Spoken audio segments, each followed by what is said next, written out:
New intro, apparently. Hello, everyone. Welcome back to the show. I'm your charming, self-proclaimed, yet still humble host, Mukluk. Today, we are back in the wonderful world of Guild Wars 2.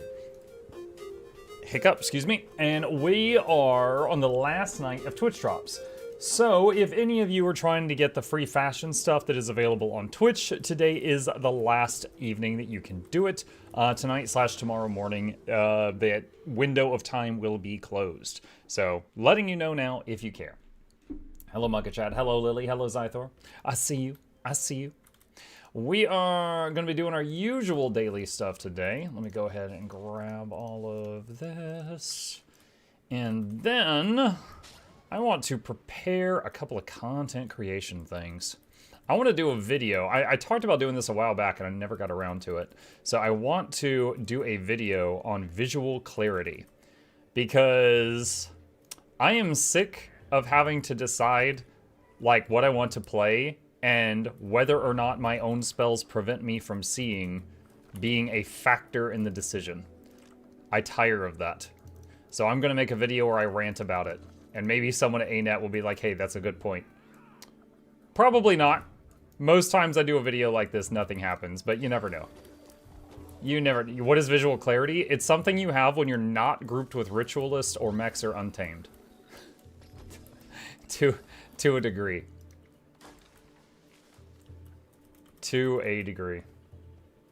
Hey, Mug. Hi, Hunter.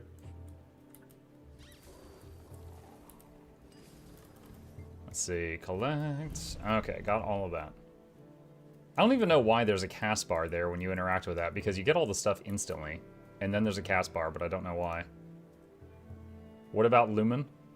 Yeah, I mean, if you're doing that build with, like, the constantly detonating light auras, it's pretty silly.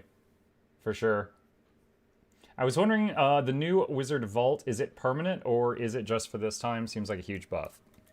Wizard Vault changes every 3 months. So, the current Wizard Vault, if you mean the stuff that's in the shop, that will be there for, hold on, where's the special tab? 93 more days, and then it changes again to something else. They're constantly tweaking it. I was wondering, let's see, good evening, MuklukYoutube. Hi, Lord Nightblood.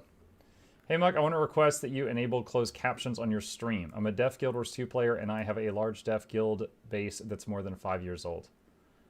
Why did Twitch allow that? Or, sorry, why is Twitch blocking this question?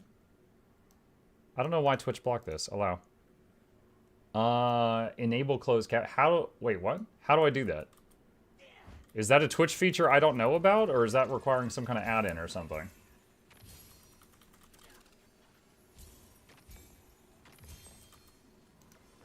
How to enable closed captioning as Twitch streamer. No one's ever asked me this before. To enable closed captioning as a Twitch streamer, you need to use a third-party tool or extension. Twitch does not have built-in auto captioning. Great. Okay. I can't hear you. I'm deaf. Yeah, I got that. I got that.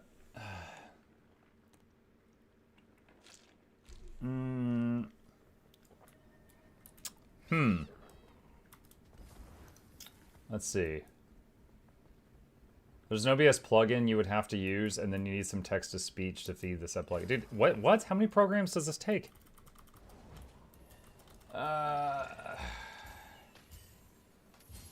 Install the Stream Closed Captioner extension, add it to your library, activate it as an overlay, go to My Extensions, activate it, set it as video overlay to display captions on stream. Click the gear icon on the active extension, go to dashboard, login, and set your language and mic delay. Click Start to close captions in the extension's dashboard to begin transcribing microphone audio.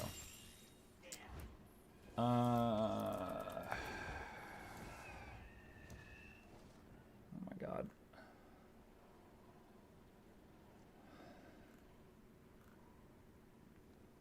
Use an OBS plugin.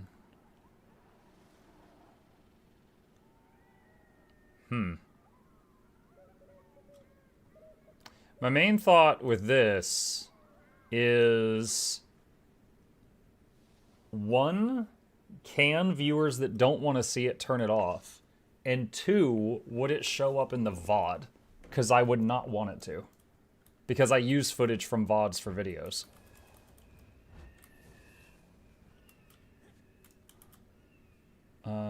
Let's see, that one there.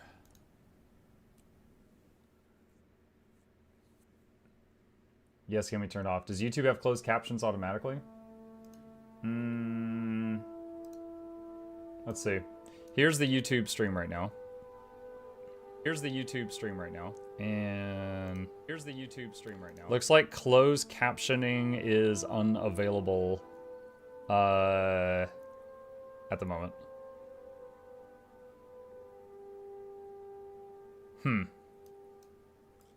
Oh, happy birthday, Blue Husband. Connor Concarne has the closed captions able on his Twitch stream too. Hey, look, it's the Tree of Birds. How are you today? Let me see. Connor...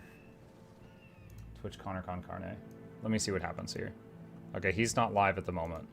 So if I go to videos... and I go to... last broadcast...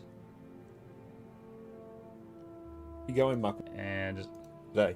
And thank you so much. What? I really appreciate it. sending the raid. I rated him, so it automatically went to a time when I rated him. Okay, oh my god, that's like right in the middle of the screen. Alright, so I don't know if it's off by default or if I've seen this before and I turned it off. Okay, so yeah, I see that. So if I go to me...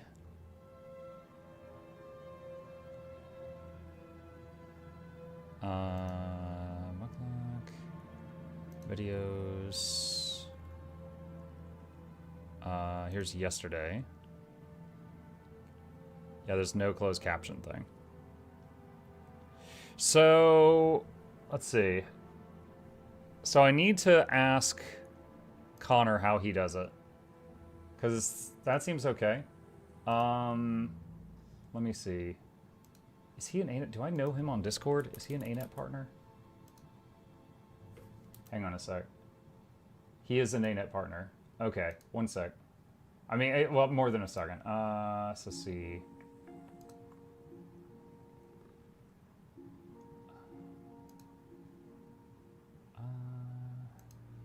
Oh, I messaged him before, 2 years ago. He thanked me for a raid. All right. Hey, dude. Have a question if you don't mind. A viewer asked me if I would enable closed captioning, and I was told that you do it on your stream.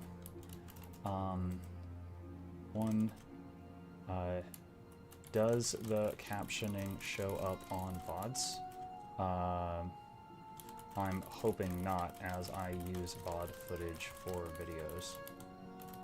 2, what was the other thing? Is it off by default on the user end? I'm hoping yes, because more people want it off than on. 3,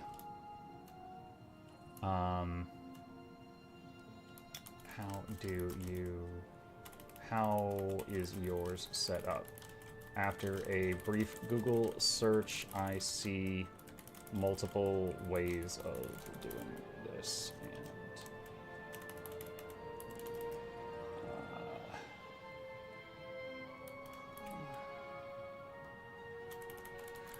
oh, not a bother. Thank you. All right, there we go. Let's see. Wait, what? Muck hates deaf people. Wait, what? Smashy, you're in timeout for spreading misinformation. I'll see you tomorrow. Let's see. Muck is hate. No, I'm not.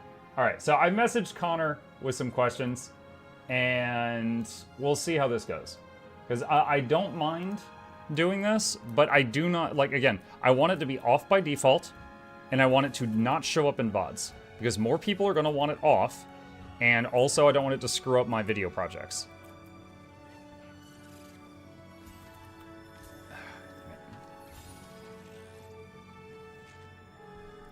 The acid, chat. It's acting up again. My body is too spicy. Okay, let's go though. Alright, where was the... Am I doing collabs now? I do collabs frequently. Let's see. Alright, so where's G... Hold on, it was at G2. G2 Vox. I'm reaching out to Connor Concarnate to see how they set it up on their end. I want to make sure it is off my default, and that it does not show up on VODs, because I use VOD footage for video projects.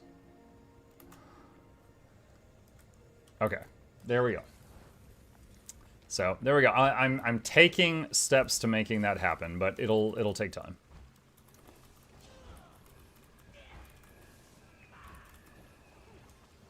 Hey, I hope you're doing well. What's up, Deployable?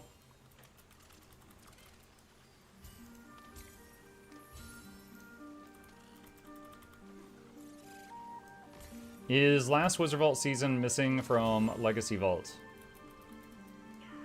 I don't know. What was an item that was in the last Wizard Vault season?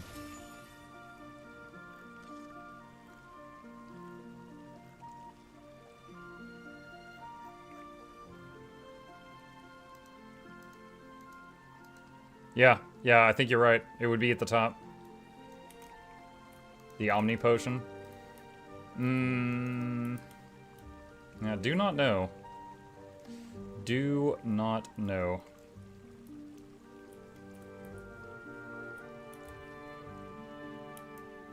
Hey, Muck. Hi, Gondolin. Another issue from last update? Yeah. Dude, yesterday... Oh, man, dude. I'm not doing any PvP today, chat. I am making myself not do PvP today. Yesterday, I got a bit salty. Like, there was, like, some people that recognized me. And they were throwing the game for their team to just chase me around the map constantly. And of course, I can't just, like, quit the game. I can't vote to surrender. I'm just trapped in that hellhole for 10 minutes while 3 people chase me around the map the entire time. And so, dude, I was getting salty. I admit it. I'm not proud of it. And I was just like, oh my god. Dude, I just want to play. And, like, yeah, we won the game. But still, like, it wasn't fun. Just getting, like, hunted down over and over and over to the point where I was getting just spawn camped. But, so today, we're gonna work on some PvE projects. Okay, so I need to use the Gobbler. Okay, we already did that one. Oh, shoot.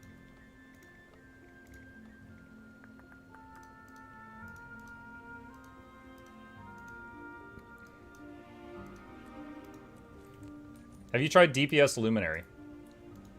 No, I have not. Would be nice to implement a streamer mode, hide your name. I mean... There's a few things I could do, right? Like, I could make another character that looks nothing like me and then name it something that no one would ever, you know, connect to me, like Bram Lover 9000 or something. But if they mouse over me, they would still see that MuklukTwitch is the account name.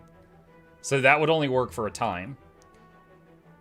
And then the other thing would be, like, I could use an alt account, but I don't want to do that because I like getting the rewards on my main account, you know? So I do want to use my main account, but... Bram Lover XOXO. Dude. Oh, man. Dude, I know some people that when they, like... Whenever they end messages, they always end a message with, like, XOXO or, like, a heart emoji or something like that. And I don't mean, like, just to me. Like, when I see them talking to anyone, it bugs me. It irritates me so bad. I can't give you a logical reason why. It just gets under my skin a little bit. Change your name to definitely not Mukluk. I have a thief character that's name is like Muck Cognito or something like that. Like I combined Muck with Incognito. Have you looked into stream closed captioner? I've not looked into anything. I just Googled how do I set this up, and I see a few different ways of doing it. And like, for example, I am pretty sure, if memory serves, when I go to Iron Maiden stream, it's huge on the screen and it's on by default. Whatever that one is, I don't want that one. I want one that's off by default. So, we'll see. I also hate when people put LOL and they're not laughing out loud. Dude, I know. Like, when they say Lamau, but their ass is still on. Like, come on. You lie as easily as you breathe. Get that out of here. Get that out of here. Like, untrustworthy. Hey? What's up? What's up, Chip?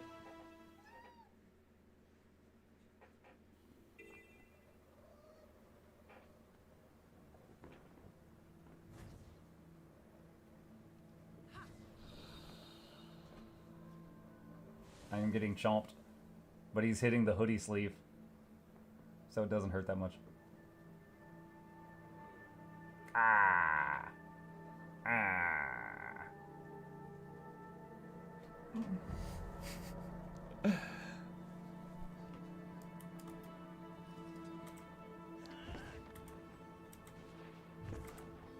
No. No. There we go.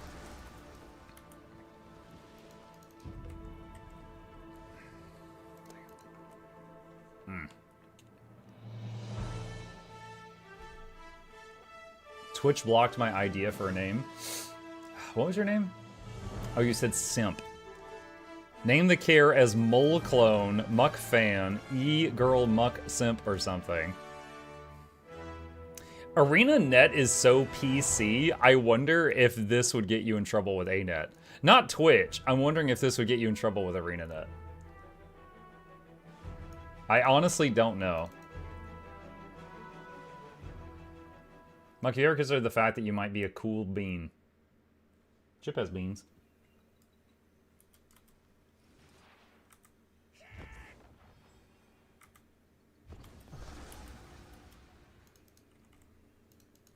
Monk, have you gotten through quick play achievement? Yes, I did, and it was hell. Half my encounters was OLC, and tell you what, it's not a problem, it's in rotation. Problem is people don't have time to learn it properly. Trolls or don't listen. It made me tired, honestly. Yeah, Zonix, on Tuesday, I did 10 quick plays. Sorry, hang on. The acid reflux is really bad right now. I did 10, so I got the 8 chests and the 6 LI, and I think I got Old Lion's Court once or twice. For us, actually, the worst one ended up being Canang Overlook, because like 3 or 4 people died from, like, I think they zoned in late, and we didn't realize it. We're like, oh, let's just keep going. And our damage was so low, it took 14 minutes to kill him. And then Bone Skinner took like 3 minutes, so it was like, oh wow. Could have done like 4 Bone Skinners in the time of this Canang Overlook.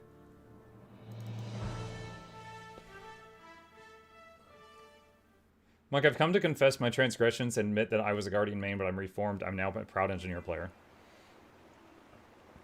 Mike, did you do the VOE strike? Are you talking about the crab? Yeah. Yeah, on a few days ago, I killed the crab with RTO's squad. He got some gamers together and they invited me and we did it. I really did not enjoy the fight. But, like, I don't know, it felt like we had to have ranged DPS. It felt like we had to have power instead of Condi. It felt like certain support classes couldn't come if they couldn't spam stability. It felt like your certain support classes couldn't come if they did not have a large boon radius, because if they were tanking, then their boons didn't reach the squad. And just the tornado would stun you, the tidal wave would knock you down, the crab thing would stun you, the crab would throw you, it was just, the crocolisk would stun you. Like, there was just so much time that you couldn't play the game. So I honestly found it to be extremely irritating. But, you know, maybe we'll get better at it in time. Tiger Lily raided my stream with 26 viewers. Hey, Lily, thank you. I appreciate the raid. Welcome.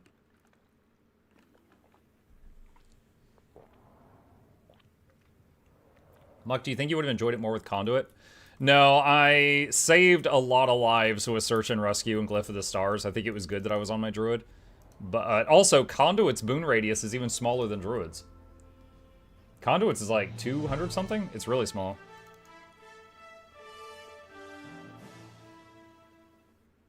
Hubby said thanks. He also said he'd like breakfast for dinner, so back in a bit. Make that man some bacon. Bacon!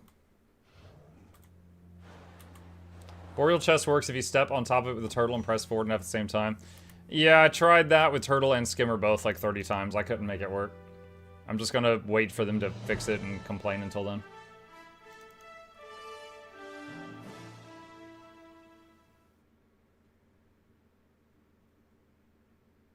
Celestial Firebrand and Quick Play Raids is OP. I wish Celestial was meta. Everyone plays hybrid. I mean, the damage checks for 99% of the bosses in the game are so low that you could run a squad with full Selly and it'd be fine. I think Mighty Teapot has a video on his channel of a raid group in full Selly, and not only did they, like, demolish all the bosses, but also all the DPS had, like, double their usual hit points, so they were super safe. Let's see.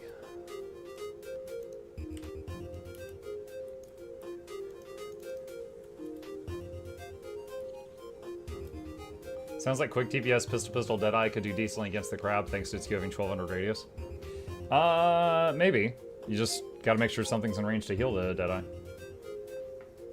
My third question, do you think Spirit, Elite, or Glyph is better? Glyph has shorter cooldown, but people seem to die just after I left Astral. So Glyph has two things about it. One, you know, the Astral version of the Glyph revives everyone, but also it spams stability in an area, right? You're just constant stability applications for 6 seconds. So that's really powerful also, and then it refreshes Vigor, Prot, and Regen, and then it does the revive.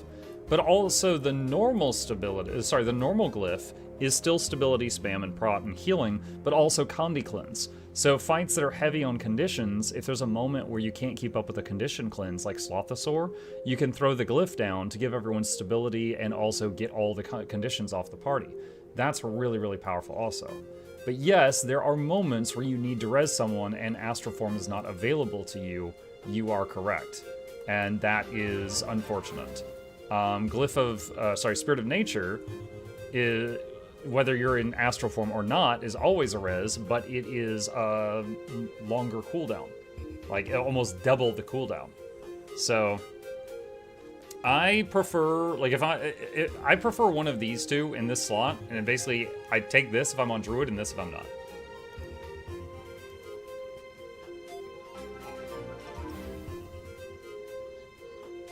Got another ad.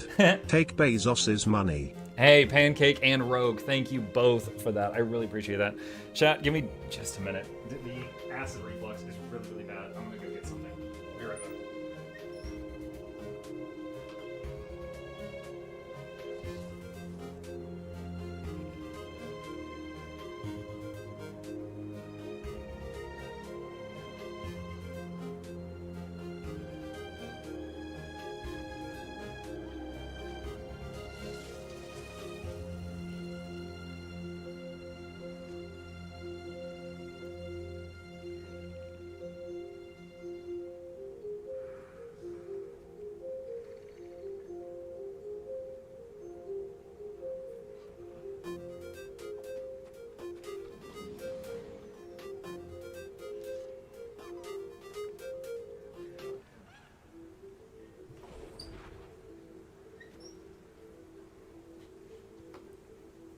Okay. Okay.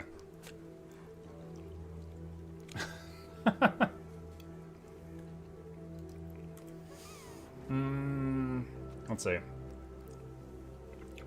Nice thing about quick play, I've been taking all my alts into it that I don't usually play in Raid Strike, so you can play more specs, but rusty on some. Yeah, I think the quick play thing is pretty well. Mixed feelings on Old Lion's Court being in the rotation, but other than that. Supporting Best Shoe. Thank you, Bjord. Appreciate that. Welcome. Monk is a good boy. I told them not to riot and spam, but they wouldn't listen. I could check the chat log if I really cared to. I had bad acid reflux too for a bit because one of my meds got put on another med for it and stopped altogether. Cool. Line score being in there is actually good. Like I said, mixed feelings. Like, by leaving it there, it kind of forces people to get good, or... But the thing is, the more often that people, like, queue in, get Old Lions Court... Homage raided my stream with 78 viewers. Thank you, Homage. Appreciate that. The more often that people queue into Old Lions Court and go, ugh, and then they leave, and then it makes an opening in the group, and then it puts somebody else in there, it's going to make Old Lions Court appear more frequently for everybody. So... It's kind of funny the way that works out is whatever is the most hated one in quick play, more people are going to end up getting it because people bail on it. I recommend hibiscus tea. I haven't tried that one. I've never really been a tea drinker, and recently, because of like this whole like damaged throat thing, I've been trying out different teas, and so far all of them just taste like dirty, gross water. I haven't tried a hibiscus one yet. I haven't played since around 2018, and I just started again about 2 weeks ago. As a former Thief main, it feels like Thief isn't really the best at anything right now. Is that the current state of the class, or does it just require a very specific playstyle? What do you recommend for PvP and raid content? I got absolutely melted by Thieves all day yesterday in PvP. Thieves are great, but, you know, it's like anything else. You got to learn how to play it. Like, I can't play a Thief, but... If you wanted to play it in PvP, it's going to take practice, just like anything. In PvE, you know, you can be a Spectre, which is a type of healer, or any of the other Thieves, which are basically damage dealers, depending on how you want to do it. Are you buying good tea or, like, big yellow trash? Dude, I don't know. I said I've never been a tea drinker. I don't know what I'm doing.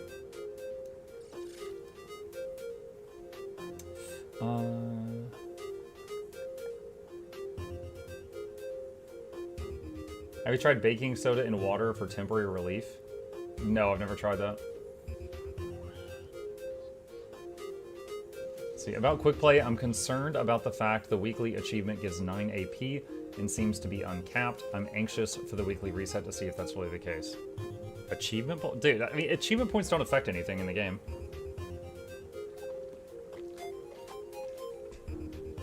So it's not a big deal if you get achievement points that way.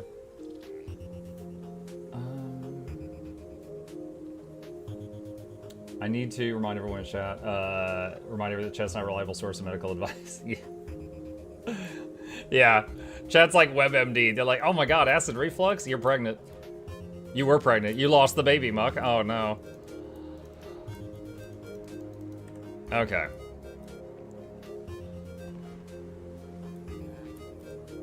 It means we care.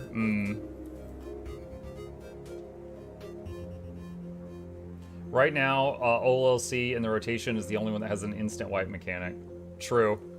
There's only 2 things in the rotation that can instantly kill you, no matter your health or if you have prod or barrier or anything like that. And it's the Old Lion's Court thing if you CC at the wrong moment or don't. And the sniper thing in Etherblade, which usually the whole squad doesn't get hit by it. Usually it's just some people. Mike, I love chat trying to help you. I know, stay with prescribed med. I'm on it, Zonix. This is like I'm at the point where I think tomorrow I have to submit a request to get the prescription refilled. It's just, dude, it sucks. It freaking sucks because I'm like all my favorite foods and drinks and stuff I'm banned from, and I'm taking this thing, and my voice is messed up, which impacts my work. Like, yeah, the whole situation really sucks. Have they released any new mounts? The last new mount that came out was the Turtle, which was in End of Dragons. Doesn't Saris wipe on Mist Green? Normal mode Saris, if you've got, like, the 3 greens, I don't think it wipes. I think it just does damage.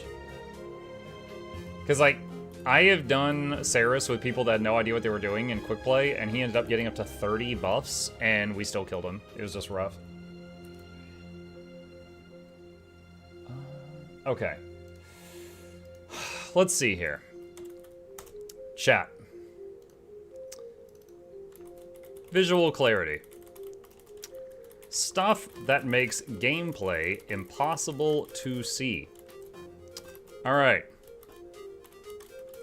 Tons of mechanist mechs.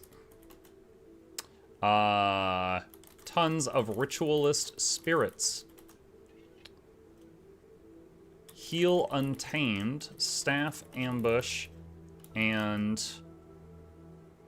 unleash pet F3, the green cloud. Engineer shortbow 3 covers red circles with blue puddle. Let's see. Necro farts. Notepad. It's not notepad. Necro minions. Yeah. Oh yeah. Gale shot. Guys, look at me. Mistral. I'm so curvy. Yeah. Does Ellie Spear still block everything, or is that only for the Ellie now? I think the big rune on the ground, only the Elementalist sees it, but I think they still see it. Ellie Spear runes for the Ellie only. Luminary, light aura explosions. Anything else?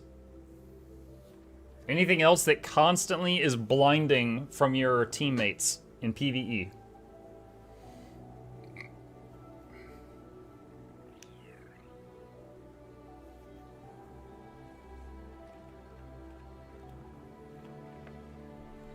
Muck's white face. My white face is not in game. I'm only pasty, pasty, pasty on the VOD. Untamed. It's already on the list.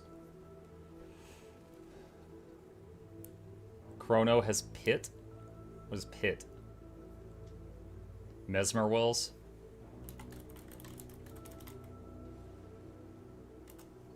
That one sigil that makes big sparks are on big OBS or Guardian F1 Fire. Skyscale wings. Asuras or visual clutter. I'm gonna put down mounts in some situations.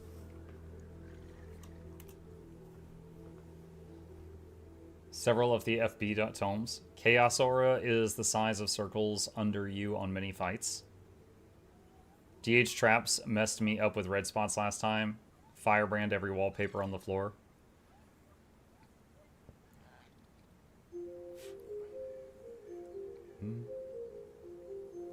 I tried Rit this weekend and gave up on it because I can't see script playing it. Rit Ritualists themselves having screen green half the time.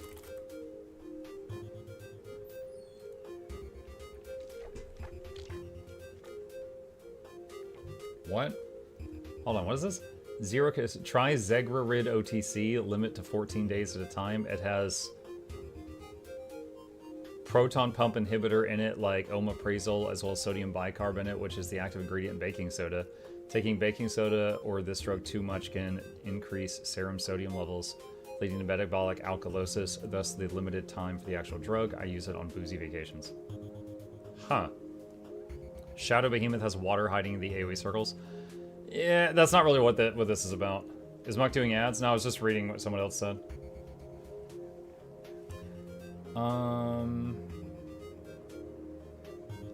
All Shroud screen effects block other screen effect telegraphs.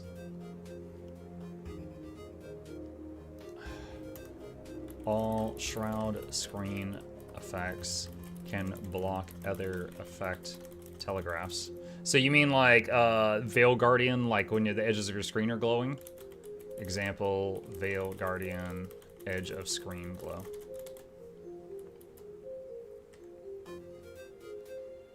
Hammer skill 5 engineer. What is that, the big lightning ring?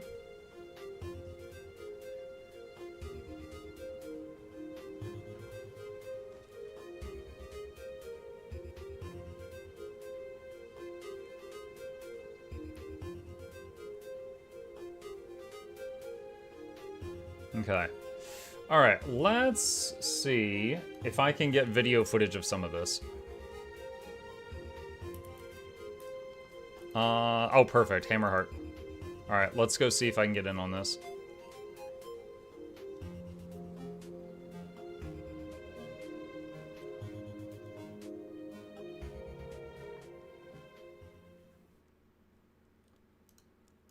Let's see. Someone said you could disable that on graphics. How?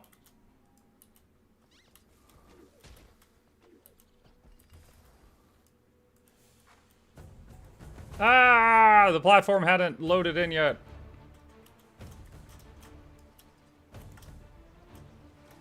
Oh, come on. There we go.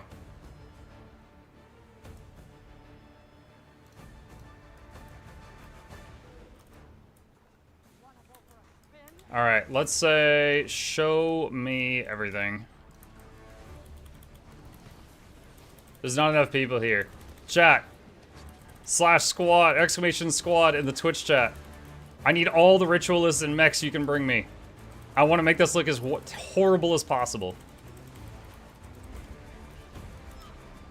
Until then, I jam. Ain't no escaping my blade. No.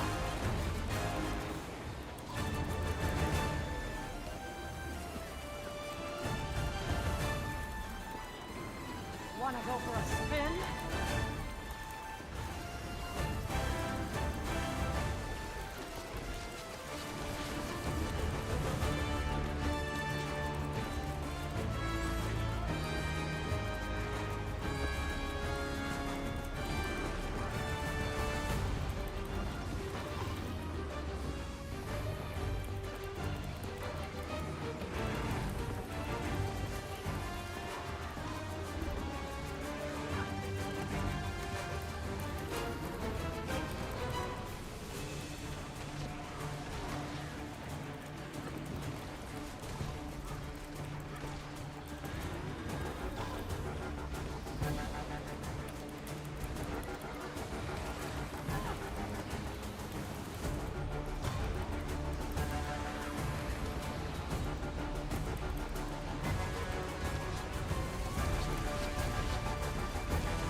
Alright, it is getting to the point where I can't see the boss.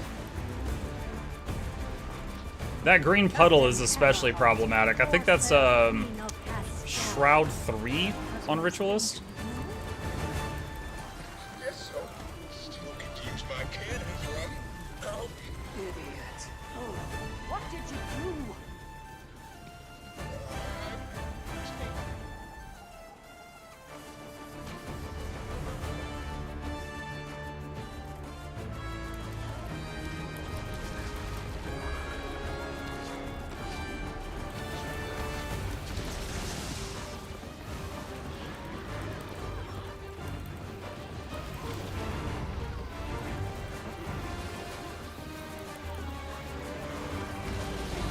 More spirits! More! More!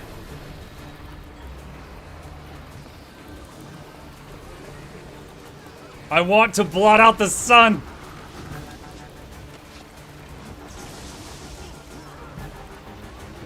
I'm zooming in a little bit too, just to make it look worse.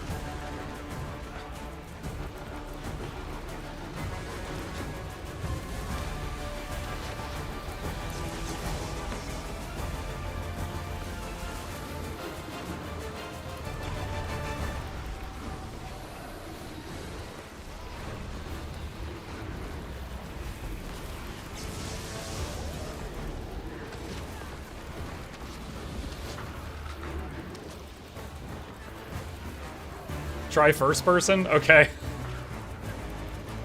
Where's the boss? I just see ankles! I'm gonna be like Punch Up and Dispatch to start hitting nuts.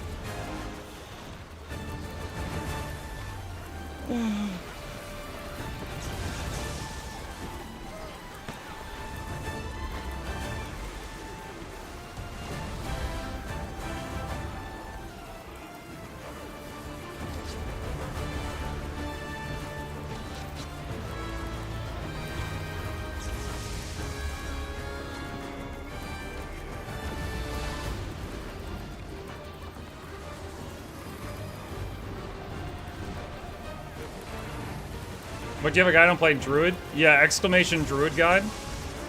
They did change the way it provides alacrity after I made that video. So that one thing is different. But all the tips and tricks in there are still solid.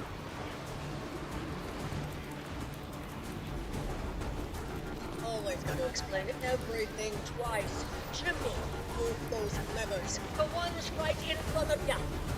Oh, yes, big sis, right. Got it. Good. Good. Let them break the moment.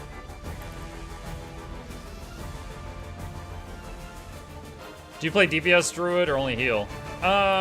Usually heal.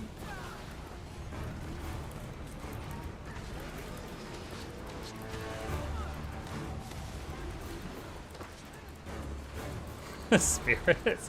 Where'd the boss go? You know, I should change to heal untamed if I could get out of combat for a second, and then I could make this even worse. Oh, that was a good glyph of the stars. I got a lot of reses there.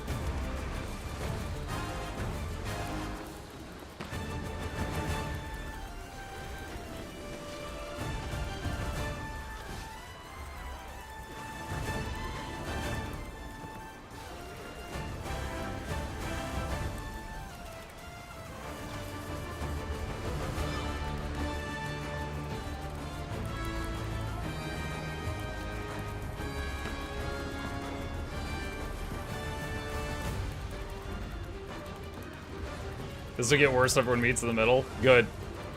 We're trying to make a point.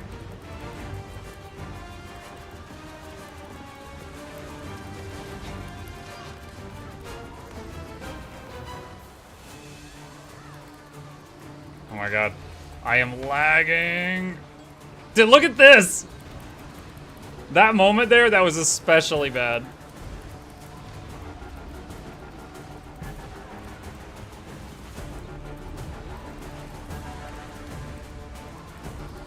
I'm trying to find the boss.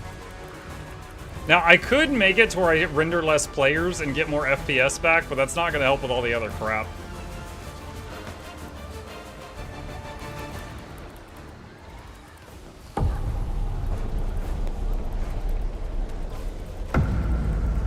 Do you have a problem with the green? Hi, Noxxi.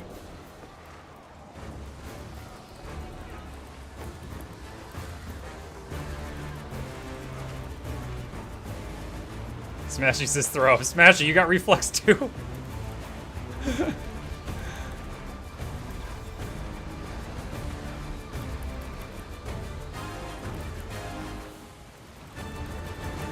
It's your royal tail. That's the main Alright, hold on a sec. Can I... prince. Is this heal untamed? And everything it's got. Yeah, this is heal untamed. Alright, chat, we're about to make a big problem even worse.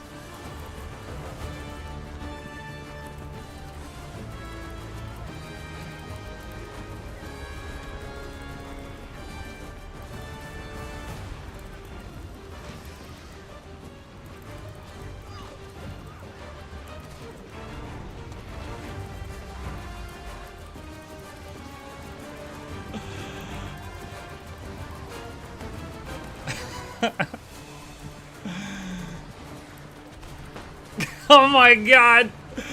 More! More!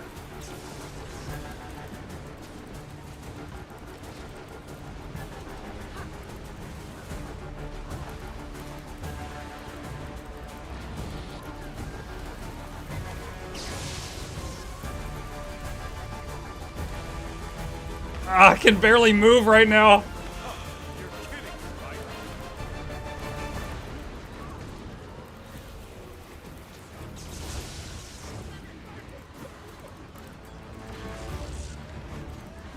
Oh my god, so many people just went down.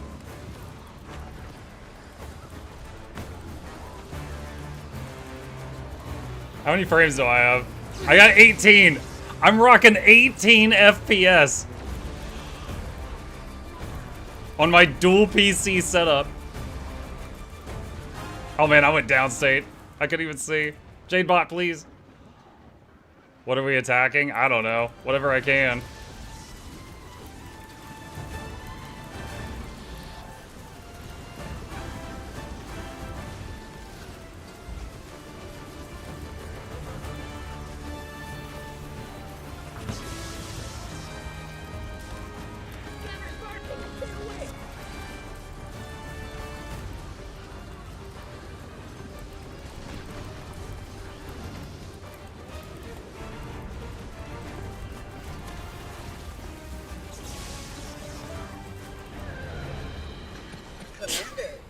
scanners are dead.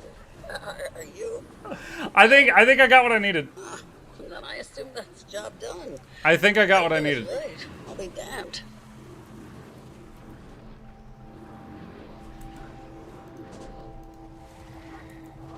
Oh my god.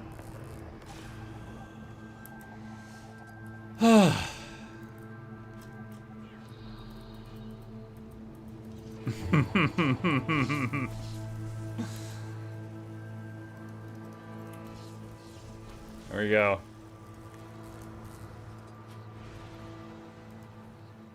If you didn't have lag, you didn't try hard enough. There you go. Alright. So, I think that showed too many mechs, too many writ spirits. Writ themselves. Alright, hold on. I'm gonna cycle through all the characters that we listed on our problems list and just get a little bit of footage for each one. In PvE, there are very few other players that you need to see. Mainly, yeah, so in open world, you do not need to know the location of anyone else's mech or spirit. You don't need to. In a small squad, there's an argument to be made to see like the heal mech's mech, and in PvP you should be able to see it. But in open world, oh my god, no, you don't need that. All right, hang on. Where's the macro? This for a video? Yeah, I'm gonna complain.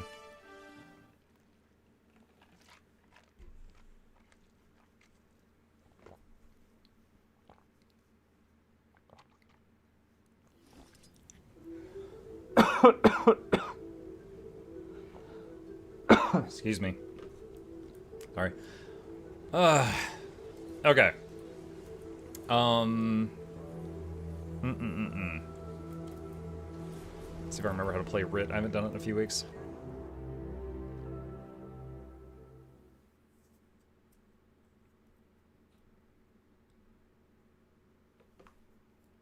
Is the IBS 5 now become a weekly reward? It has daily rewards and it has weekly rewards. Both. So the first time each week you do it, you'll get more.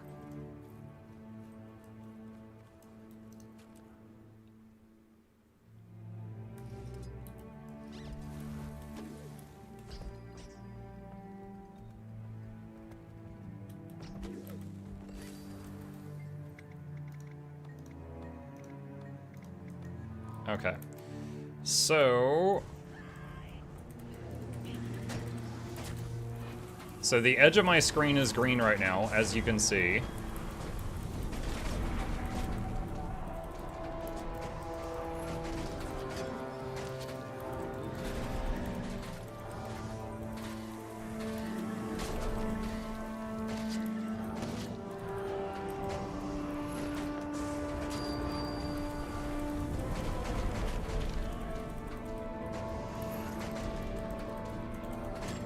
Okay, so there's that. Now,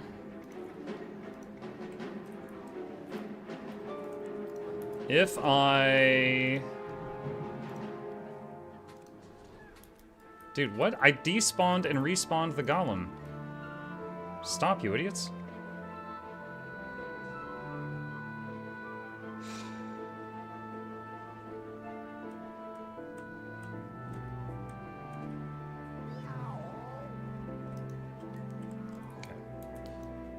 Alright, so if I do that now, so this is a core necro.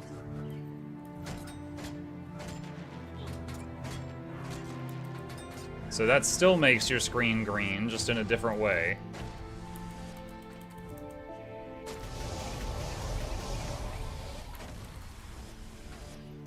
Okay.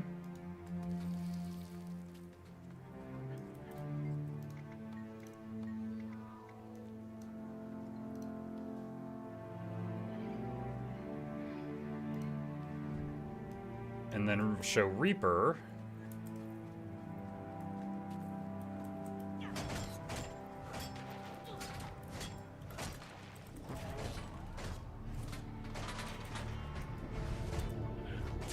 Alright, so again, screen is green. What's the problem? Just getting a lot of footage. It's getting a lot of footage. Okay. So, this specific issue, Zonix, on Veil Guardian, there's a certain visual cue that you're about to be hit by something and the edge of your screen goes gold. It is covered by that Necro thing. So if you're a Necro in Shroud, you will not see that visual indicator.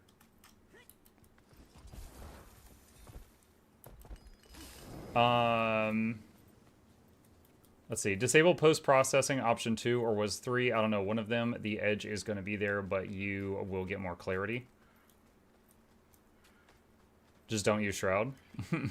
Easy. Does Spectre Shroud have a similar effect? I don't recall. Haven't played Spectre in a bit. Let's see. Heal, Untamed, Staff, Ambush, and Unleash Pets. One sec. In addition to Necro green screen, there's also an audio if NPCs are talking. They're not big at raid counters as it is when doing story. Okay. So, let's see.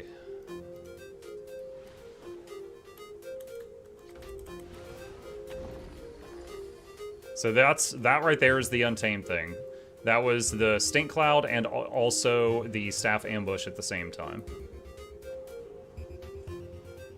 Turn off color tint. That will remove green screen in Shroud. What's that under?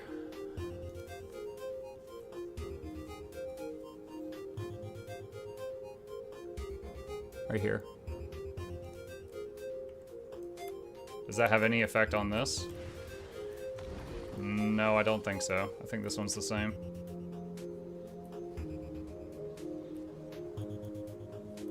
That's just for Necros? Okay, hold on. So that was Untamed. Let me go back to the Necro.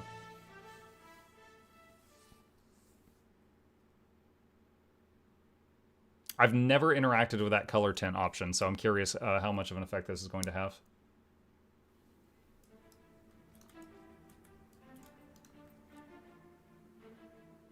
You have bloom and color grading on? What are you, nuts? They're just on by default. And anything on by default is going to be on for majority of the player base. Alright, so... wait. Hold on. Okay. So what we're going to do here... we're going to do color tint on.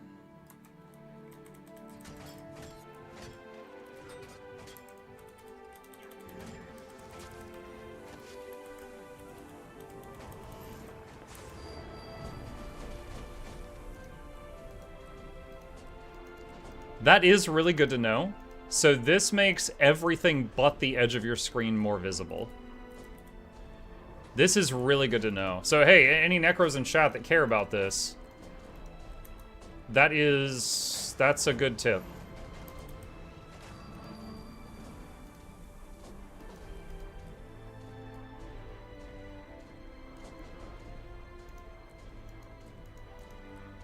Okay, cool. Well, we got footage of that. That is a good tip. I didn't know that one. Thank you. Let's see. Mention color tint. All right. So next up, Engineer Shortbow 3.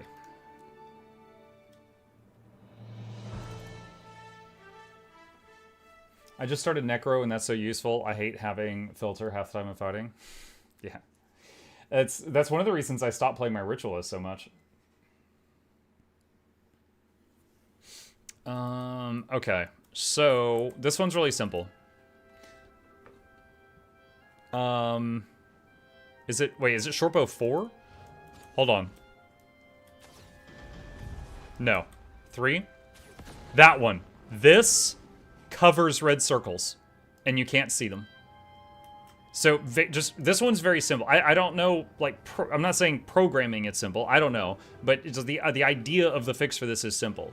red circles should be displayed above everything else. Let me ask you guys this. Can you guys think of an open world mob that I could find very easily that makes red circles? That I could go get like a 5-second recording of me doing this over a red circle? I mean, I guess I could walk into Bone Skinner for a moment or something. Turrets in Soto. Urban Battleground. Pretty much any Inquest Rift. Janther Wild's Rifts.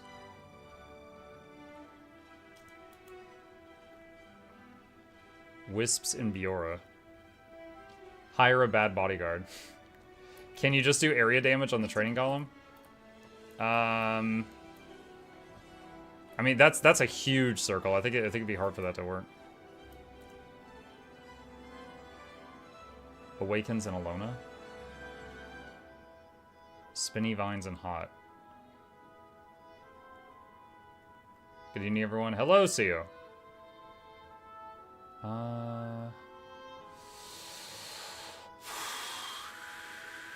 Decision paralysis. Let me see. Does this character have hot? Let me check this.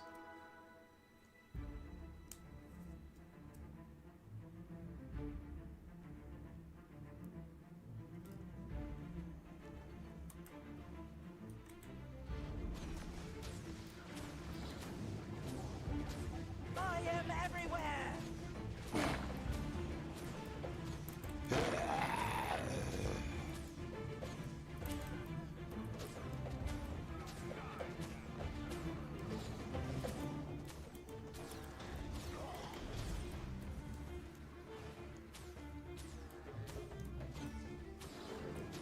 It's not working.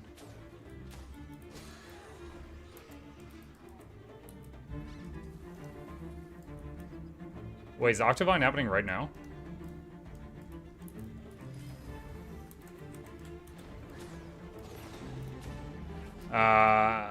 No, I think we can do better than that.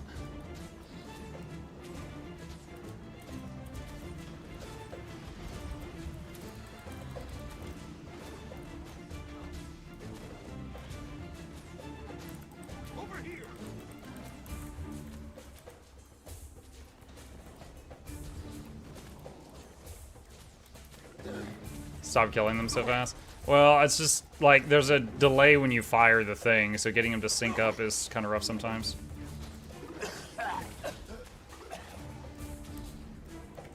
See, like, that one faded right as I did that.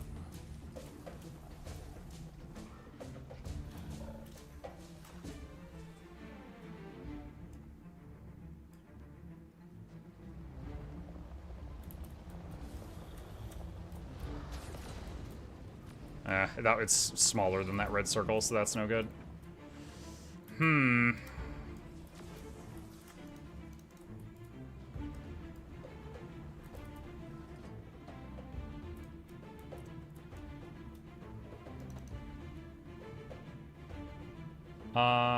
Try this waypoint. There's archers that shoot red circles.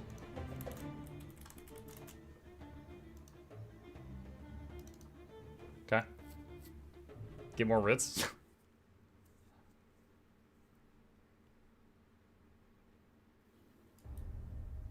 Archers. Awakened archers?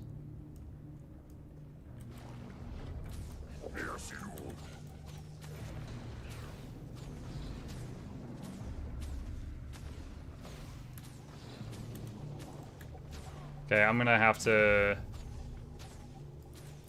Wait a second.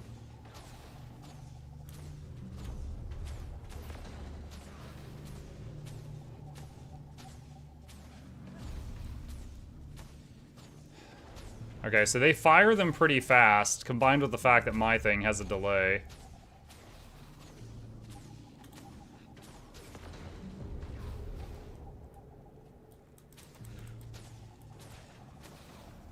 Will you stream for 6 more hours?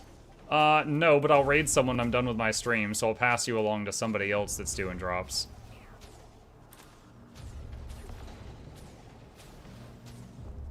You could put the bot away. The bot's spamming barrier on me. He's healing me right now.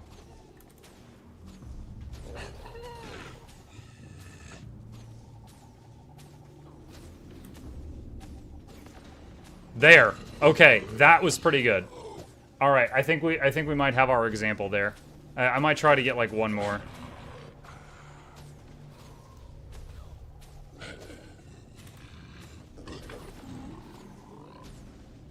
Okay, there. See, there was red and it was under the blue. Okay, I think I got 2 good shots there. Okay, so yes, this is still messed up IMO for how it should be. Okay. Cool, cool, cool, cool, cool. Alright, so next up is Gale Shot's Mistral.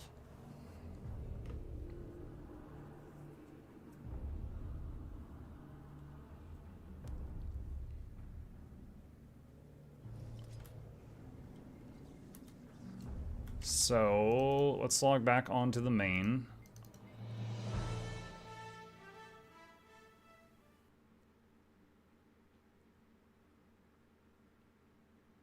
Why is Mistral a dome? I don't. It shouldn't be a dome, and also the it shouldn't be covering the ground in ice. All right, so just for a moment here, Gale Shot and Mistral.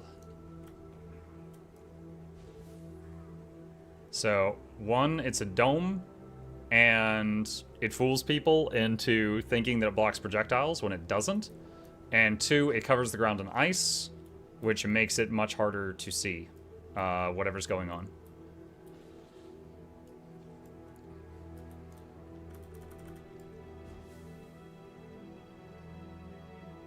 Like, that is... Like, imagine that on top of all the other crap we just saw at Hammerheart Rumble. Like, it's a lot.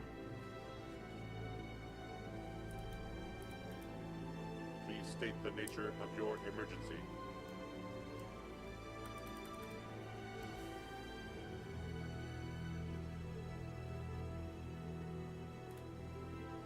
Mistral should be a wall.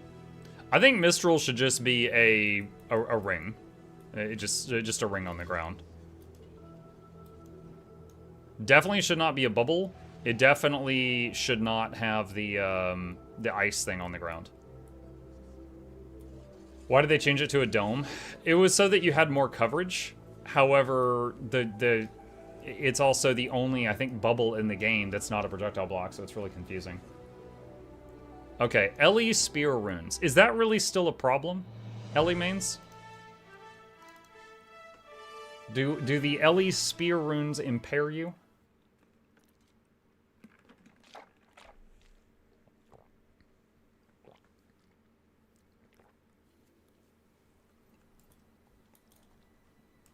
Oh, this guy's got the tail.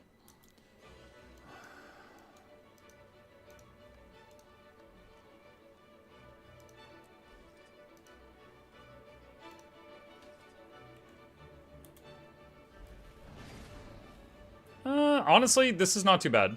You could still very clearly see the ground.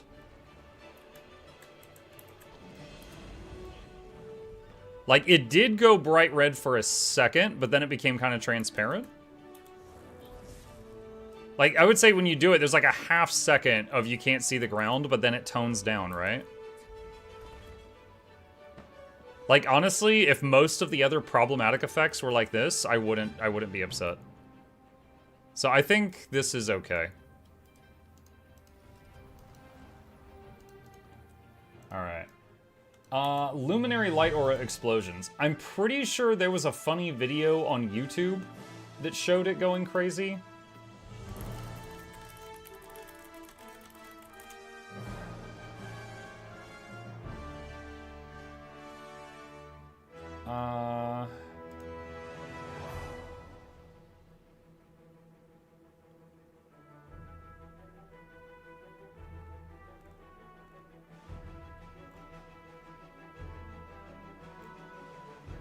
I'm trying to find it. I know I saw it at some point, but yeah. It's like, do you want Mukluk's Luminary video? No, I don't. That guy has no idea what he's talking about.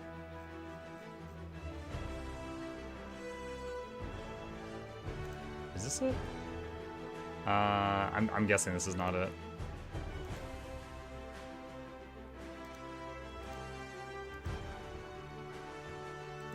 that's not a... Hey, Mike, what do you think about Wing 9 that only have Wing 1 boss? It's not a wing. It's just a raid encounter. Hold on, Snow Crows might still have it. Are drops already on? Drops have been on for 5 days. This is the last day of drops.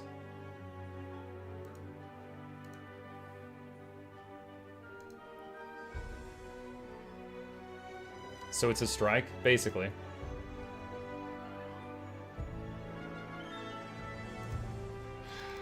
Snow Crows is crawling because of all the ads.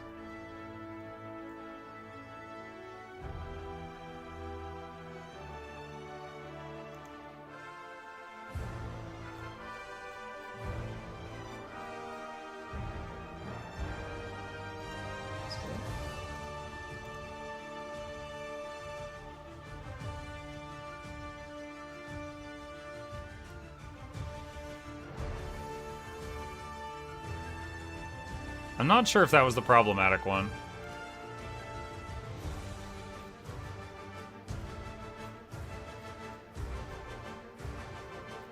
There's not even a video on this one.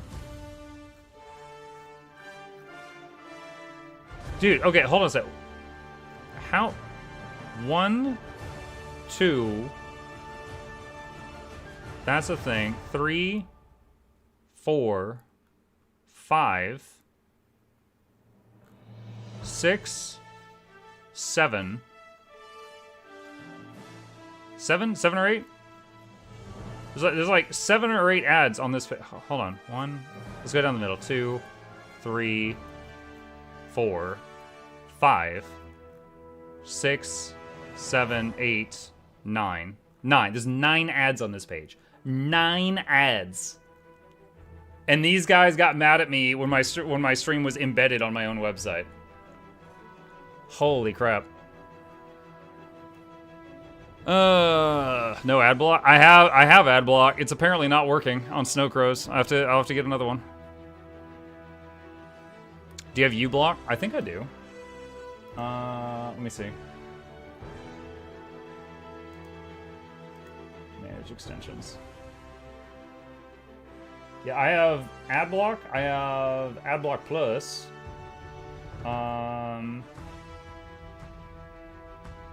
I think I had to turn uBlock off at some point because there was something in YouTube Studio that didn't like it. I know I used to use uBlock, but it's off right now. Like, I couldn't do my YouTube work with it. Anyway, okay.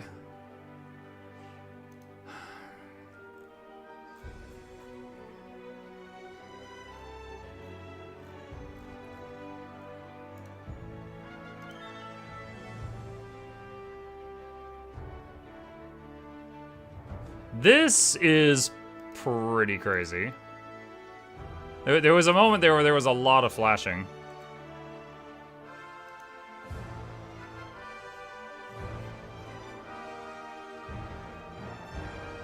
Alright, this is not one for this.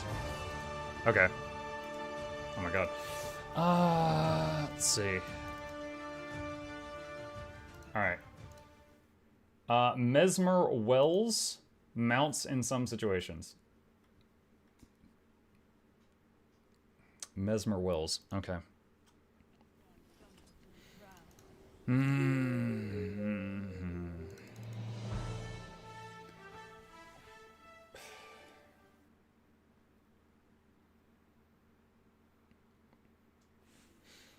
All right.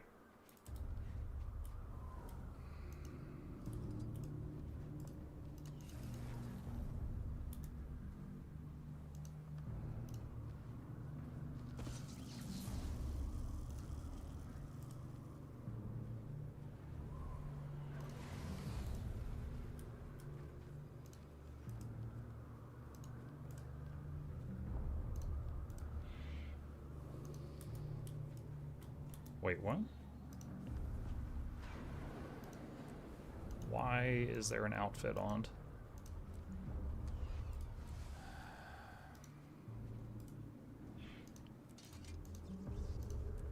Why is this so many buttons now?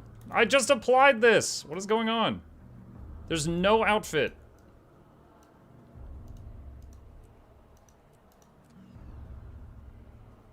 I just unchecked an empty outfit box to hide a Balthazar outfit. Alright.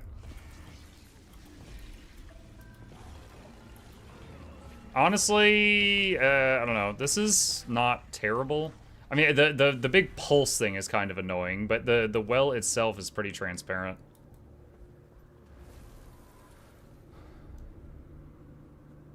Spectre wells have a long-standing problem.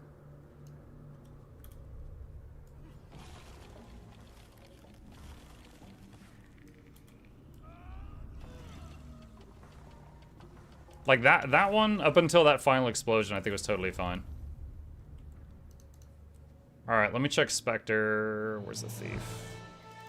I think this one is Spectre.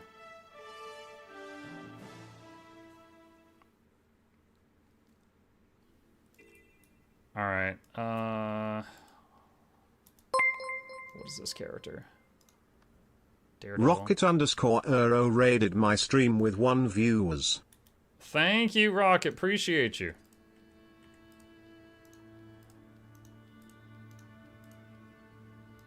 Alright.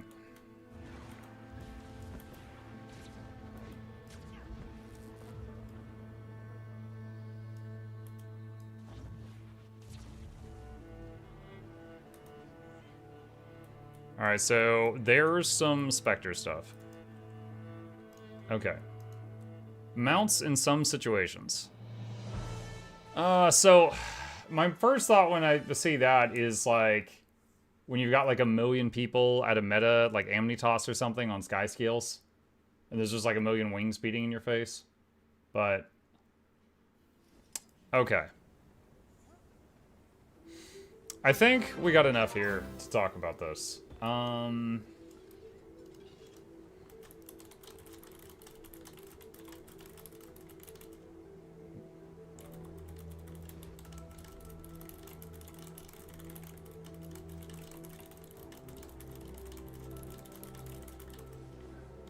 Love you, Mug, and I love you, Random Citizen.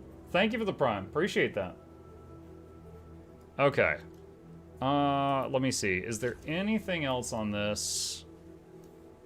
Do I need to make any notes of?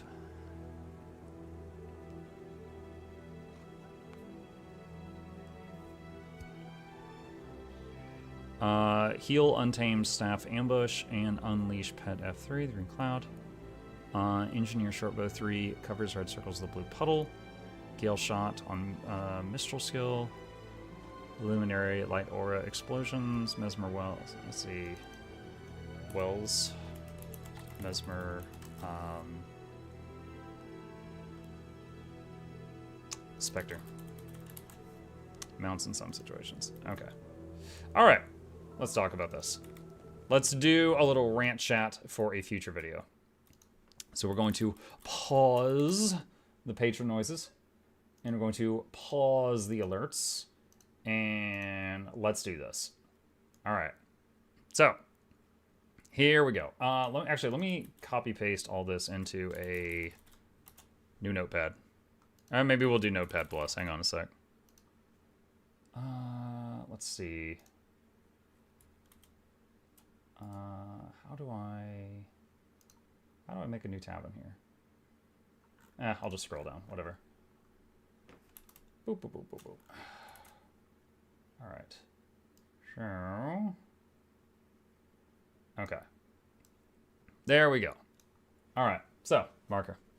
All right. Hello, Guild Wars 2 gamers. Mukluk here, and today we're going to talk about stuff that makes me mad, what really grinds my gears. Now, I love Guild Wars 2. It is my favorite game. I recently passed 10,000 hours played in this game, and just like anybody, when you ask them about their favorite game, I have some things that I don't like about it, of course. You know, it's not perfect, but to me, it's the closest thing to a perfect game, so I play it all the dang time. Now, what I want to talk about today is what is, in my opinion, the biggest issue that should be fixed ASAP in Guild Wars 2. And it is visual clarity. Now, what I mean by that, future Noxxi, if you could show footage of that meta I did earlier, is when you are near a bunch of people and everybody is firing spells off, there is a lot of visual noise to the point that you can't even see what you're fighting anymore. Now, this has always been an issue to a small degree ever since the launch of the game. If you got 50 people hitting one world boss, there's going to be a lot of stuff going off. However, the graphics of abilities have gotten much more blinding and more problematic over time, including the fact that many abilities will paint something on the ground, and for some reason, this is the layer on the ground where they show red circles that if you stand in them, something bad happens, and these new abilities are being painted here, over the red circle. It really needs to be the other way around. So I want to talk about some of the things that are problematic, and I hope that someone at ArenaNet is, can find a fix for this. So the very first thing I've got here is tons of mechanist mechs, or any pet, but mech is the main offender. I love the mechanist. I mained it for a year after End of Dragons came out. It's one of the few times I put my ranger completely back on the shelf and just played something else for a long time. The mech, they did not have to make him look like a linebacker with shoulders so broad that it can't fit through a door frame, okay? And yeah, they did. It's done. Also, why does it still not work underwater? They've never addressed that. It's done. However, there is no reason that I need to see anybody else's mech in open world. It's debatable if I even need to see them in PvE. Like in a strike or a raid or a fractal, do I even need to see mechs belonging to other people? There's a small argument to be made that if you've got a heal-a-lack mechanist that's healing your group, you need to know where their mech is. But honestly, they should be moving the mech to you, not the other way around. So, rarely. Now, in PvP or World v World, yes, I want to know where the mechs are. Because I'm fighting people, I'm assisting people, I need to see the mechs in those game modes. But in PvE, in open world, I don't need to see one other mech. Much less 30, all right? Like, it just friggin' covers the screen with pickle mechs. Like, I can't see what's going on.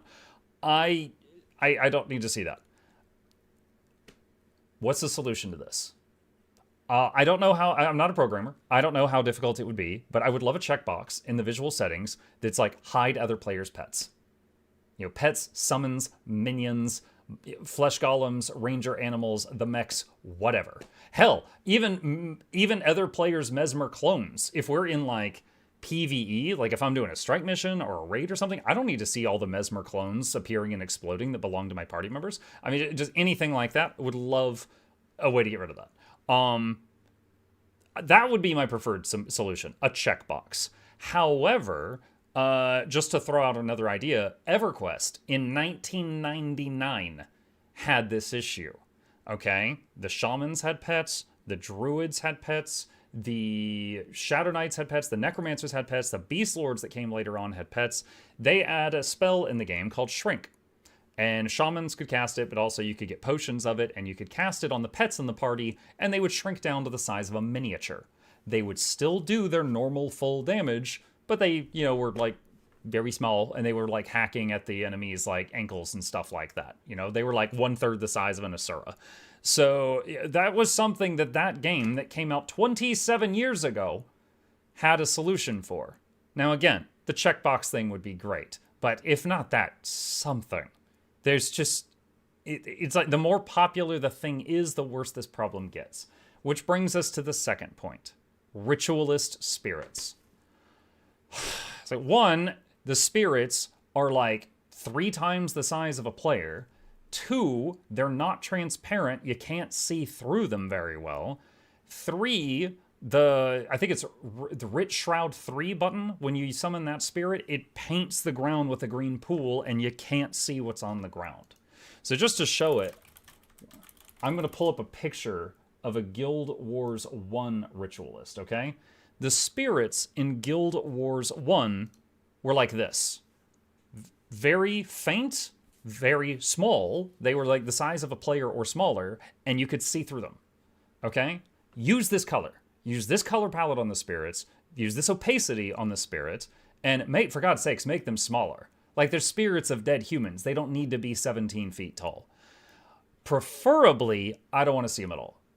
Once again, if it belongs to another player in PvE, I cannot think of a reason I need to see it. Even if my support is a ritualist and he's using the spirits to heal, he summons them on the party. it's not the party move to the spirits, it's the writ moves the spirits to the party, right? So it is debatable that I need to see these things in any game mode outside of PvEP or World v World.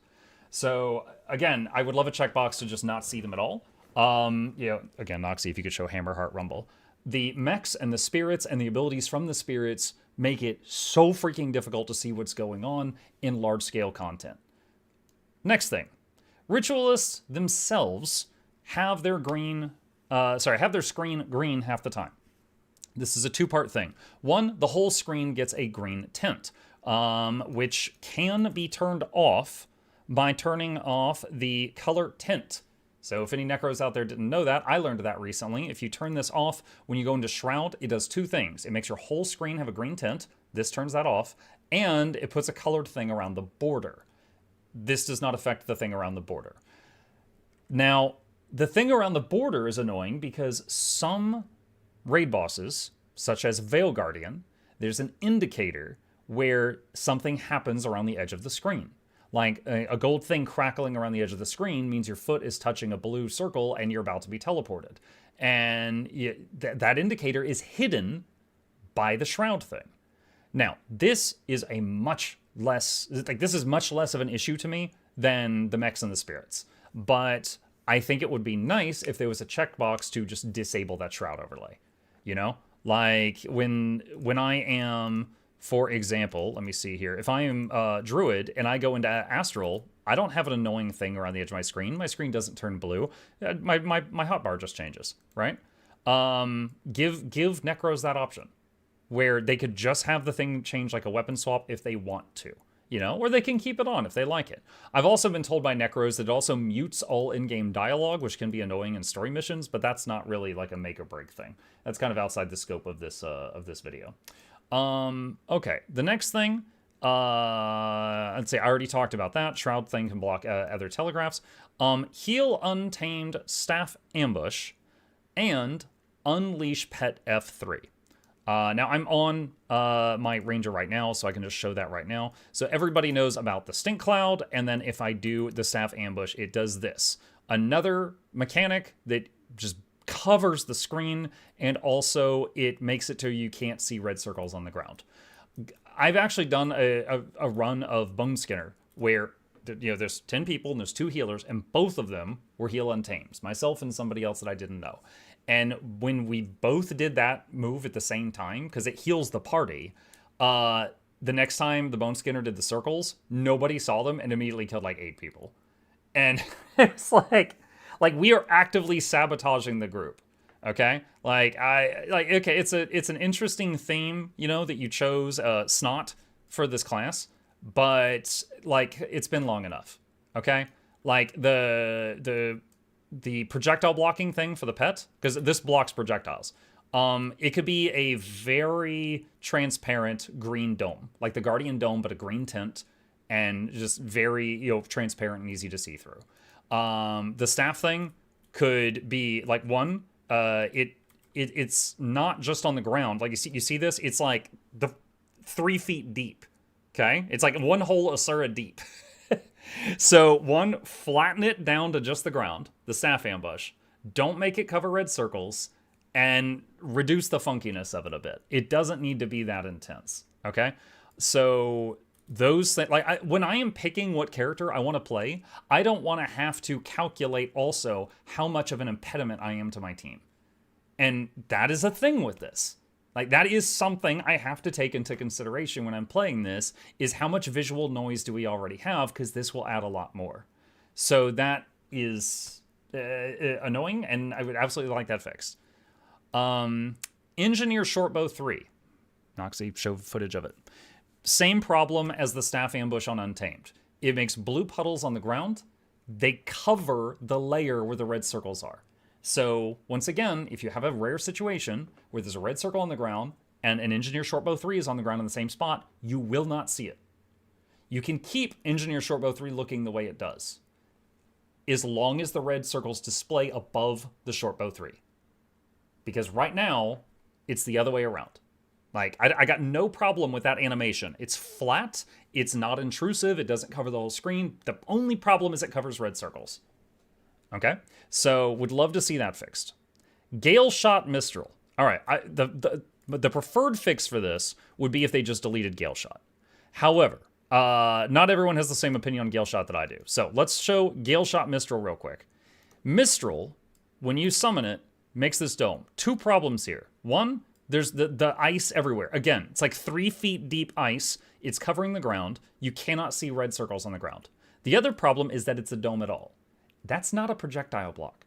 That, I believe, is the only skill in the game that looks like a dome, but isn't a projectile block. So this trolls your teammates twice. One, they think they're safe for projectiles if they don't know Gale Shot. Two, it makes them unable to see red circles on the ground. Rethink this whole thing, okay? Like, do not make this a dome. I know it used to be a wall. You changed it to a dome. If you want it to be a big circle, make it a circle on the ground. Get rid of the ice that's covering the ground. It is, once again, it is an impediment. If I am grouping with a Gale Shot and if I'm already, like, if I've already got like an Untamed in my team and 2 Ritualists, I might be thinking, no, we can't handle any more visual noise. Sorry, you can't join the group. Now, not everyone's going to think like that, but it's something that crosses my mind. It shouldn't be. That should not be something that goes through my mind when I'm inviting people to a party. Okay, next thing. Luminary Light Aura Explosions. There is a build of Luminary where they constantly put light aura on themselves and detonate it constantly. And it's just like a light bulb blowing out just over and over and over and over and over and over and over and over and over and over. I don't really know what to do there. However, it is another major source of visual noise. I would very much like, if I'm not playing the Luminary, I would very much like a way to tone that down. You know, like reduce intensity of other players' spell effects or something like that. You know, for just some kind of setting like that. Excuse me. Okay, the next thing is wells, specifically Mesmer and Spectre. Mesmer wells are fairly transparent. The graphic is good. You can see through it. You can see the ground, and I really like the clock hand effect. But that whole thing where it's doing almost like a heartbeat. There's like a pulse or something that just like really messes with the screen. If you're in a fight and you're all in a pile, and then like a Mesmer does a couple of wells, it can be very disorienting. Spectre, the whole thing is just a puddle, and again, the puddle covers red circles. And so if the Spectre does a couple of wells, and if it's a support Spectre, they love their wells. They're doing them all the time. If they happen to line up with red circles, it's bad, because you can't see them unless you saw the red circle before it got covered. And so that one, also another cause of this same issue, but less intense than the stuff that's higher up on the list. And the very last thing I wrote was mounts in some situations. This one is more of a thing, is like, I'm sure we've all been there. Like, you go to a meta and you're waiting for it to start, and there's 30 people on sky scales, and just the whole screen is blocked by just like skittle colored wings beating in your camera, and you're trying to find a way you can turn your camera where there's just not wings beating in it constantly, which was made worse when they made the dragonfly skimmer thing. I would love a checkbox in the graphic settings for don't show other players' mounts. Like, you could still see the floating nameplate. Or, you know, maybe you'll even, like, just... I don't know that we need to see the player at all. Like, you could just have the player just running really fast, or you could just have the player just invisible if you uncheck that box, or if you check don't show. But I would love a setting in graphics to not show me other players' mounts, primarily for open world stuff. This is not an issue in any serious content. Like, I want to see if people are on their Warclaw in World v World. This is not an issue in PvP, or strikes, or raids, or fractals, or anything like that. This is just an open world problem. That's it. And that's the whole list. That's the whole list. The further up something was on the list, the more of an issue I think it is. Mechanist mechs, Ritualist spirits. If you're on a Necro, Shroud can be annoying. The Untamed Staff and the Ambush, the Engineer Shortbow 3, and the Gale Shot Mistral are really bad. The Luminary Light Aura, Luminary is less popular than those other ones I mentioned. So Luminary, the Wells, the Mounts things, and then the Shroud, if you're not on a Necro, are much lower in priority. But I would really like to see something done about this. And again, visual noise has been something in this game and also other MMOs for the whole lifetime of the game. right? I specifically remember when the game launched, and you'd be at a world boss, and at that time there was one of the top DPS abilities for an engineer was the rocket turret, and so you'd have 70 people fighting the centaur boss, and there would be a line of rocket turrets, and honestly it was a beautiful thing, all just launching volleys, or just artillery volleys into the fight, and they were outside the fight because they were fragile, and they applied burning, so the boss always had 3 million stacks of burning. They were nerfed into the ground later on, by the way, buff turrets, but the visual noise wasn't that bad, but you still saw friggin' Liberty rockets just coming in all the time. But now it's different. Now the visual noise is there's 30 spirits and 15 mechs, and the whole screen is green, and you can't even find the boss. It's gotten so much worse. So yeah, it's always been a thing, but these new spell effects have made it worse. So that's it. If I am an influencer, I almost choke on that word, then I would like to influence ArenaNet to do something about this. It's getting really bad. And again, I know they don't like the game being toxic. We don't want a game where you can inspect people and then kick them if their build's wrong. Right now, I think about whether or not they're visually noisy before inviting them to a group if we already have too much visual noise in the party. And I guarantee you, after they've thought about that for a couple seconds, they're going to be like, yeah, we don't want that. The question is, will they do something about it? So that's it. That's it for my influencing for today. If you know of any other abilities that cause problems, abilities that when you use them, you unintentionally troll your group, please put them in the comment section. These were the ones that really were just screaming in my face. So this is a part rant and part I hope something is done about it. But if you know of any others, put them in the comment section down below, and I'll fight you there.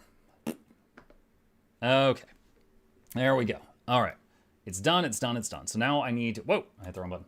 Now I need to let Noxxi know that that's there. Bring back Arc Divider. No, I don't care about Arc Divider. This is not an Arc Divider video. All right, hang on a sec. Go to video on visual noise. Recorded during stream evening of tonight. All footage needed was produced before the talkie part.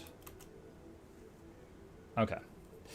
I may or may not troll my group by yeeting myself unwisely with movement skills. Does that count? Yeah. I'm still stuck on mech not working underwater. That leaves underwater content being abandonware and borders into actual negligence. Don't play NG, so I had no idea. Yeah. Jealous Road utility if enough stack can hide enemy AoEs. The only game mode I can think of where you'd have too many Jealous Roads might be like World v World? I can't think of a content where I've ever seen more than 2. And I'm thinking maybe World v World.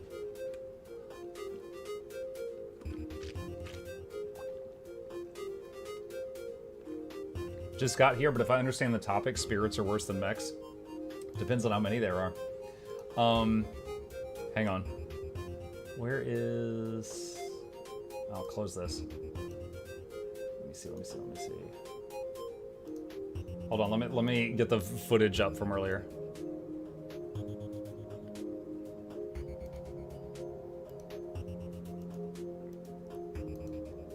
Where's Hammerheart when it got really bad? Okay.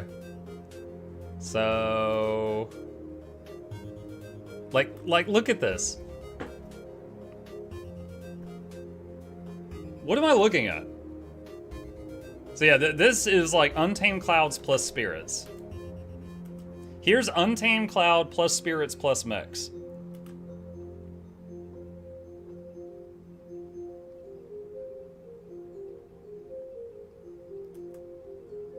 I think that right there is going to be the thumbnail. With the Mukluk WTF thing in the corner. Like, that would be the thumbnail.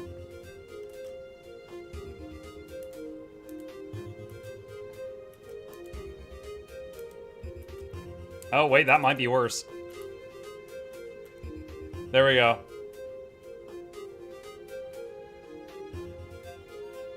That one that might be worse.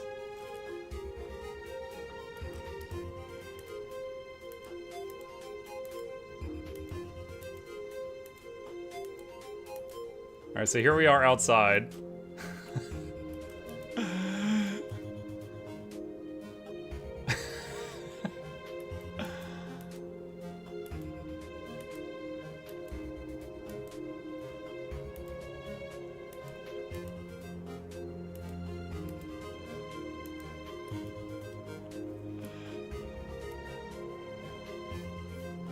Oh my god.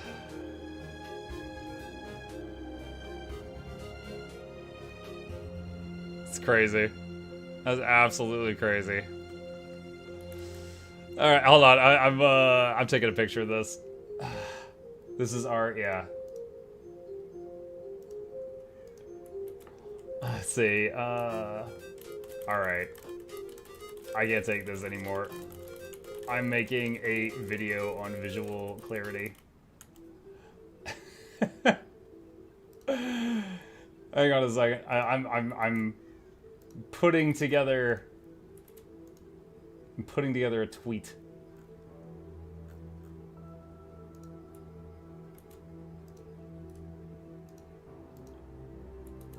Again, one of these problems EverQuest solved 27 years ago. Which, it's like, come on, we can't leave it like this. Cannot leave it like this. Funny that this is the topic, but this afternoon my husband came up behind me during Hammerheart and was like, where's your character? Yeah. Yeah.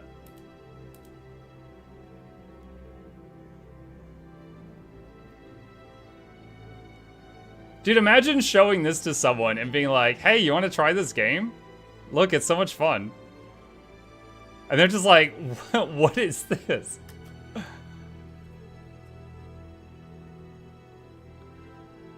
Yeah, I think Rits and Mechs are the biggest problem. And part of it's because, like, they're such a fun class. They're very popular. Like, Luminary, if you had 50 Luminaries in a squad all doing light aura explosions, that would be problematic. But Luminary's not as popular. How did EverQuest solve it? EverQuest had a spell called Shrink, and you could cast it on pets, like, you know, necromancer skeletons, or beast lord animals, or shaman spirits, or druid pets, and they would shrink down to miniature size. They would still do, is that freaking Piccolo? His name is Piccolo. Fantastic. It's perfection. Anyway. If you shrunk the pet, they would still do full damage, but they would be the size of a miniature, so they were not in the way. Because some dungeons would have like very tight corridors and stuff like that, you know? And you did not want the pet to be like just blinding the whole corridor. Check out how Ghost Mail Carrier looks. How? Hang on.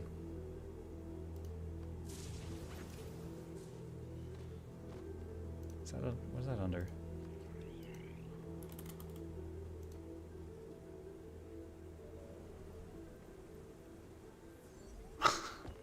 That's kind of cool. Ghost walks up to you and is like, "Your mail, sure." In FF14, you could type /pet size small in your chat window, and it makes it all summoner pets miniatures. That's good. Why not add an option to turn off pets and change the size? We literally just talked about that. That's what I just suggested, is a checkbox for hide all other player pets. Just gotten to heal Rit, but I am seriously starting to ask myself if it might be too annoying with this class. That's just not how I should feel when I like playing class. Yeah. Yeah, yep. Okay. What's next? Hold on, let me open my file explorer here.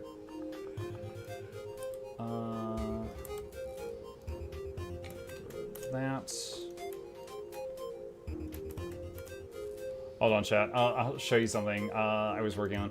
I was making, Noxxi just finished a version of the Endless Summer Ring video.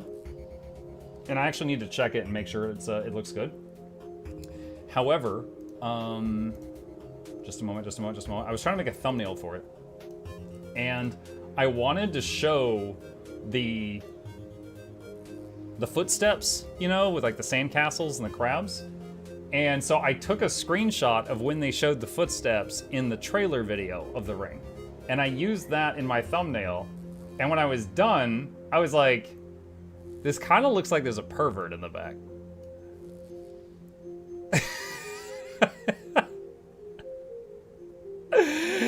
So I was like, I don't know how I feel about this.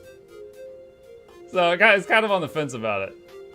So I made a second one. I made a second one, and I was gonna do that YouTube thing where I just give it 2 thumbnails, and then it'll just like, you know, let people decide which one they click on more. Jenna, is that you? And the crab's like, oh! The AB thing? Yeah, the AB thing.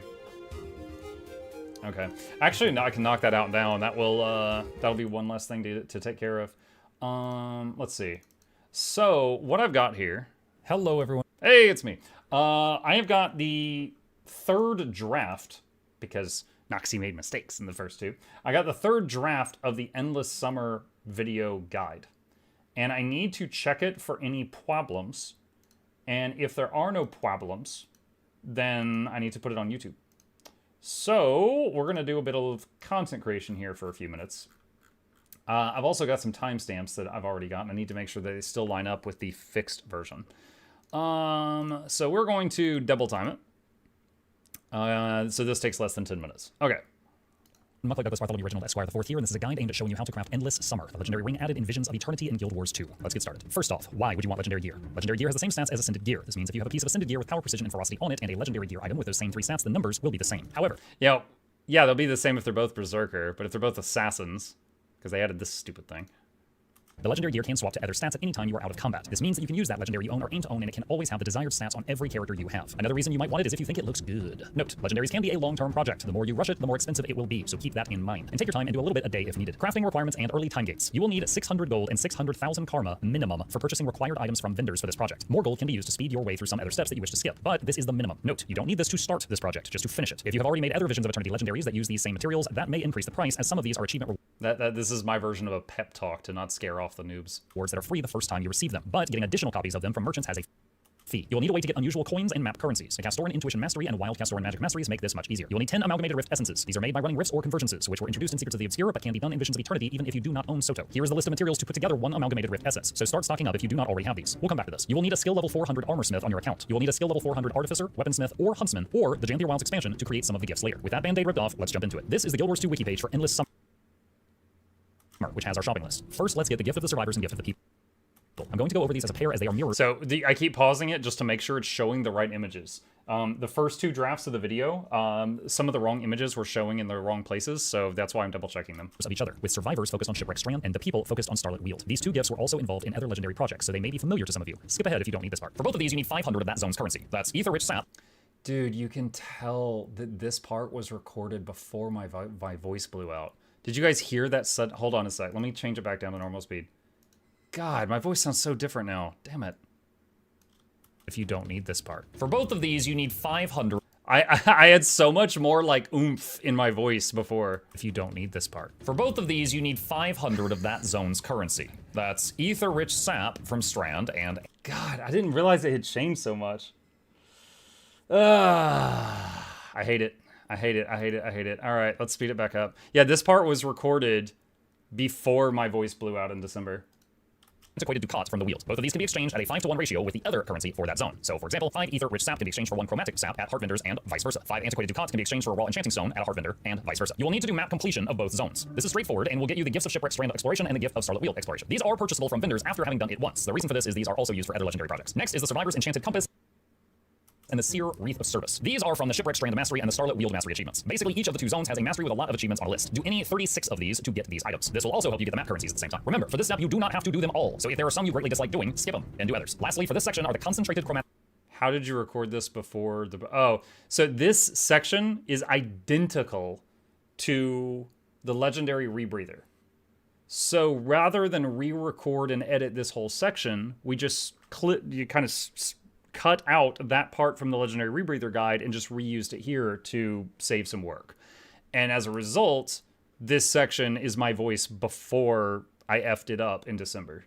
Sap, bought from Tyrion Alliance representative Sharp Whisker in Shipwreck Strand, and the patron of the Magic Arts plaque, bought from Huntmaster Arnor in Starlit Weald. To purchase these last two items, you will need... Hold on. Some you greatly dislike doing, skip them, and do others. Lastly, for this section are the concentrated chromatic sap, bought from Tyrion Alliance representative Sharp Whisker in Shipwreck Strand, and the patron of the Magic Arts plaque, bought from Huntmaster Arnor in Starlit Weald. To purchase these last two items, you will need a total of 500 gold, 600,000 karma, 500 chromatic sap, and 500 raw enchanting stones. The sap and the stones are obtained in the same way, just in their two separate zones. Let's go over how you can get these two piles of currency. Number 1, events reward the small currency, which can be traded for these in a 5-to-1 ratio as earlier mentioned. Number 2, with the resourcefulness mastery in the Castoran survivalist line, go gathering. You will randomly get these items while gathering any resource in Castora. This appears to go even faster when using magic find boosts such as item booster and black lion booster. If you have wild Castoran magic masteries, you can use the magic mirrors. These are scattered throughout the zones. After using one, you play a minigame where you clear the markers with 3 shots or less. The dark markers explode, hitting an area. Afterwards, a chest spawns next to you, once per day per mirror. This also charges you with ethereal key charges. You can use the charges to unlock other chests nearby that are revealed after having used the mirror. Here are maps of the 2 zones, and their current known mirrors and connected chest locations. Credit to FFFAM on Reddit for making these. It is possible the community may find more in the future. So, once per day, you can make a lap around the zone, hitting mirror, then its chest, then a mirror, then its chest, repeating, and get a lot of the zone currencies, unusual coins, and other loot. Method number 4, meta events. Each of the 2 meta events gives a hero's choice chest. Each hero's choice chest gives you your choice of 25 of one of those 2 currencies. Number 5, using the Castoran intuition mastery under skimmer adaptation, you can use either location to begin pinging and looking for nearby treasure. With this active, travel over water areas and grab any chests that spawn. These will get you more of these map currencies as well as unusual coins. Number 6, reward tracks in PvP and World v World both. Once you have 500 of the chromatic sap and raw enchanting stones, as well as the earlier mentioned gold and karma, you'll be able to purchase the concentrated chromatic sap and the patron of the Magic Arts plaque. Then you can go to Castaway Agnes, the heart vendor in Shipwreck Strand, Holgarden, to purchase the gift of the survivors. Afterwards, go to Canuck at his pub in Shipwreck Strand to purchase gift of the people. Now let's turn our attention here. We're going to do gift of the... Pain. Highlight next, because after doing it, a new merchant will unlock that we will need to make the last remaining gift. Go to your achievement panel and search... Like, it sounds like I'm using a completely different microphone. Because my voice just suddenly shifts so much. But I'm not. For Radiance of the Sun God. I recommend clicking the little eyeball to pin it to the right side of your screen while working on this. First, speak to the High-Lex Shaman in Shipwreck Strand. This is Shaman Pollack, who is just northeast of the... Hang on a second. Were we talking about visual clarity or lack thereof? Lack thereof. Was talking about this. That. Hull Garden Pier waypoint. Next up, defeat Tequatl the Sunless. Tequatl is a world boss in Corteria that spawns every 3 hours in Sparkfly Fen. You can do this step at any time, so check to see when Tequatl will next spawn on the event timer webpage. Link is in the description if you need it, and make sure to join in on the next one that you can. If it won't be up soon, you can continue with the next step and come back to this later. Next, find the Shard of Zintel in the Witchmire Swamp. For this one, go to Caledon Forest and follow this path through a cave to find a mini dungeon puzzle. The entrance of the cave may be a closed door if no one has opened it recently. Throw a rock at the gong to open it. After going through the cave system, you will find a puzzle. The goal here is to look at the lights up on the wall and match it on the ground. On the floor is a 3x3 set of circles and stones you can place on them. When you match one of the light patterns, a torch will light up. After 4 successes, the door will open, and inside are treasure chests which will contain your quest item. Next up, find Pollock's Acolyte in Jellicoe Cliff Rise at the bottom left corner of Bloodtide Coast. Travel there and look for a veteran high like Nuhuali. He will send you on to someone else. Travel northeast to First Side Vigil Waypoint. Just north of it is an underwater tunnel leading to another frog town. Speak with Huidzilla. He will tell you the item you seek was taken by trolls. Head straight east from here on the map and you will find a large fort-type structure with a ton of trolls in it. Kill trolls until you get the quest update. Next up, find Palak's Acolyte in Viathan's Arm in Kessex Hills. For this one, there's an underwater tunnel near the heart vendor that goes straight down, then northeast, and then back up into another frog town. Speak with Hylek Nahwali. He says that to get the quest item from the chief, you'll need to bribe him with his favorite snack, dragonfly meat. Head to Metrica Province to McCoddle Grounds Waypoint. Go to the heart vendor just east of there and do the heart if you haven't already. They will then sell dragonfly steaks for 7k karma. Buy one. Head back to Kessex Hills, go through the water tube again and back to the frog town. This time talk to Chief Flatoa and give him the bribe. The food. And he will give you the quest item. Next up, find Palak's Acolyte in the hunting grounds. Head to Et's Little Grounds Waypoint in the hunting banks in Timberline Falls. Talk to Hylek Amini. He says the crate have taken their shard. Head to the water and kill either the crate event boss if it is up, or 25 normal crate. They respawn very quickly. I was able to get 25 in a few minutes and get the quest item. Next, find Palak's Acolyte in Woodland Flats in Mount Maelstrom. Head to Old Sledge Site Waypoint, south of the reactor. Fly a bit northeast to a frog town. Find and speak with Hylek Plamatini. They will give you information on 2 shards. For the first, to go to the Crucible of Eternity Waypoint and head northeast to the treasure chest. For the next one, we need to get into Deirdre Steps, the northeast corner of Mount Maelstrom, also known as the Hidden Garden Jumping Puzzle. If you're unfamiliar with the Hidden Garden Puzzle, my advice is to look in the group finder for someone there. Use a teleport to friend on them and mail them a tip for their help. If you wish to do it the old-fashioned way, there are certain mobs that you have to kill to open portals into the garden, allowing access to the puzzle. If you wish to do it this way, I will link the Hidden Garden wiki page down below that has their spawn locations. Once inside the area, you need... That's my way of saying I ain't going over all that. This is not a guide to Hidden Garden. You to interact with 4 different elemental objects. Light, which is on top of a giant tree in the middle. Water, which is on top of a waterfall in the south. Earth, which is under the large tree in the middle. And winds, which is on a cliff to the north. If you have a flying mount or the Visions of Eternity skimmer with its masteries, this part is easier, but those are not required. After you have all 4, go back to the big tree in the middle, and about halfway up it is a large chest that you will open for the quest item. Seek out the shaman in Astra's Forelands in Sparkfly Fen. If there's any events going on here, you may need to finish them before you can talk to the next NPC. Once you are allowed to do... Look at this! I can't even see the frog. So speak with Shaman Hoylek. I'm just running around through this pile spamming the F key.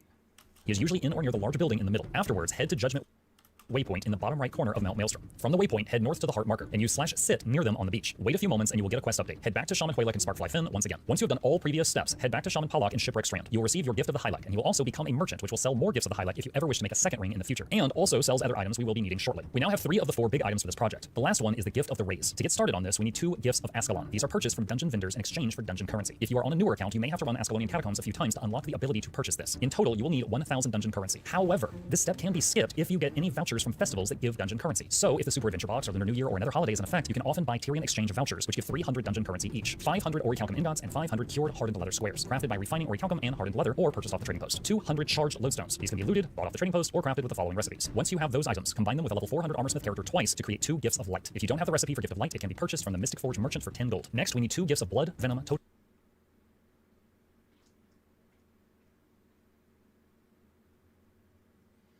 This is one of those moments where I see something went wrong with the editing.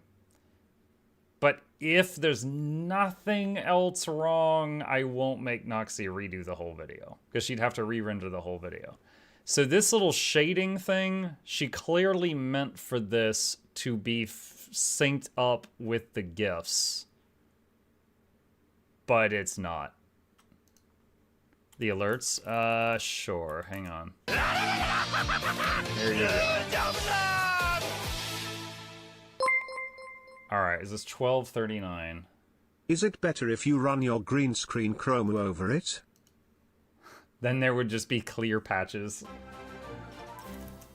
1239, visual error. Dust, fangs, scales, claws, and bones. These are crafted by an artificer, weaponsmith, or huntsman. Or, if you have Janther Wilds, you can visit Wardcrafter Luceray in Moon Camp. Hey, Muck and chat. Wait, what? Hold on a second. The Mystic Forge merchant for 10 gold. Next, we need 2 gifts of blood, venom, totems, dust, fangs, scales, claws, and bones. These are crafted by an artificer, weaponsmith. I think those are the wrong images. Dude, I'm talking about how to make, like, the Gift of Claws and stuff, and she showed an image for Condensed Might and Magic. Ah, dang it. Should be showing Gift of Blood or one of the other individual gifts. Not Condensed Might Magic here. Damn.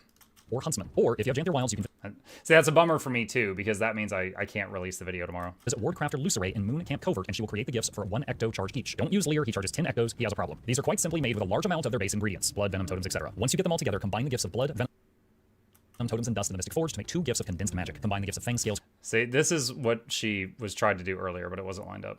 Claws and bones in the Mystic Forge to make 2 gifts of condensed might. Lastly, for this section, we need 250 sunbeams. These can be purchased in the base game from Quadanti in Sparkfly Finn at this location after doing that heart. This will cost you 5,000 karma. It's pretty cheap. Now we combine the gifts of light, gifts of condensed magic, gifts of condensed might, and the sunbeads and make Gift of the Sun. Next, we need 250 piles of coarse sand. I don't like sand. It's coarse. You will probably already have That was my idea. some of this in your material storage, but if you need more, this is tradable and it's pretty cheap to get off the You trading are post, as all more items on entertaining to me than all that is the Super Bowl. So I am watching you, and you get to have my Prime sub. Oh yeah, the sports ball fandom. Yeah, they had like a really big, really anticipated episode coming on today, didn't they? That's cool. Yeah, I heard the cosplayers are going crazy. Small amounts of this while playing, there is a lot of it in the economy. 100 ley infused sands is obtained from bounties in the Crystal Desert. Note, if you do not have Path of Fire or you just don't wish to do this, it can be purchased off the TP and it isn't too costly. 250 coral orbs, obtained all over the game, but if you need more, you can buy them off the trading post or create more with the following recipe. A relic of the Sunless. A weird requirement, I know. This is crafted with the following recipe or purchased from others off of the trading post. After you have all of those items, combine them in the Mystic Forge or... Hold on. Create more with the following recipe. A relic of the Sunless. A weird requirement, I know. This is crafted with the following recipe or purchased from others off of the trading post. After you have all of those items, combine them in the Mystic Forge or talk to Shaman Pollock in Holgarden and use the items to purchase Gift of the Beach. Next is 250 obsidian shards. These can be obtained in dozens of ways throughout the game. If you don't have enough of them, one way that you can get a bunch in bulk I can recommend is a merchant that spawns at the Temple of Balthazar in the Straits of Devastation after the event there, that sells obsidian for karma with no cap on how many you can buy. 250 tier 6 gemstones. He Knives 666 raided my stream with 2 viewers. Hey Knives, thank you so much. We're looking at a video project that's being edited right now and looking for any mistakes. We're almost done with this. Thank you. I want to clarify here, you only need a stack of 1 of these. So, 250 beryl orbs, or chrysocolla orbs, or emerald orbs, or opal orbs, or ruby orbs, or sapphire orbs. These can be traded, and in some cases crafted if you're short a few. A bloodstone shard purchased from the Mystic Forge merchant for 200 spirit shards. 100 mystic runestones purchased from the Mystic Forge merchant for 1 gold each. So, this is a 100 gold purchase that is unavoidable on this project. Combine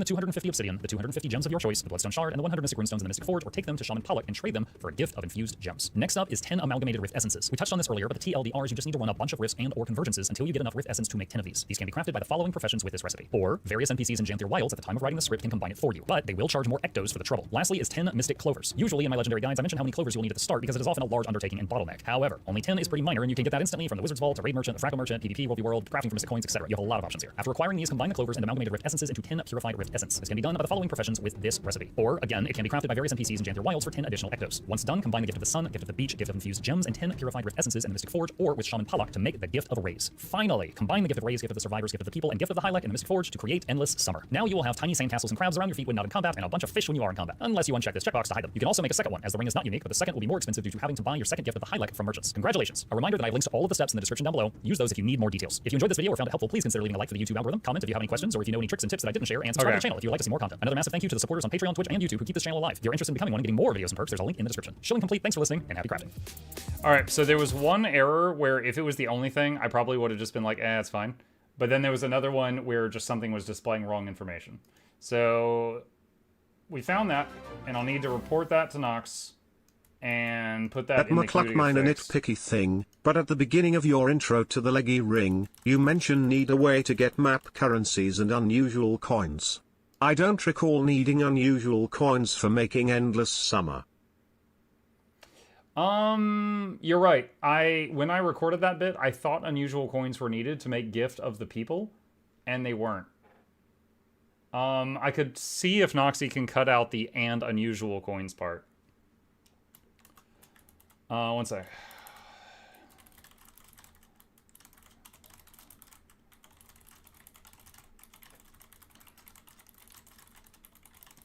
Hold on. What was the timestamp that I said unusual coins? Hello, everyone. Mukluk Douglas Bartholomew Reginald Esquire the Fourth here, and this is a guide. Let's get that legendary be a long-term prod time gates. You will need 600 gold and 600,000 karma minimum for purchasing required items from vendors for this project. More gold can be used to speed your way through some other steps that you wish to skip, but this is the minimum. Note, you don't need this to start this project, just to finish it. If you have already made other Visions of Eternity legendaries that use these same materials, that may increase the price, as some of these are achievement rewards that are free the first time you receive them, but getting additional copies of them from merchants has a fee. You will need a way to get unusual coins and map currencies. To cast store. Okay. At 131, I said you will need a way to get unusual coins and map currencies.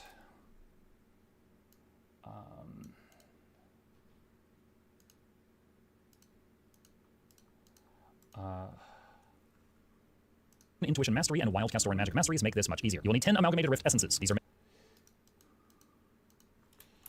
Can you clip out the mention of unusual coins and? So it just says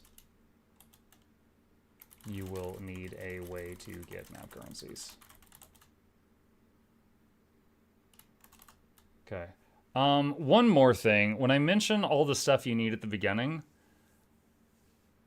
I didn't mention the mastery that you need for buying Mystic Runestones. I've had that mastery for... Wait, what? We were on the short bow earlier. Okay. Where is it? Legendary Crafting. Scholar of Secrets, right? The Mystic Runestones? Yeah. Okay. So... Noxxi, here's the thing here for Scholar of Secrets. Let me... pull this up. Hang on. All right. Where did I mention time gates?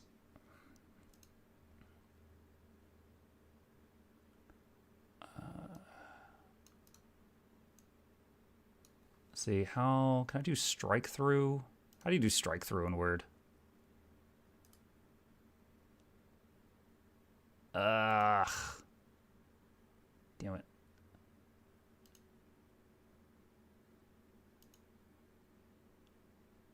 There.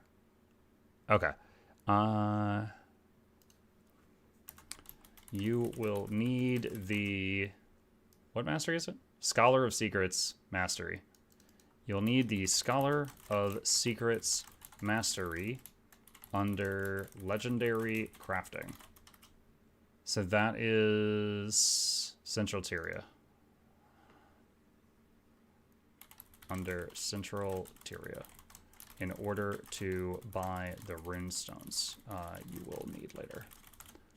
Okay. So... Okay. So future Noxxi, this is just in addition to the video right here where the green highlight is. If you can add in... You will need the Scholar of Secrets Mastery under Legendary Crafting under Central Tyria in order to buy the runestones you will need later. And there it is. There's a video of it. Okay. All right. Additionally, on stream tonight, 2 hours and 12 minutes in, I recorded a small addition to the time gates section of the script regarding the Scholar of Secrets Mastery. Please download that and add it. Okay. All right, so there were 2 small things that if they were the only things, I would have just been like, you know what, it's good enough. But there was also 2 larger problems. So since we've got to go back and re-edit it anyway, we're going to add all 4 things. All right. This dude came in and has just been staring at me for a while. What? Can I help you, sir?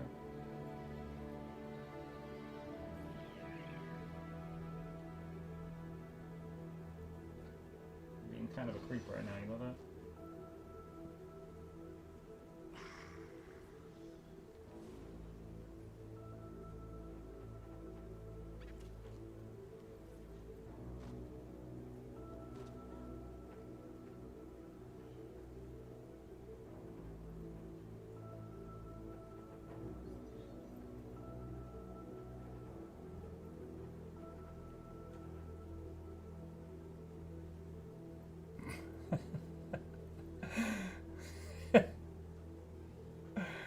That pose.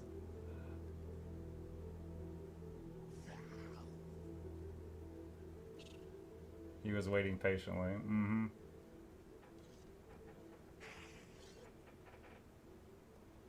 Flop.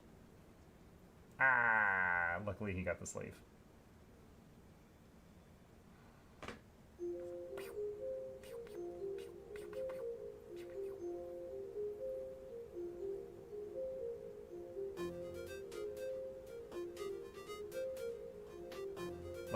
Pull your claws back in. Thank you. He was like, stop, but also I'm not letting go. Okay.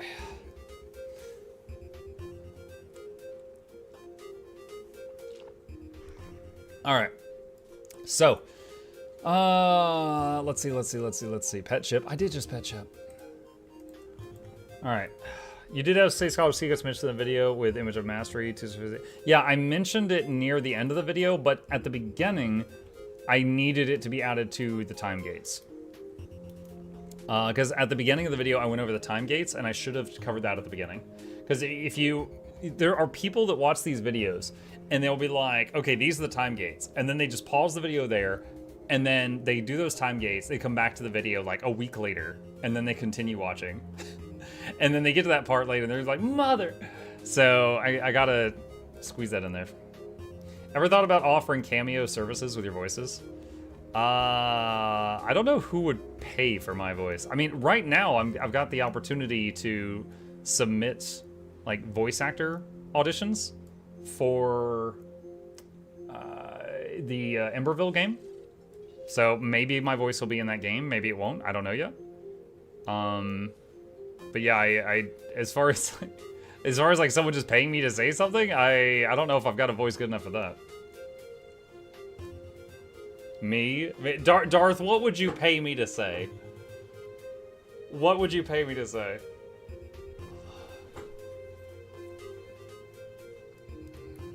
I'm honestly curious.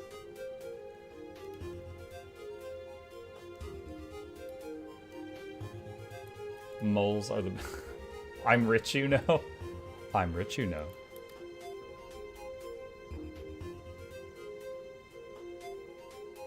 You just got Muck to read that last line for free. I didn't read the whole thing. Did not read the whole thing.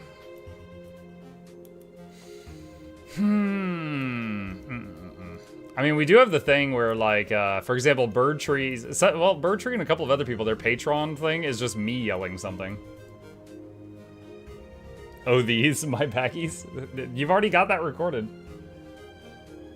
You already have that one. Not fair to Muck, he should be paid. I mean, I do accept money. That is a thing. I do accept. Let's see. What next? What next? What next? Let's try this out.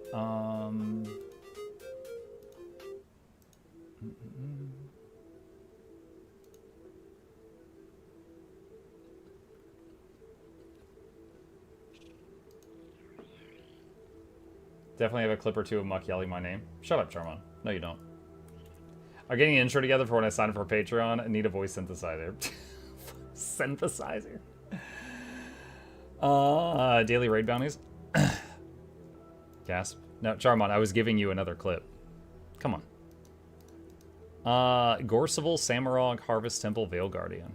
Ooh, yeah, I would do all those. You know what? If I'm gonna do it anyway... Let's see. Lines are children. I don't know, your voice acting in the Lord Hyza video is pretty good. The only thing I have in that video is not even my voice, I think. He has some videos that have me going, oh! And then there are other videos of his where it's just my character, but you just hear an eh as he gets killed. And that's not me. That's like some other cartoon thing.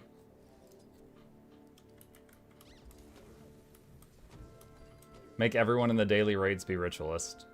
No, I've already got the footage. I don't need more of that.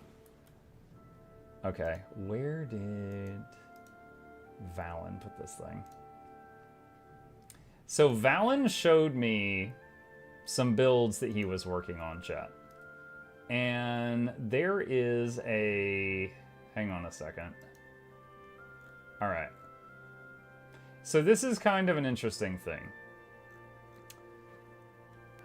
I'm gonna need a notepad for this one. One sec. All right. So, this is kind of an interesting thing. Let's talk about the Holy Trinity in MMOs, which is class. Anyone know what it is? The MMO Holy Trinity. Let's see if everyone's been paying attention. That's right. Tanks, healers, and DPS. All right, that's the Holy Trinity. Guild Wars 2 does not respect the Holy Trinity. So Guild Wars 2 said no Trinity. Everyone is an adventurer with a heal skill. No healers, no tanks. Then Heart of Thorns came out. And Guild Wars 2 said, wait, just kidding. So they added in Druid and many other healers. And some fights in Heart of Thorns required tanking. Which was things like Gorseval, Veil Guardian, stuff like that. Hell, the very first fight requires a tank, which is Veil Guardian. The very first raid fight.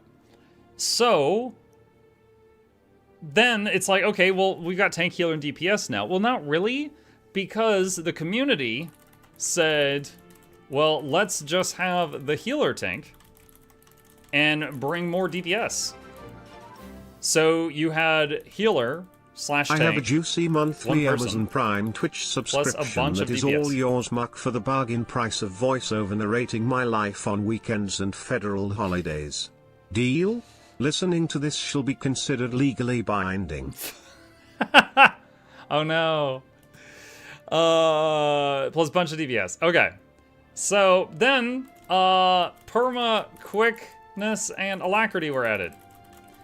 So then, the player base decided the Trinity would be quick or alac healer, plus quick or alac DPS, plus 3 DPS, plus, you know, more pure DPS. I should say pure in quote marks, pure DPS. All right, so what I'm getting at is the Guild Wars 2, like, there's so much flexibility in this game. The Guild Wars 2 players can kind of decide the meta, right? So, like, for example, what if you wanted to play a Lingering Light Druid, then have an alac healer, an alac DPS, a quick DPS, and 2 pure DPS? You could. The Lingering Light Druid would not provide alacrity, but would have way higher healing output.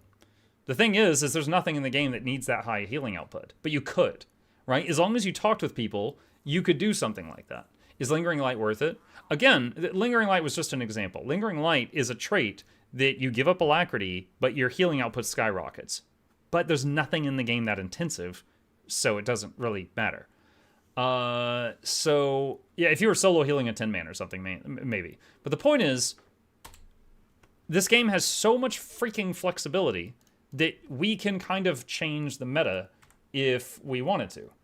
Guildgen, who you guys know I occasionally collab with, and Valen makes videos on Guildgen, have been experimenting with a new set of builds.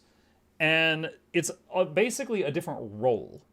And some of you may remember Mighty Teapot did a video of a ritualist, which I believe was in Zealot's gear, that could heal and do like 10 or 20k DPS while healing. Do you guys remember that? So it was like a heal roll and boon and DPS. Now, it had cons to it. The healing output was slightly lower, but it was still more than enough for 90% of the content in the game. Valen has been working on making more of those. He has made a heal DPS Luminary, a heal DPS Troubadour, a heal DPS Conduit, a heal DPS Writ, Scrapper, Paragon, Untamed, Evoker. Thief isn't real. And there's Untamed again. So these down here, these are heal DPS. So these are healers that should be able to do more than 10k DPS so they can carry a bad group and still do their job. That's the idea. So, since we got 3 more hours anyway, basically. Let's try heal DPS Untamed and see what happens. Now, let's see. Let's go up here. And you know what? Hold on. We're going to copy that, paste that here. Just for... Oh my god, why? Where did my dice go? Okay, hang on a second. This freaking thing. Alright. Get equipped fashion. And then... that. Apply. Okay, and then... There we go. Okay. Yay, fashion template. Alright. Alright, so there's that. So, what we're going to do is we're going to try this out. Now, pure heal Untamed always did pretty high damage compared to other healers. You can make raid squads composed entirely of one profession and still have all roles covered. That's kinda unique from the games I've played. Yeah, for sure. I mean, the healer tanking is pretty unique from games I've played. Yeah, you're absolutely right. Okay. So, let me see what he's cooked here. He's using staff, mace, mace. All right, first I'm going to try what he's done. So I am more knowledgeable on Ranger than I am on any other class. So first I'm going to try what Valen cooked. And then I'm going to see if I think I can improve upon it or if it's a keep it as is type of thing. So he's doing staff, mace, mace. He is using Zealot armor. So we're back to Zealot. Power, precision, healing power. Rune of the Fireworks. Oh, I was already using that. Okay. Transference and concentration on the steak. Oh, wait. Diviner on the sticks. On all the weapons, Diviner.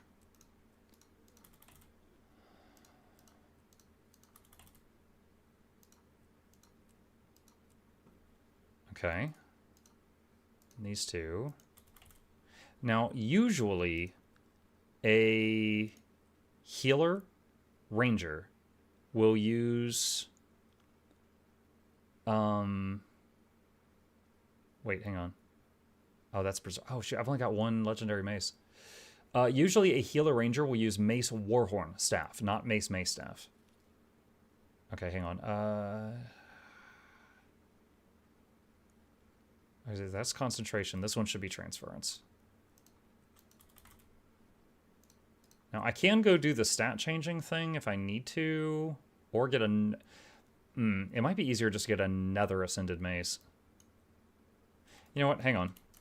Let me go to town for a sec.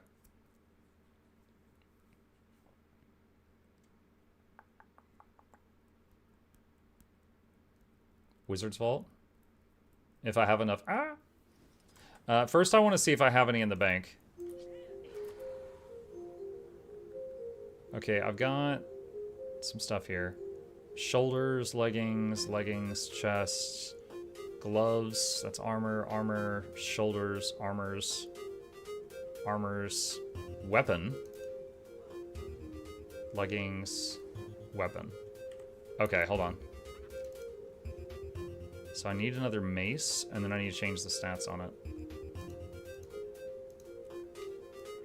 Oh, I didn't have that skin. What was that? Oh, okay. Okay. Your bag space? It's fine. Look, it's fine. Look, your whole opinion would fit here. Jesus. All right. What's the stat changing thing? What you do to stat changing?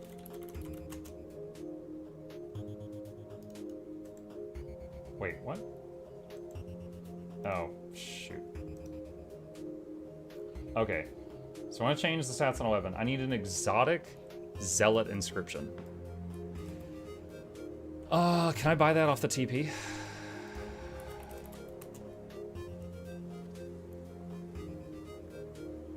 I don't know.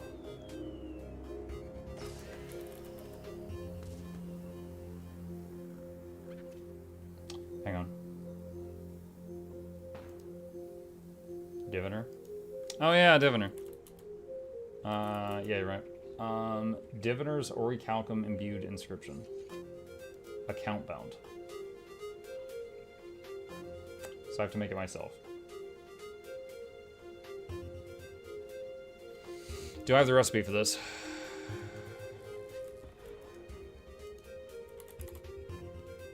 Yes.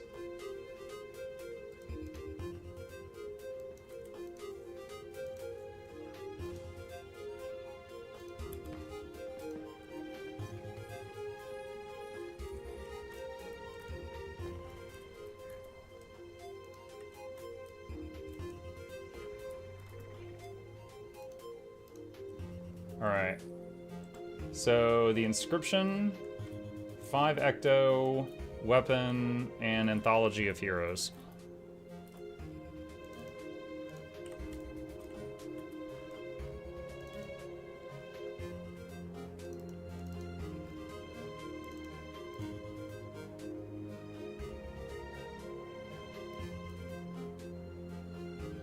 Oh my god, dude, that like froze the game. What the heck? That was weird.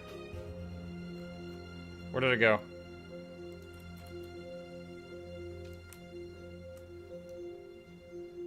It was there. Okay. It's red now. Okay.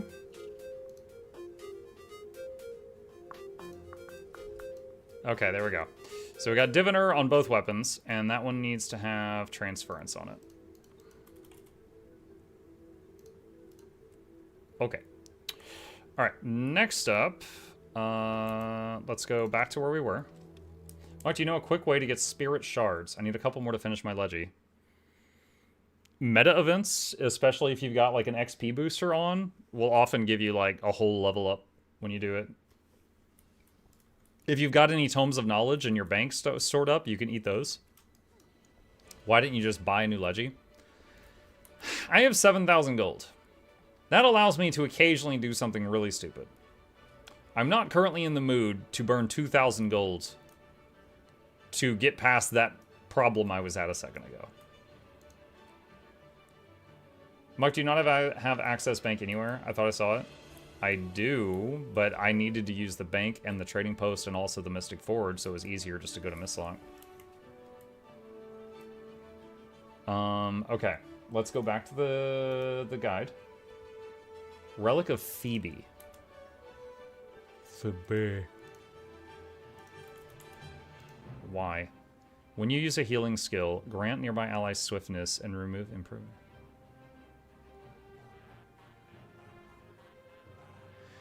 Is this because he's not using the Warhorn? Okay, so the Warhorn. The Warhorn gives swiftness, fury, might, and some other stuff. So since he took the Warhorn out, we got to get those boons somewhere else. All right.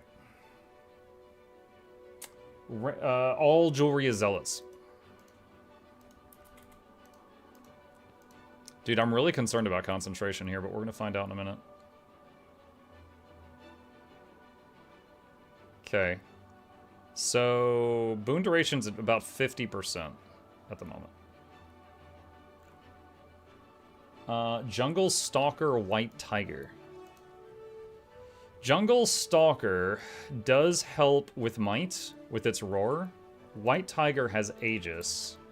So you typically don't want that on auto cast. Oh, why are we a Gale Shot currently? Alright, hang on. So let's take the standard heal build. Put it here. Actually, wait a minute. Alright. That's kind of what I've been running on Druid. So change that to Untamed. What is he doing? Okay, he's got the same trait lines. Yes. Yes. He's running Vicious Quarry. Why? Fury grants ferocity and additional increased critical strike chance when struck while below the threshold, gain fury. So he's doing this for ferocity and crit. So this is just damage. Okay. And then here, deal increased strike damage for each boon affecting you. Your pet deals increased strike damage for each boon affecting it. So I usually run Allies 8, which gives me one more save an idiot button. He's like, forget the idiot. Damage. And then he's running Bing Bing Bong.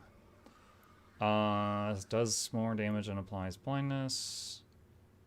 Rending Vines now converts boons to conditions.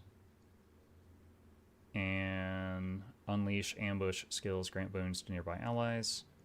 That's normal. Okay. And...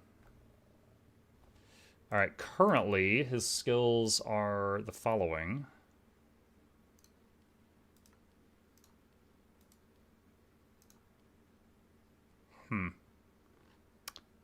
Guard. I have not played a build that used Guard, like, ever.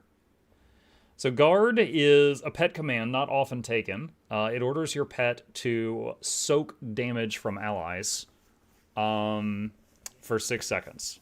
So for 6 seconds, anyone in range of the pet will take 33% less damage, and it goes to the pet. And you, I mean, this shouldn't really be a factor, but you get might when the pet takes hits during that. Okay. Didn't I select White Tiger for this? There we go. Alright. Then pet goes pop. Well, again, the point is to make the allies take less hits. Okay. So... let's see. Hold on. This is very important. We're going to play with the fashion for a second. Let's see. This, clear that out. This should be a staff. I like the chain staff. Needs something to set apart this build. Maybe different backpack or different colors.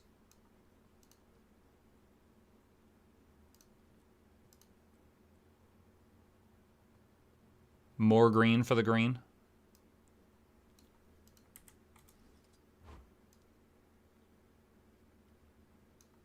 Yeah, sure. Very Robin Hood. Different backpack. Wait, what? Oh, there's something in the filter box, that's why.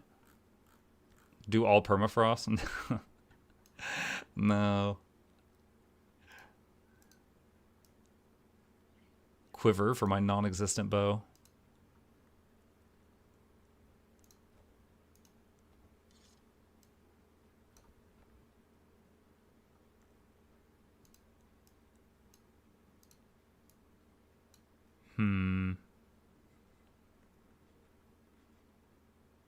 Oh, where's the dragon fireworks one? I used to use that one all the time. Right there. What the? Why did this thing just suddenly shoehorn in there? That was weird. Oh, it didn't apply it. The system. Okay. All right. Oh man, it's weird seeing my dude without the dark brown. Okay, so I think he's just spamming these two off cooldown. All right, so let me try this out for a sec. Spawn, average, average, spawn. All right, so we're gonna see a few things here. So what's my boon duration right now? 65% at the moment. All right, let's see what boons we can keep up if I play in the way that I'm used to.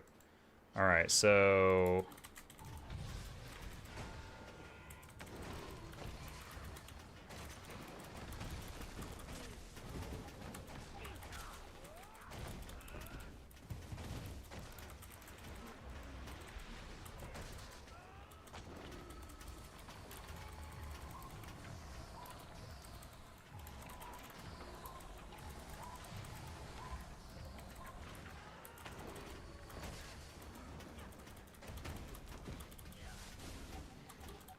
no alack.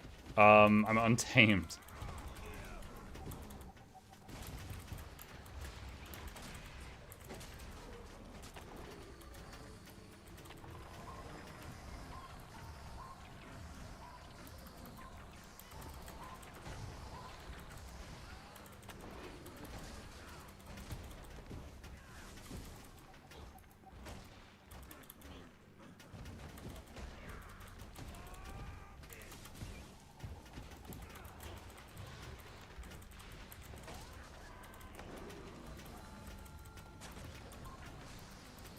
Alright, so we're 11k right now. We're keeping up Fury, Swiftness, Quickness, some Might stacks. Oh, that's right. If I got a lack from the terminal, I would be able to do a little better on the Might. However, Prot, I don't think it's staying up.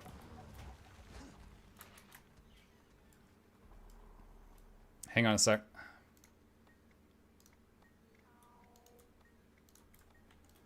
So if I do adjust self, add boons, utility, alacrity.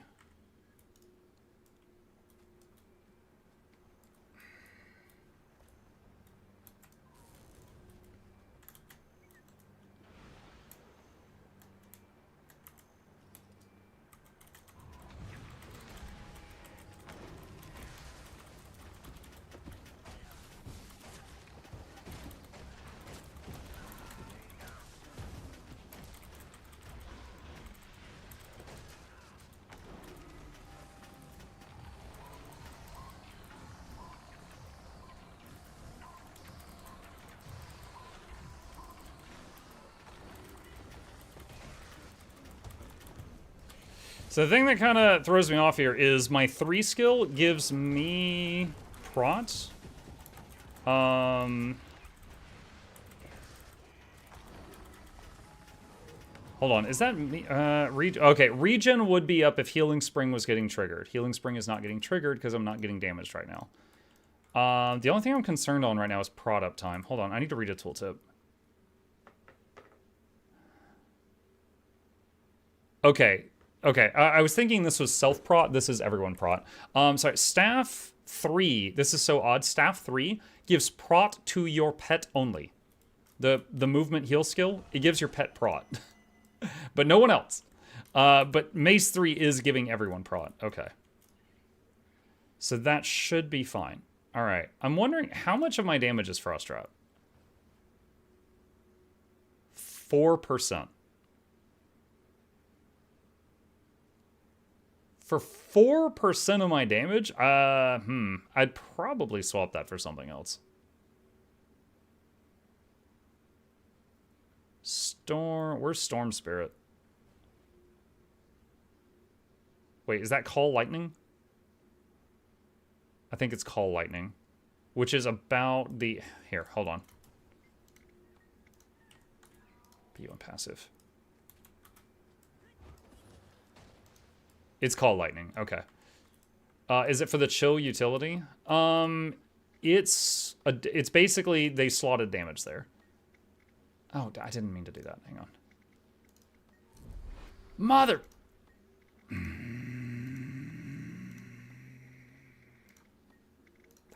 Okay.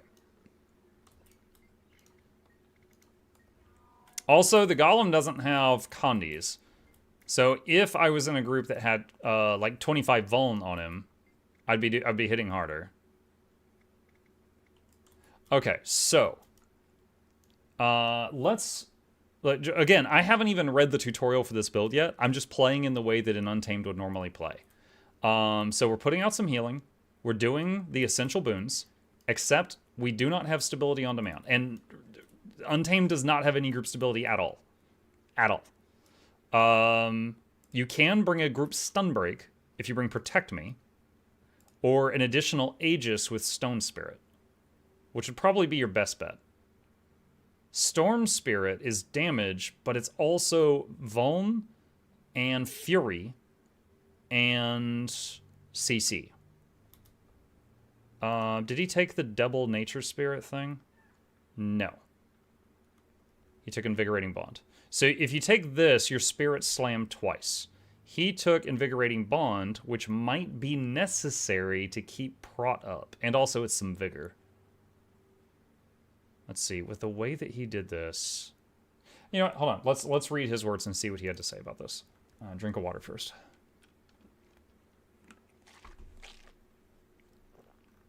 Okay.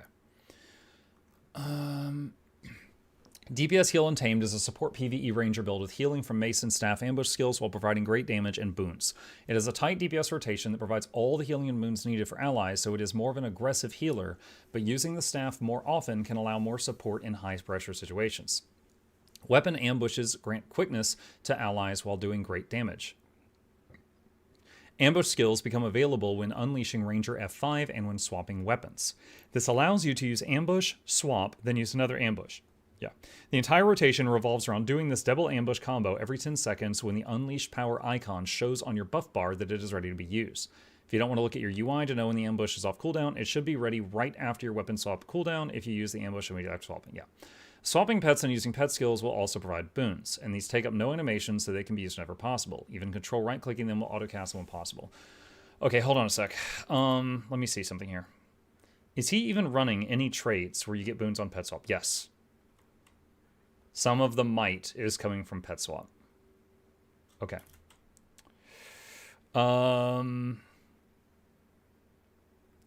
So, yeah, Unleash Pet, F1, F3, F2. Oh, yeah, actually, right here.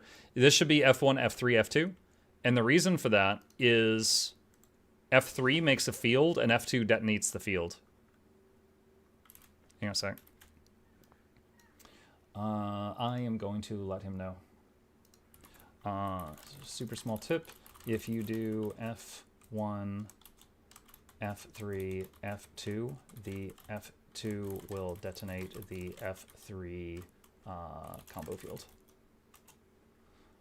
So just to show that, if you are untamed, you do F1, F3, F2. The F2 is a blast finisher, and the F3 is a poison field, so it combos itself, and it does additional damage. Okay. All right. So, back to this. Mace ambush, 1, 2, 3, 4, 5, 2, 3, 4, 5. He made it pretty simple. Unleash pet, unleash ranger, mace ambush, 1 swap. Staff ambush, use the 2. Frost trap and storm spirit. Healing spring, staff 3, 1, 1, 1, 1, 1. So, staff 3 is pure healing and a movement skill. So this one doesn't need to be in the rotation The only, well, I mean, I guess the only way this does damage is if your pet is a poison field and you combo it, and then it's, well, it's area weakness. It's not even really damage. But I think this should be a button you save for when healing is needed. Like, that one doesn't have to be in the rotation. 1-1-1-1-1. Because the support of this build is mostly passive through the rotation, it can use the guard utility skill to preemptively mitigate damage for allies in high-pressure situations, so they can survive long enough until the healing occurs. Spirit of Nature can also be used as a revival tool if things go poorly. Crowd control skills, Mace 3 and 5, Storm Spirit, Staff 4, and Mace Ambush. Yes.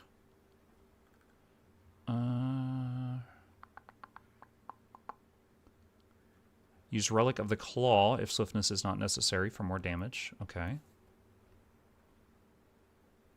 He's using sweet and spicy butternut squash soup. King of fruitcake. Alternatives for Frost Trap. Protect Me for AoE stun break. Frost Spirit for more cleansing. Stone Spirit for another Aegis. That would also help you overcap on prot uptime. So if you ever have someone who has to like leave the group and come back, there's less of a chance their prot fell off. And Protect Me is, of course, nice just because like if you Protect Me is nice because like you don't have stability, so you can AoE stun break with that. Alternative Nature Magic Allies Aid for an extra revive. Yeah, but that could be the difference in like 11% of your damage or so. But I do like having that extra revive. I do like it. I do like it. Okay, cool. All right, let's do some more tests here. So, hold on. The White Tiger. If you have any inquiries, Why did he, I mean, it's another Aegis, but it's one only accessible to you while the tiger's out. Mighty Roar triggers... So this triggers whenever you hit a pet F2, but it has the same cooldown as Mighty Roar. So it'll basically go off every time you hit Mighty Roar. However... So that means if you swap to the White Tiger and use the White Tiger's F2, that's not going to trigger this, because it'll already be on cooldown. Wait. The Jungle Stalker's Roar is a 20-second cooldown. This trait is a 20-second cooldown, but is the trait affected by Alacrity? Because if it's not, then it won't go off every time. Hang on.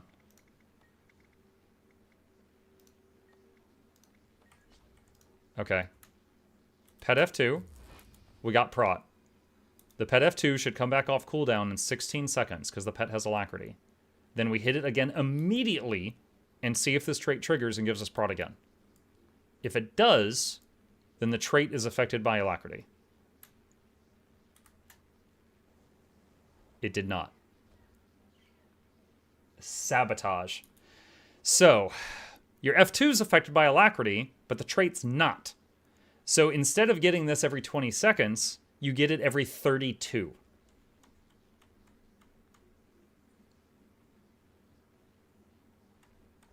Lame. So by reducing the cooldown of your F2, you drastically increase the cooldown of this.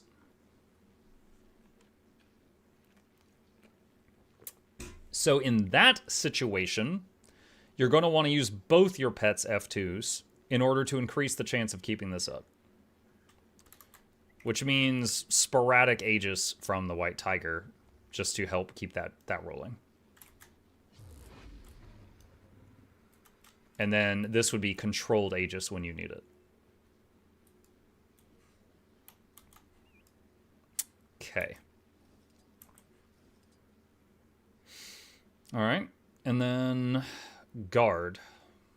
So one thing I'm curious of, because I have literally not messed with the guard skill in years, because it's just not good most of the time. Guard, back in the day, Scrapper, Bulwark Gyro used to work differently. It soaked damage from nearby allies that were in trouble and pulled it to you. But like if you were on Bone Skinner and you used it and one of your allies stood in a puddle, you would die. Even if you weren't in the puddle, because you would also take infinite damage. So I'm wondering if when you activate guard, if the pet can just explode. I'm not sure. I am not sure. Okay, let's do a couple tests here. Environment. Let's start with moderate. What's your favorite weapon skin in the game? Binding of Ippos. Legendary focus.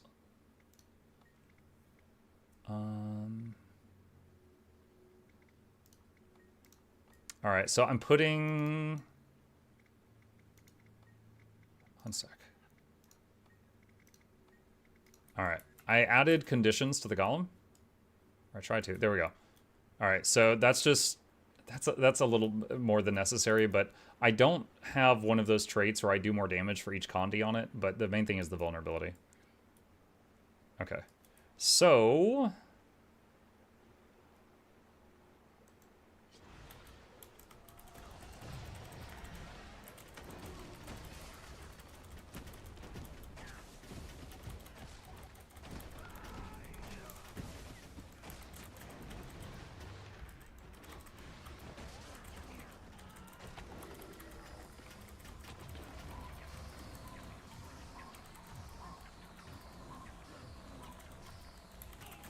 Oh, I forgot about regen.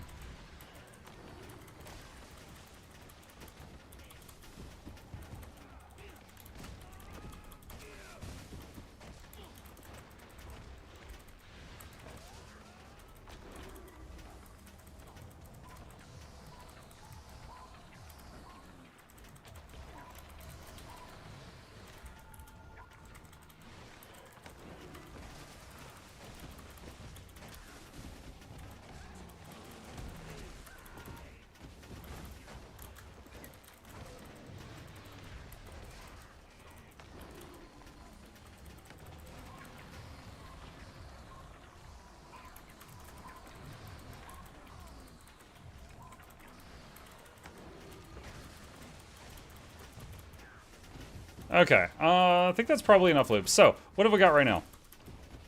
I think the essential boons are staying up, and the healing output is fine, and we're doing like 13k health, 13k DPS while healing. Okay, and we are saving Aegis when we need it, and Guard when we need it, and most of our healing is from a rotation. We only got one more heal that we're not burning anytime it lights up, which was Ancestral Grace. So... let's try. Now this might not be possible. Often when I heal, I operate under the rule of if the healer's alive, everyone's alive, and I bring the tankiest gear possible. This is glass cannon gear. What? Oh my gosh. Hang on a second.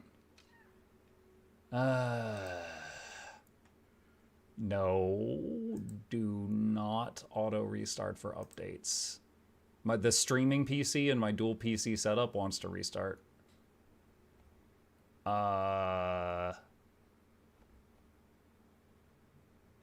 Your device will restart at 10 p.m. You will?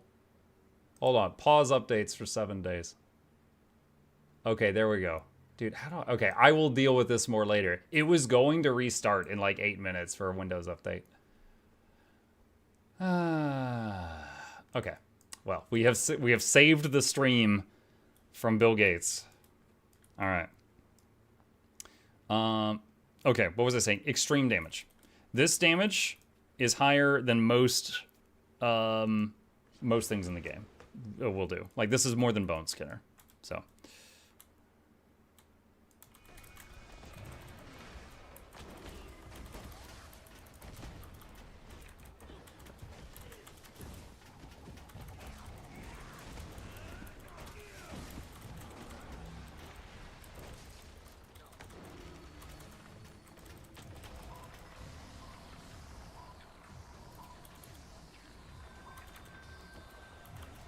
oh, it's getting pretty rough right now.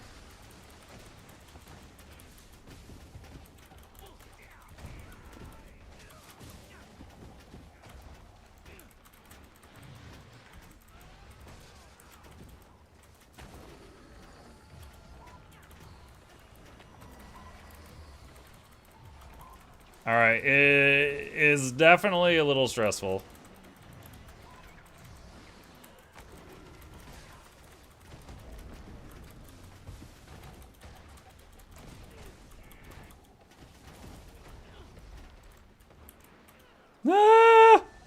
god.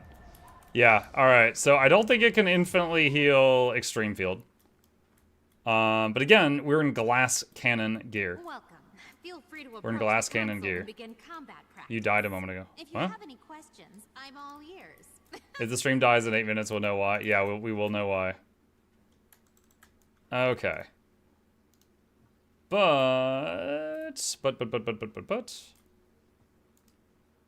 Hold on. Remove, respawn.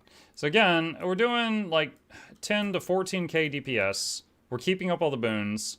We're healing enough for pretty much any fight, except maybe Bone Skinner. I'm not sure on that one. I'm not sure on that one.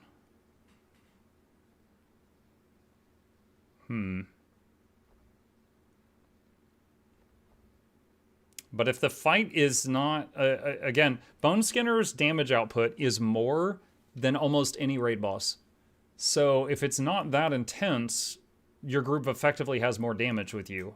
However, they got to get their stability from someone else. So what would be an example of an Alack DPS that could give the group stability if needed? If it meant them swapping out one utility skill means the healer brings another 10k damage to the party. Like if we wanted a quick DPS that could bring stability if needed, I would think Herald. Tempest or Mech. Because again, I don't think there's any DPS where one utility key is going to cost them 10k DPS, so it would in theory be a net gain. So let's see. Lumi DPS could do a Alack DPS and stab. Okay. What do you main or enjoy the most? Ranger. And second to that is either NG or Necro. Alack healer. No, Alack DPS with stab. Like group stab. Is what I was talking about. Hang on. I want to try a different paint job.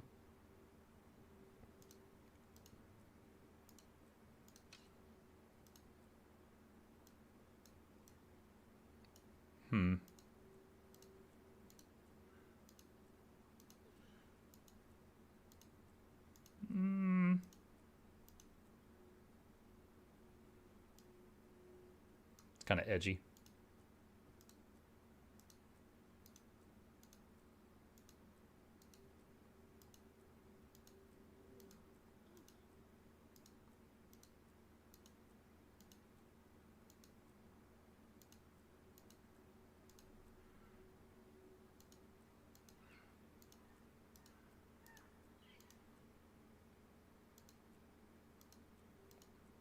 Maybe I'll just keep what I got. I can't make up my mind. I don't know what I'm looking for. I just figured I'd know it when I saw it. When was the last time you tried Heal Mesmer? Troubadour? I think it was Troubadour.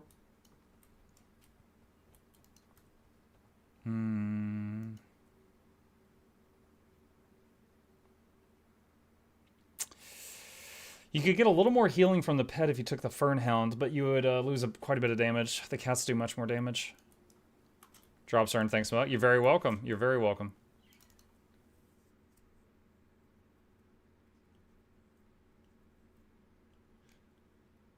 Okay. All right.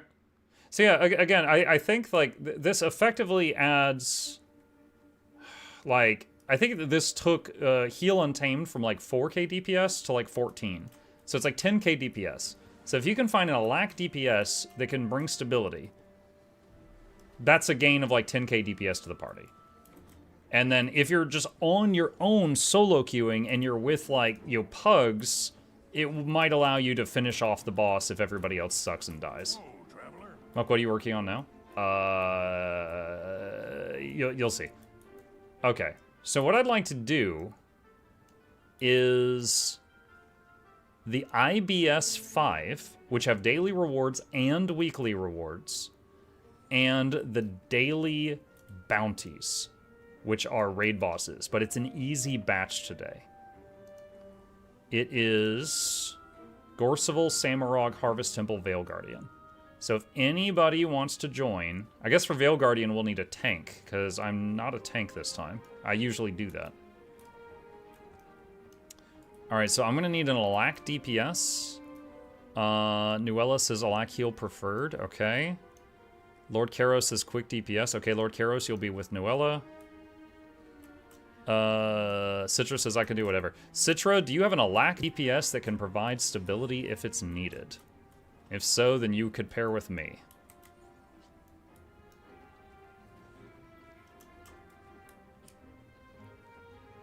Make sure it's set to 10 main mode so I don't screw up again.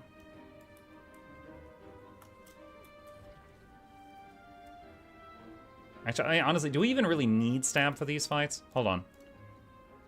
No. No, people can just jump the shockwave. I mean, I guess we don't really have to have stability for any of these fights. So if you just have a lack DPS, Cetra. If you have an Alack DPS, we can just occasionally get booped. It's not a big deal.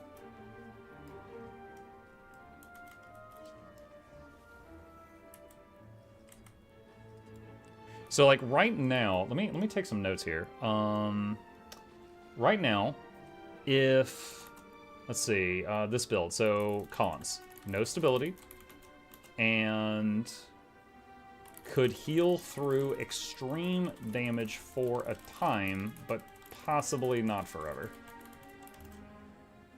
However, extreme damage field is more damage than most fights. If I was to start this game, where would I even begin? What's up, Vin? Just picking a character and just leveling up and exploring the world would be how you would begin.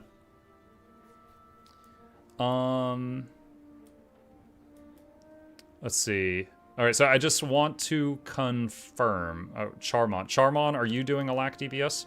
Just some kind?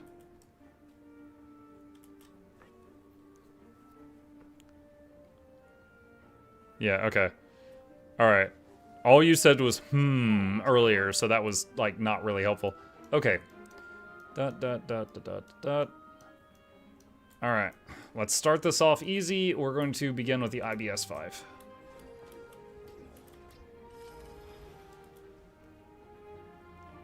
Shiver Peaks Pass. Ma, can you describe what you mean by tank on the fights you mentioned? I mean the boss... Okay, so Veil Guardian. Veil Guardian will lock onto the person who has the most toughness and chase them around and punch them in the face. So one, they need to be able to take a punch. And two, they need to know how to move the boss and position the boss and things like that.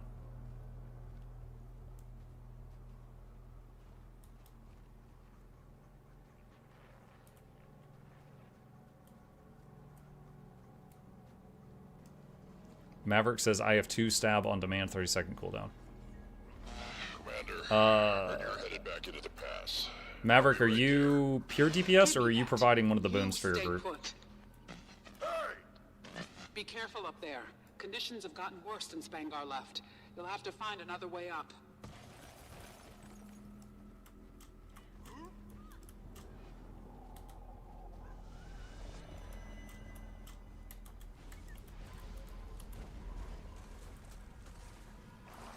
I wasn't even sure if Aegis would work on the boulder, but someone else gave me 10 stabs, so... I didn't really get to see. This storm isn't normal. Blocking us from following Vanguard? Makes you wonder if it's intentional, and who's pulling the strings. Watch yourself out there, Commander.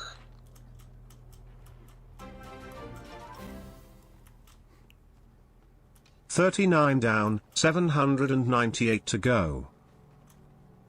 Thank you, Broken Angel. Appreciate the support.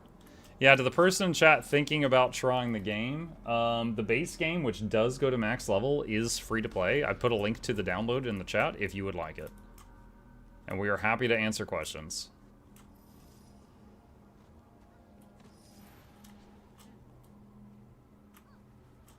Because I don't have Warhorn in this build, I can't do swiftness unless I'm in combat. It's kind of weird. You heard it too, Cree. I should be there. You're being a distraction. Waiting on one person. Shadow, you can teleport up to us by clicking on us on the map. There's a waypoint. There you go. Nice. Okay.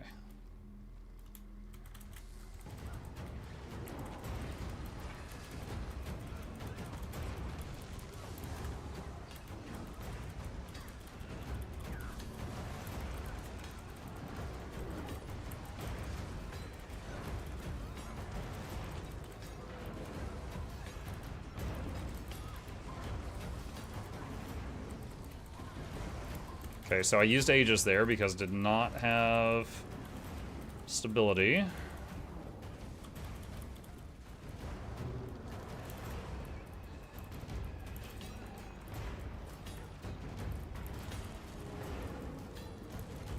Now I need to be able to target something for most of my boon, so right there during that transition, there was some things I could not do.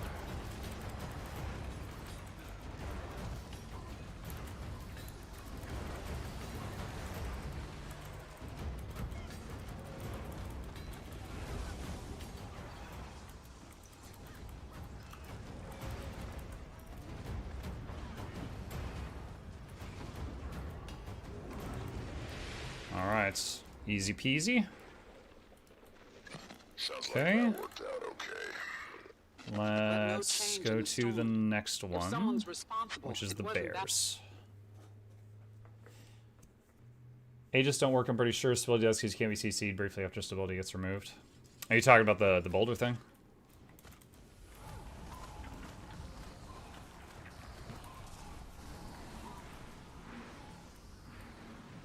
Hardest one done. That's alright.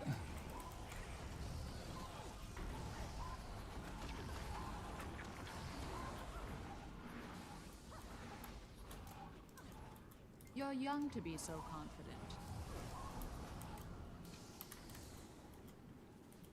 Oh, hold on. Don't run in. Yeah, I heard my son coming. Hang on.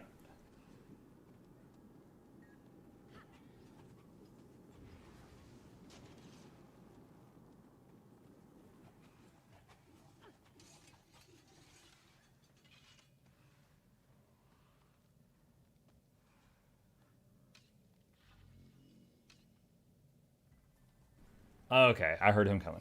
All right. All right. 3, 2, 1. All will be preserved, dreamer. Mm-hmm.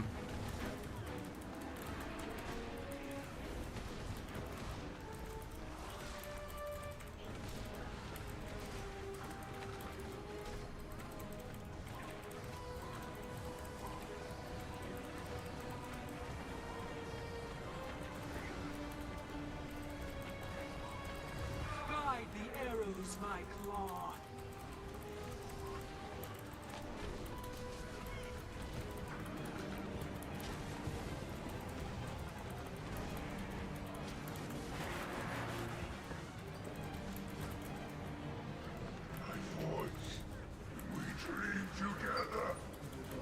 Bye-bye.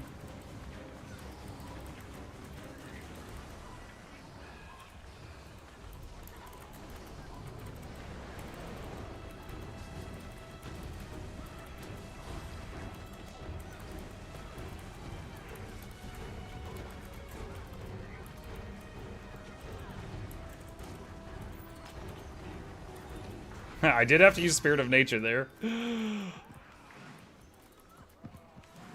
I should have used guard. I'm not used to guard. That's muscle memory I don't have yet.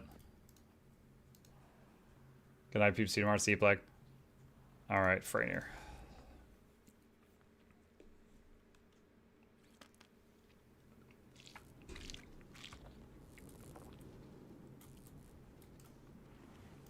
Alright, hold on. What was... Let's see, Ice Brew... Wait, why is this not coming out? Ice Brew Construct. So I did 10k on the first one. Bears, I did 12k. It's taking a minute to load everything in. Alright, current. Alright.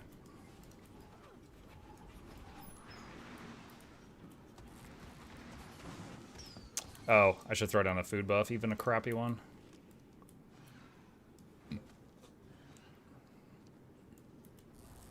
Healer failed us for a strat that involves ignored mechanics.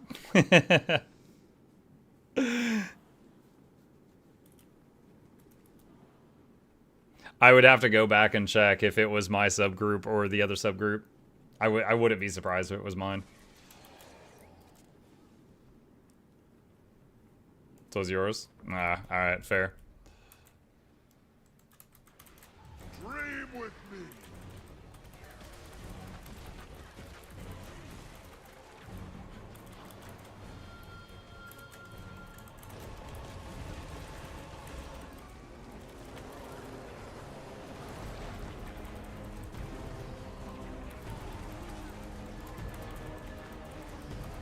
It's time to sleep beneath the stars. Stop running away, you coward!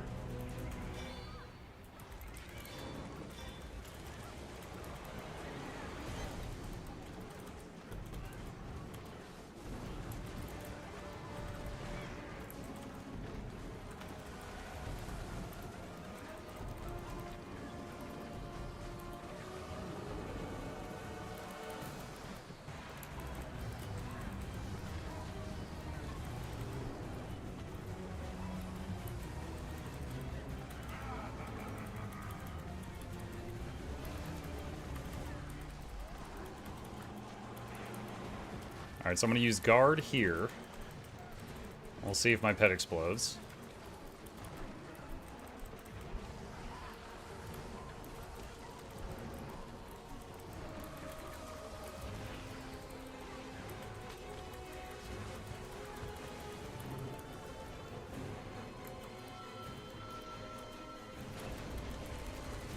You fought so hard. But your What? long Oh my day gosh. is ended.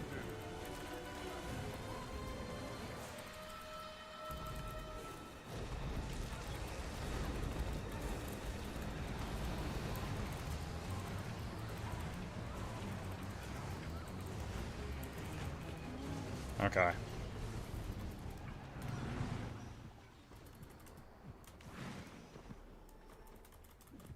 I think the only moment during that fight that's even close to the word scary is when everyone gets the red circles and everyone stays stacked and blows each other up. And I used guard there and we were fine. Whisper. Mug, is this quick DPS with staff? It's called a heal DPS build. It's the healer, so you still provide the boons, you're doing healing, but you sacrifice some healing output to be able to do more damage. And I'm kind of testing it out. I was on the, there's a bunch of them on the Guild Gen website. Has anyone done this one quick play? Quick play? I think I have. I'm pretty sure I have because I had to warn people about the chains.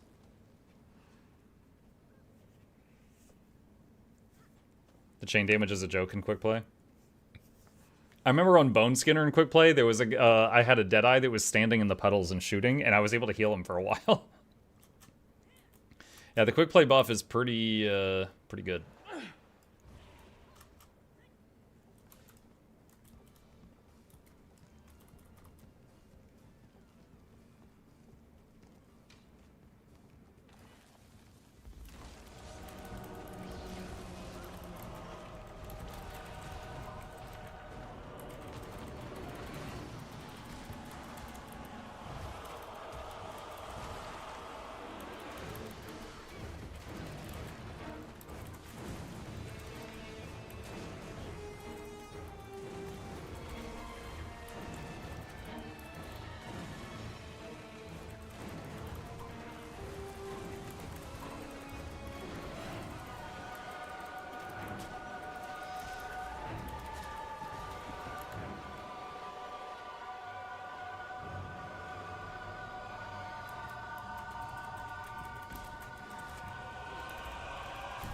Oh, that was pretty cool. Usually, it takes me a lot longer to get out of that room as a healer. Do not stack in the middle of the boss's hitbox. You are going to die. Throwing Spirit of Nature. Okay, somebody else got him. It wasn't needed.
Alright, so I did Aegis there. Ah, he delayed it by a lot. Usually the moment he comes out of that phase, he does the knockback, but he did it at a different time that time.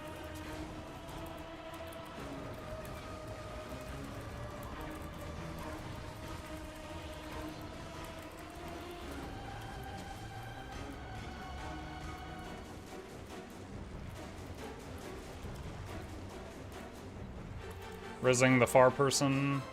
Someone else got him. Wow. Alma from the top rope. Did you guys see that, chat?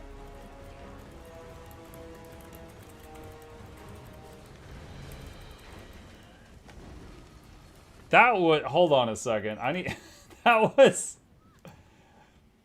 That looked like a wrestling move. One sec. I need an instant replay. Was this it? So run out. Where was the moment? All right, it was right here. Okay, look at this. Look at this wrestling move, okay? Look at right here. Look at Wonder Woman here. All right? She's over here. Okay? And she glides over with a circle and slams it down on my head. Like, do I owe you money and I just forgot? What is this? You got suplexed? Yeah. Dude, because I was just sitting there minding my business and I was like, what the hell was even that? I'm glad I caught it on camera. No one would have believed me. They're just like, nah, Muck, you suck. You stood in something. Alright, little concerned about Bone Skinner, but I'm sure my party has the utmost faith in me. So new to Guild Wars 2, are the raids usually this easy? Seems like you're powering through them. These aren't raids. These are called raiding counters, but these are kind of like the training wheels. These are the easiest of the fights. So there are many raids harder than this, but these are like the entry ones. I can see you've traveled far.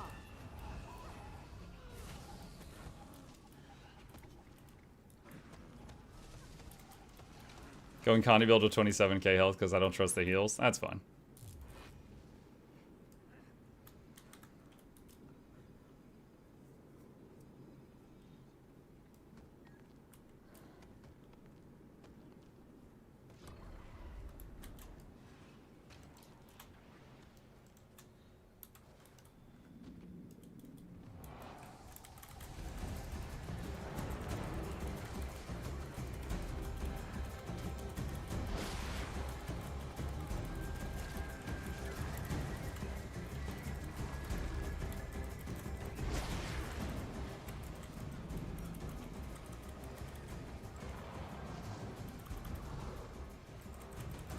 Nice, got the interrupt.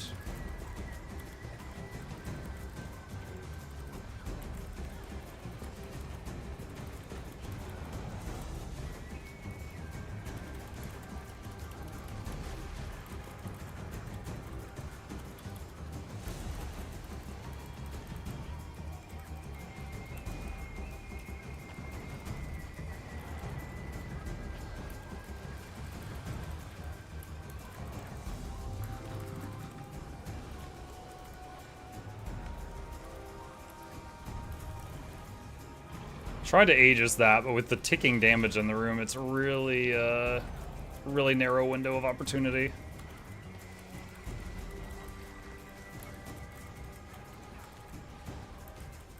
Incoming.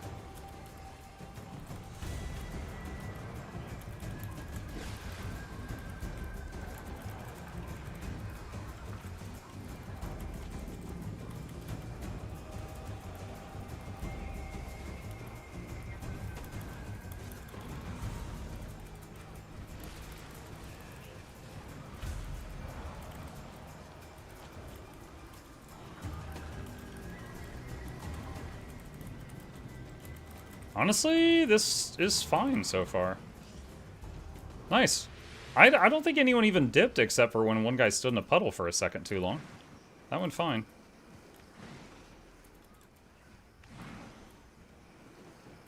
You were worried? Yeah, a little bit because of the thing that happened at the Bears. I did remember to use guard this time, which is something I forgot to use at the Bears. So yeah, I'm glad that went well. Okay. Was that all the IBS ones? Yes. Forging Steel and Cold War.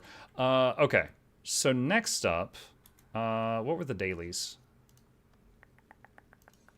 Gorseval, Samurog, Harvest Temple, Veil Guardian. Let's do the last one that was a strike first. We'll do Harvest Temple. I'll never forgive Untamed Fart Cloud for existing. Anodic, we recorded a video earlier on the topic of visual clarity that I'm going to post later on. And this is going to be the thumbnail. And it's going to say, like, WTF is that, with an arrow pointing to the middle. That's Untamed Fart Cloud, some Jade Mechs, and like 47 Ritualist Spirits.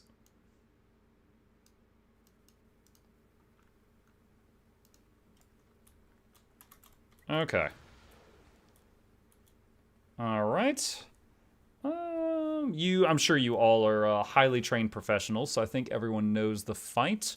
I can push the marble around with the Druid Staff. It's really easy. If you've got any projectile blocks for that one bullet hell phase, those are lovely.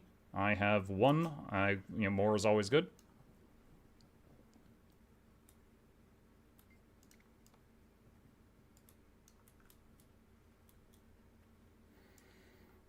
DPS, remember to start at north, south, east, and west to kill the little slimy things that make the shockwaves. And healers start in the middle and push, push, push.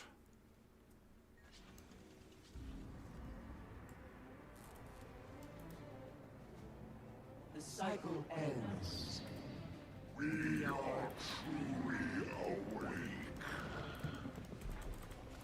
We must cleanse that corrupted magic. Push it into the prismatic rift. We are time. We are space.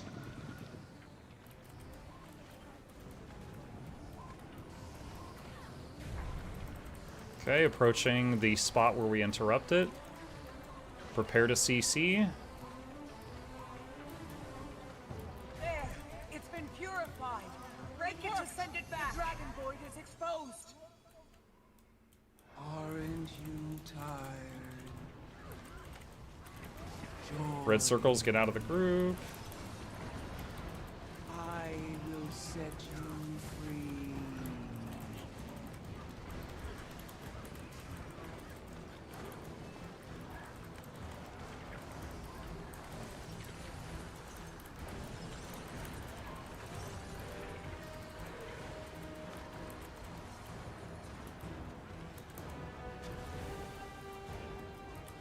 That was a moment where I think my own fire... we got downstates. I can res them both, Spirit.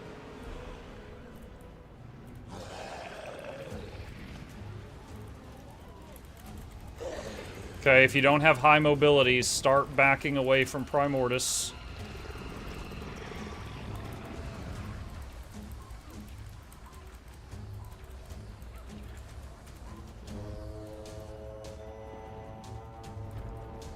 Le Champ.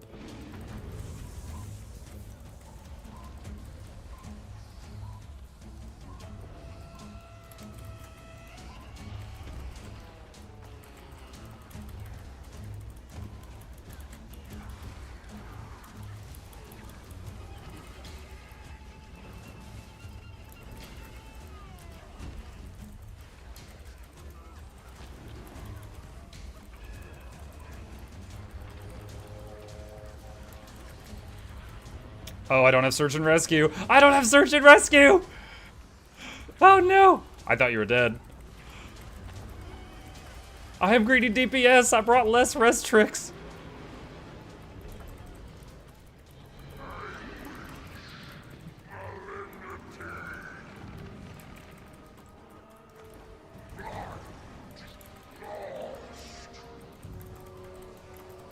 Okay, we're gonna move between middle and the right side.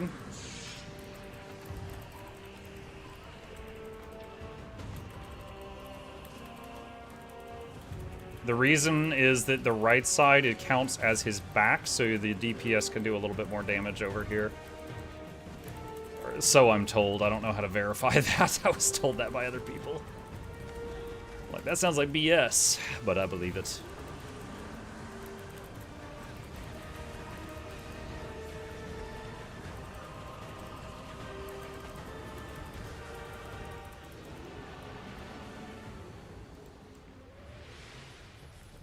Is raid and dungeons popular in Guild Wars 2? Raids are... Dungeons were replaced by a system called fractals. And fractals were what WoW copied to make their Mythic Plus system, if that explains it. Okay, DPS, go to north, south, east, west. Let the healers handle the marble. Okay, Zaitan Orb is live. Watch out for the death juice, it'll kill you dead.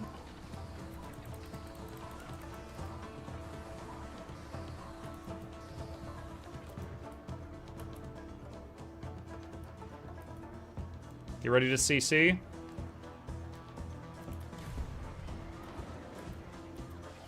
Okay.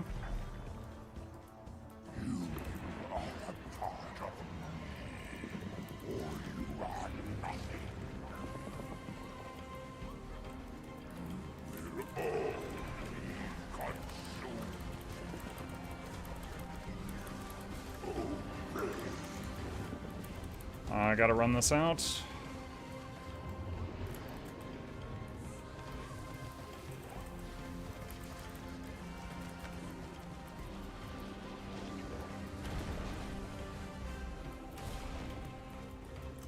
Save the downstate if possible.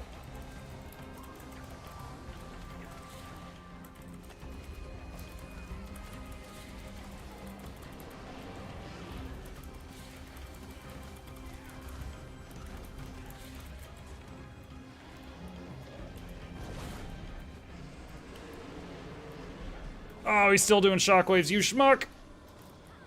I'm getting feared off the edge.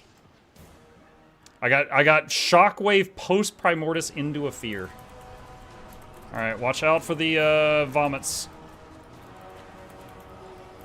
Especially the melee.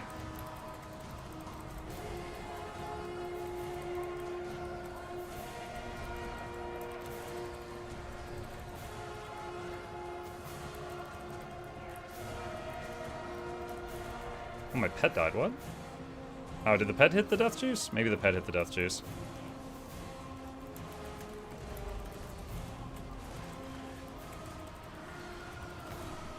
We have a downstate somewhere. Okay, I already see someone's going for him. I'll leave that to you.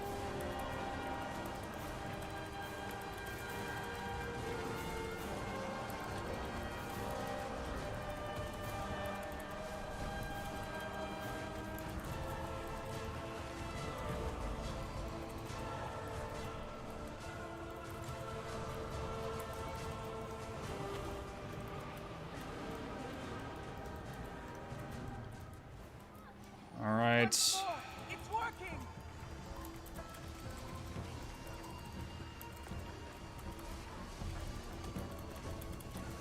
Remember, as soon as this dies, to split up north, south, east, west.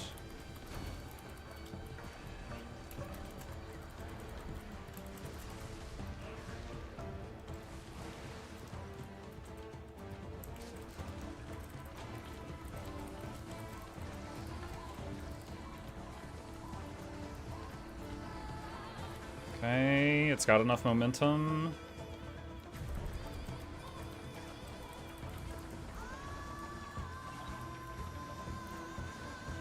Get ready to CC.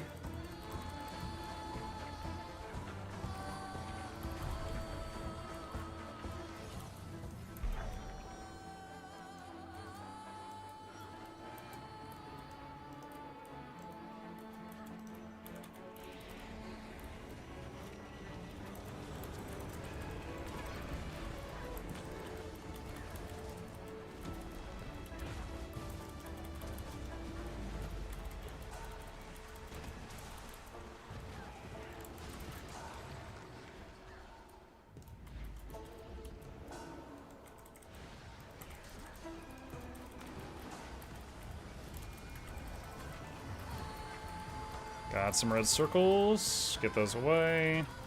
Tail shockwave coming behind us. Don't let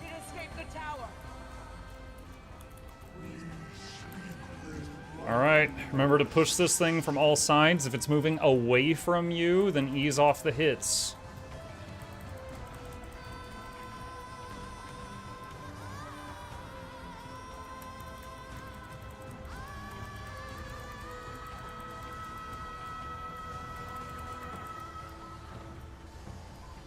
Oh god. Oh god. Please! Alright, it's gonna gain a bunch of momentum the other way. Be careful.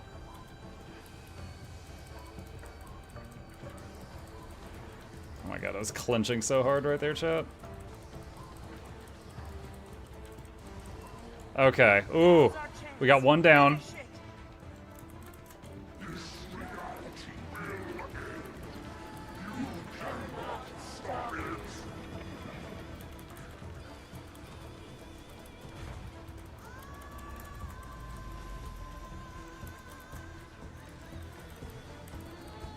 Oh, I failed to dodge that.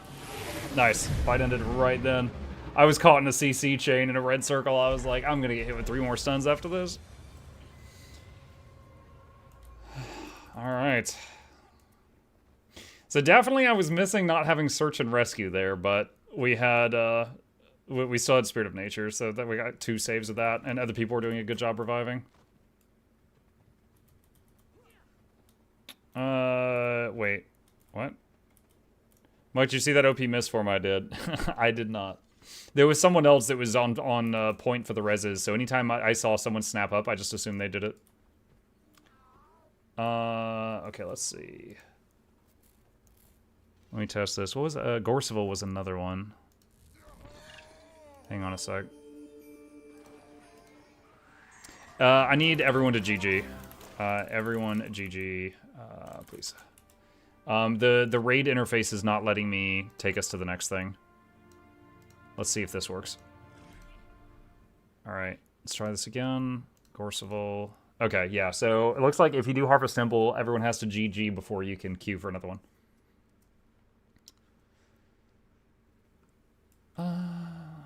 Let's see, go to the portal. Let's get to work. See Spear Cemetery. Okay, Ether Healer, are you okay being Gorseval tank, or do I need to swap out my gear? Eternal alchemy is that?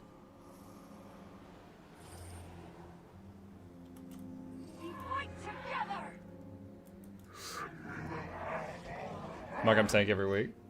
I mean, I have no way of knowing that. I feel like it was polite of me to ask. I have no regrets. All right. Let's see. I'm going to do a couple things here. Hang on. I'm going to bring in Tangling Roots for this. So some rough markers here. Okay. Don't know this fight? Okay. So, hold on. Let's do this, because the next things are actual raid fights. If any of you need to hear me talk in real time, I'm on the Discord in the Commander channel. Outside of that, there will be moments where he throws a tantrum and there are black puddles on the ground. If it is a minor amount of movement for you to move out of the black puddle and continue doing your job, please do so. It'll drastically reduce how much damage you take. At 66 and 33%, he will go invincible, and we have to kill some ghosts in the room. You guys are going to start at the heart and go clockwise. I will use Entangling Roots to root the last 2 ghosts to give you more time to kill them, and you guys should blast through all of them. Right after 33%, he will do a thing called Eggs, where he will spawn a bunch of cocoons under people. It's a red circle. You just dodge it. Dodge the red circle after 33%. That should be most of what you need to know. Oh, there's these expanding blue orbs. If you touch one, you get a permanent debuff to your damage. The only way to get your damage restored is if you kill a blue orb and pick up the golden orbs on the ground from where it died. That's the gist. And let's see, where's Noella? All right, Noella has the arrow on her head. That's the tank.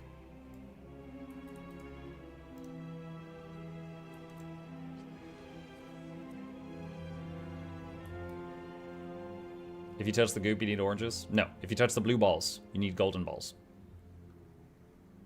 We are all waiting on Maverick. Everyone please stare at Maverick.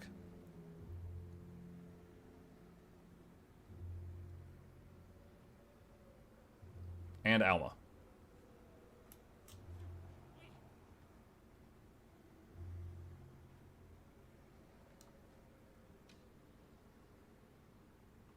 Don't hear you in voice. Wait, what?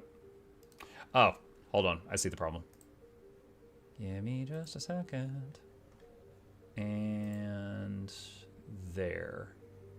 Did that do it? It was a dual PC setup thing. Okay, it's fixed.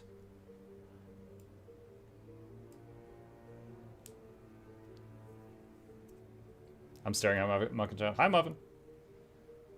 Muck, if I showed up in your squad with a character named Bram Muckerson, would you let me stay? There's a guy who's joined our group sometimes, and it's a Norn with my cosmetic setup. Like, he's got the wizard's hat and the ebon shoulders and all that. And his name is, like, Muckbuff Airson or something like that. So, I've seen it before. Maverick took the scene. Oh my god, did he run through the whole raid?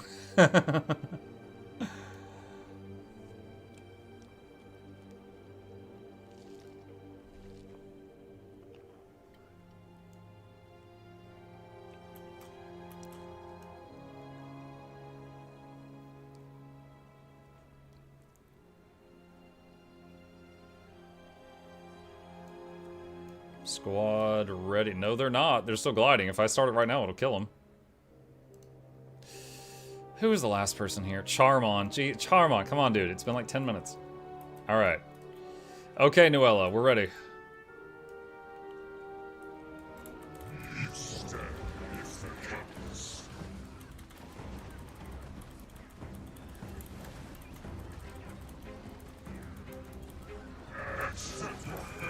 Alright, Tantrum, we need a CC. And again, if minor movement will get you out of the black puddles, do it.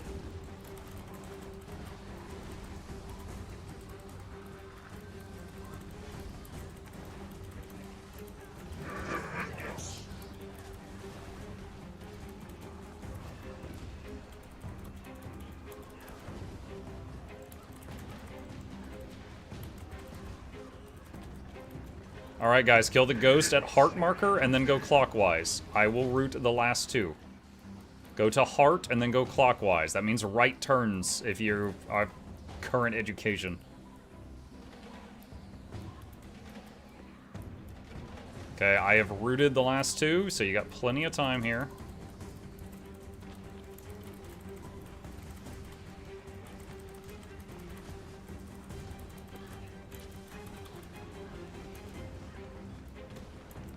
That's not a single creature. It's made up of spirits. Lots of spirits.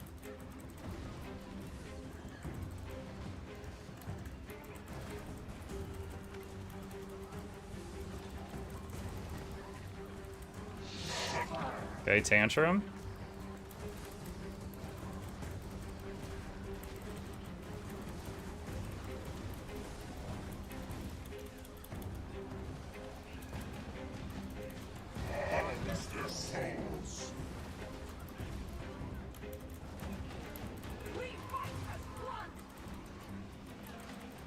Okay, spirit thing again.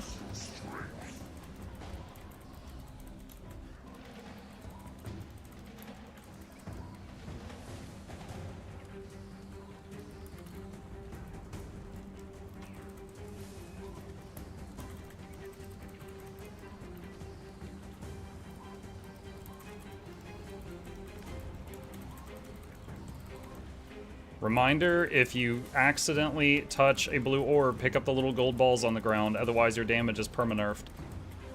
And be ready to dodge roll. Be ready to dodge roll red circles.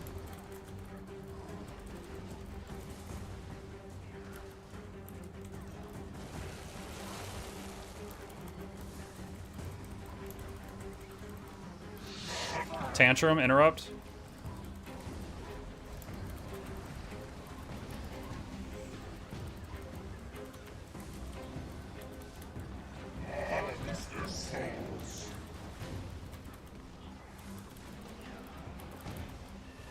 Dodge.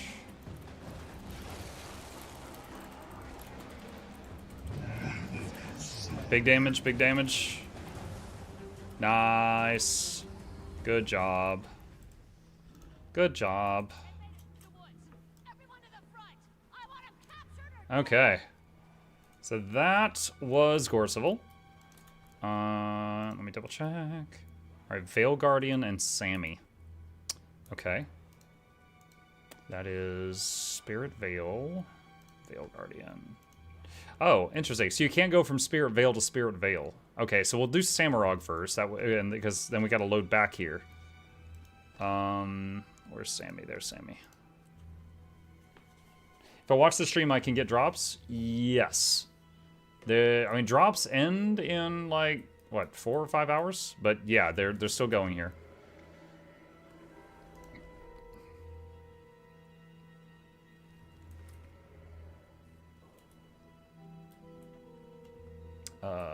Wait. I'm all turned around here. Where did it spawn us? Did anyone else hear that? Oh god, do we have to do the door puzzle? Do we have a thief? I don't think we have a thief. Okay, so thieves can pick the lock on this door. If you don't have a thief, you have to, like, look through the rubble for pieces of keys.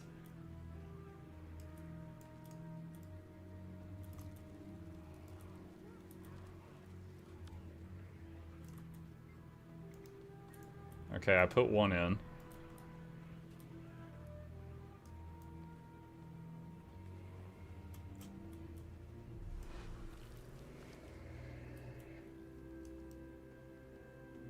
It's interesting how they coded this. Like, trash mobs and stuff is still in the way. It's just...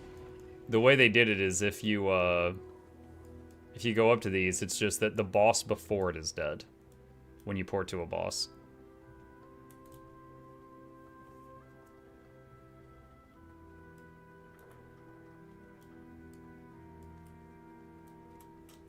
Okay, it's open.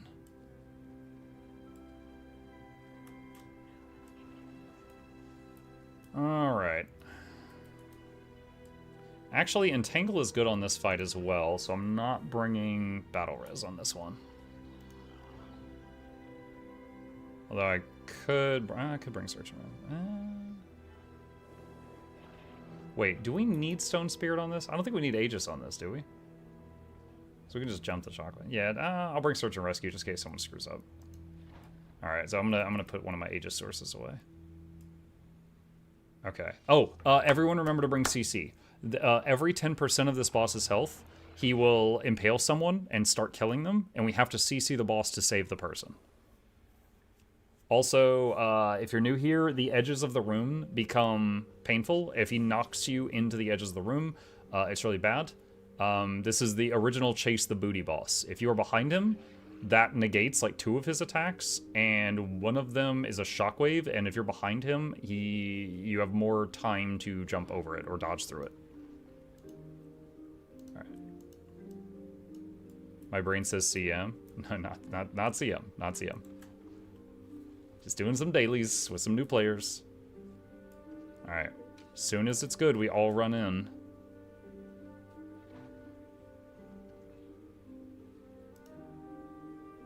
Okay.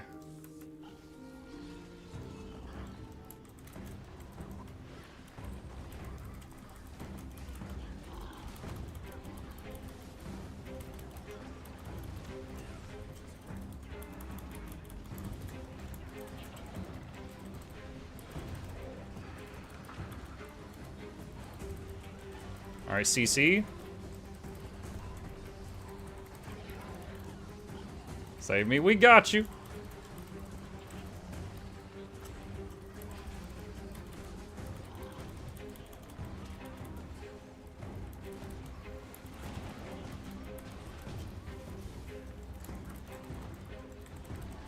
CC.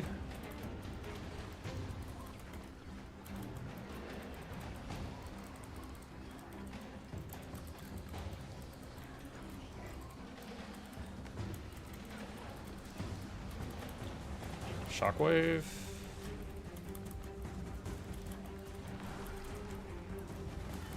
CC.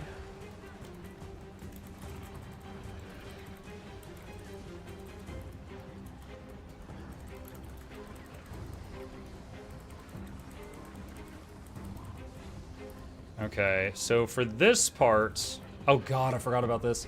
We need to use knockbacks to knock the skinny guy into Samurag. And then we can kill the big guy. So if you've got knockbacks or pulls... let's see. The skinny guy is chasing Shadow. Shadow, run him over to the big bubble.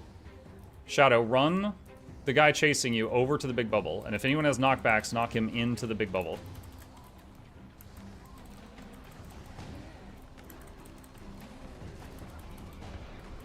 Then we can hurt Gul'dam. So every time Gul'dam goes down like 33%, it will check to see if Rigum is knocked into Sammy. And we have to do it again.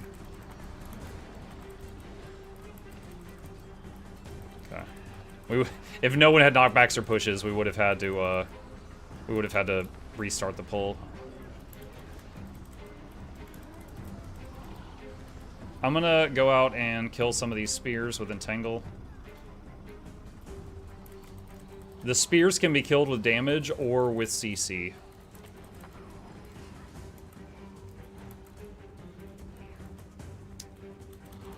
Okay, so that's the friends mechanic. If one person gets a small circle and one gets a donut-shaped circle, you guys have to combine these circles away from the group, just like, 5 feet away, not too far. CC.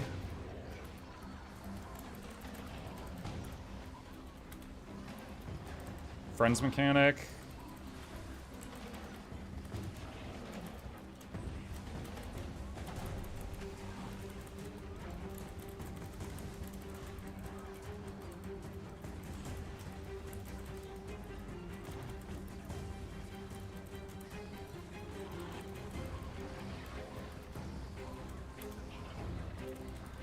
Friends mechanic.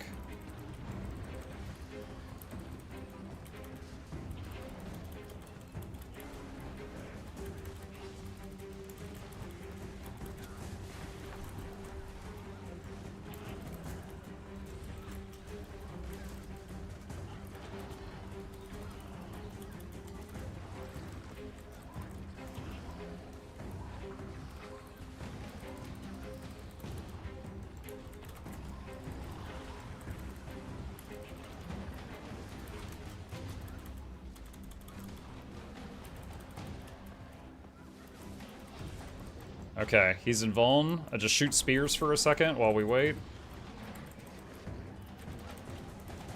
Friends mechanic. Alright, once again, if the little guy chases you, run him up to the bubble. And then people with knockbacks knock him into the bubble.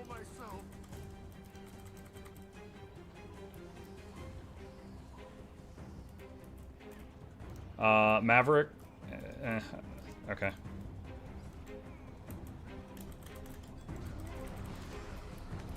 Friends mechanic. Oh. I almost didn't see it because I'm untamed. There's so much green.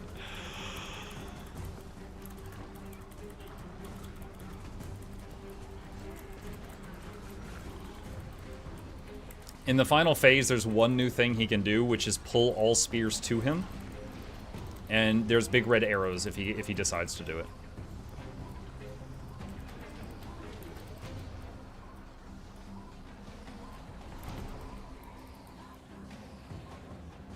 I'm gonna go entangle the spears in the corner.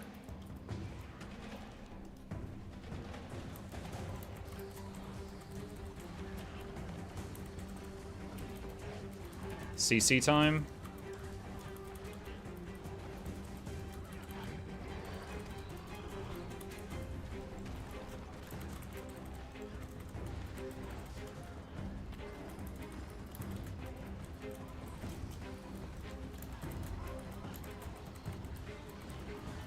CC.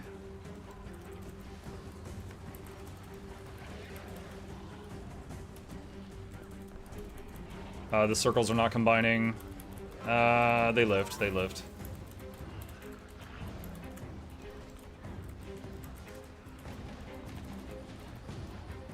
Final CC coming up.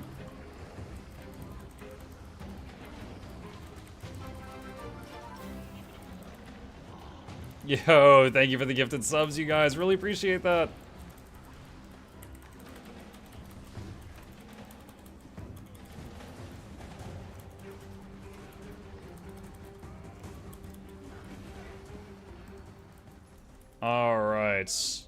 right. Cool. So that was Samurok. So now we should be able to. Make sure you loot the chest if you need to, you guys.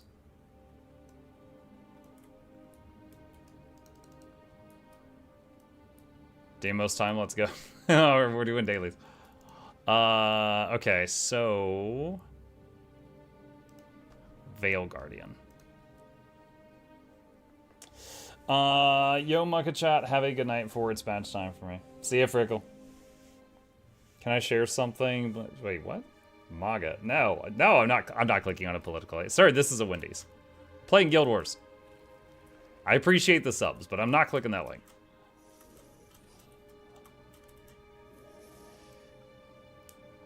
They took a squad hostage and brought them deeper into the... I can Veil Guardian too, assuming side strat. I've always done side, so I'm fine with that.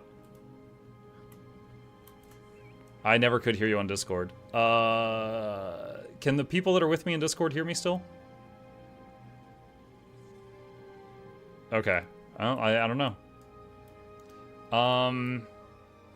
Okay, well, I guess we're fighting the red guy.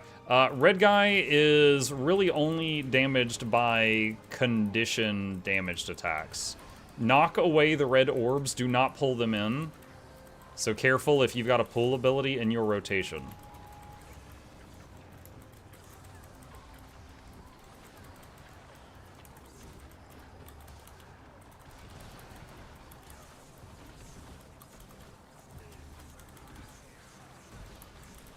I was gonna fight him. Yeah, I watched you fight him for a few seconds. It looked like it was gonna take a while.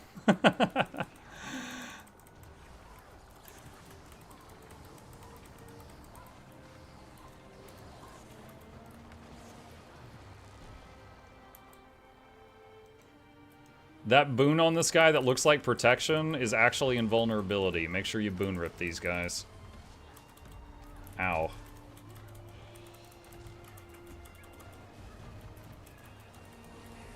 Green circle.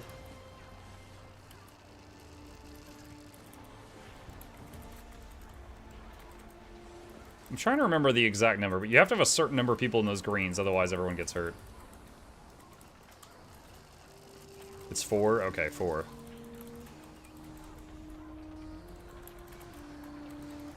Oh my god, I have a boon rip. I am not used to having a boon rip on Ranger, but Untamed has one.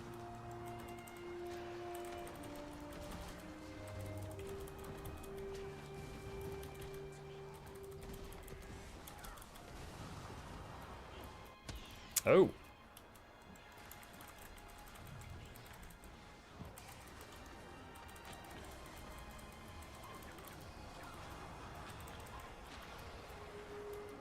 Okay.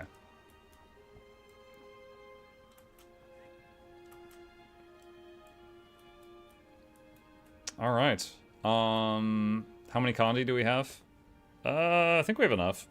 So just usual thing. If you are condition damage and it's time to do the split, the Condis go to the red marker and the power people go to the blue marker. Nuella, will you be pulling green to blue or should I?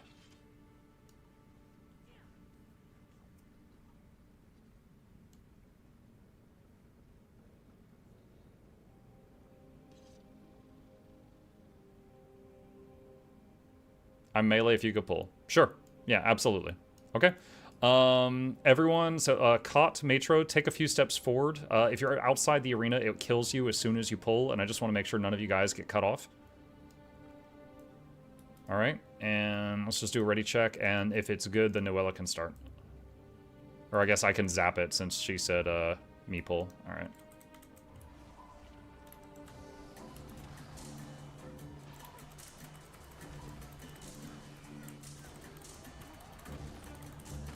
I guess I can root the first set of reds just to make it easy. Green. Okay, yeah, we're gonna take a big hit here.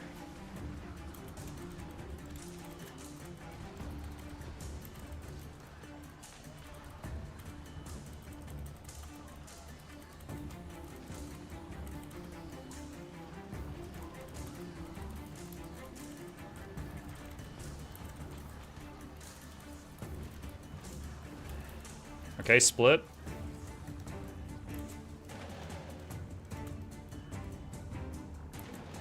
Alright, so I'm going over here to fetch the green one. Come here, you schmuck. Wait, what's it doing? Okay, there we go. It was being weird about it.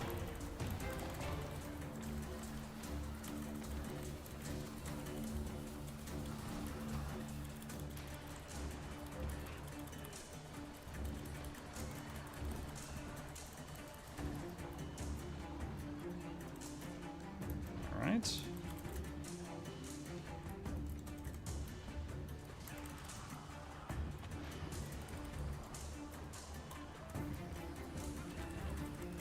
Okay, big green boon coming down in a moment. We got one downstate in the squad. Alright, pizza slices are going around.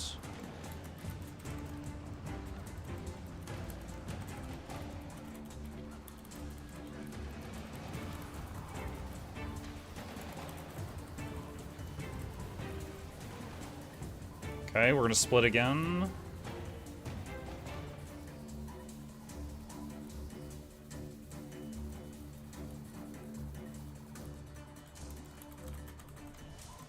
Ah, he was still in bone when I did that. Alright, green is coming.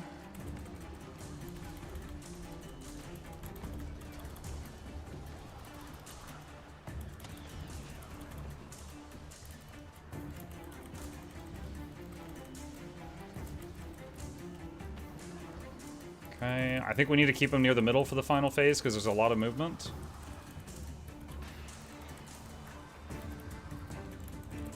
I'm gonna root this set of reds just to make this one easy.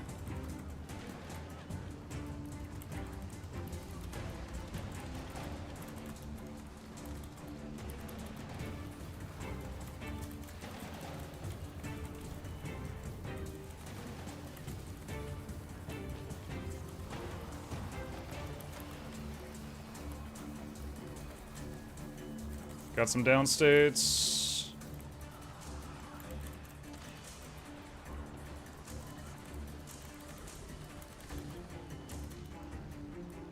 Okay. Nice job.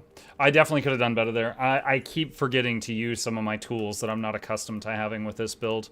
I could have done a bit better there. I didn't use guard a single time. That's completely on me, but we one-shot it. Nice job. Let's see. Was that the last one? That is the last one. Okay. Alright, so let's change that to that. A minute ago, someone asked if we could do Deimos. So just throwing this out there, 'cause I'm fine either way. Would y'all... Oh, someone left. Here, ready check. Would you like to do Deimos? Ready check, yes or no?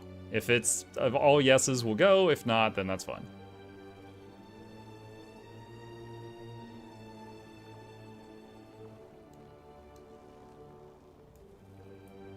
Okay.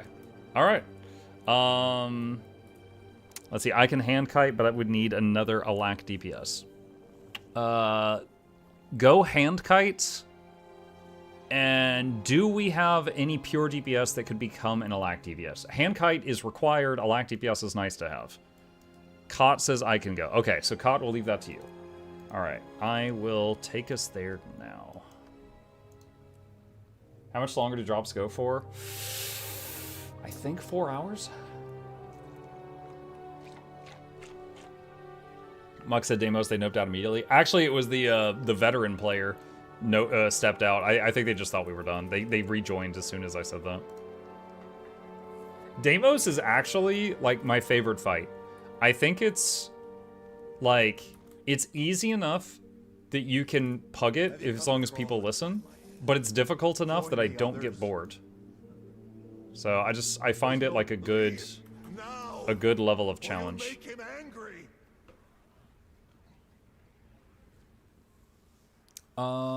Let's see. All right.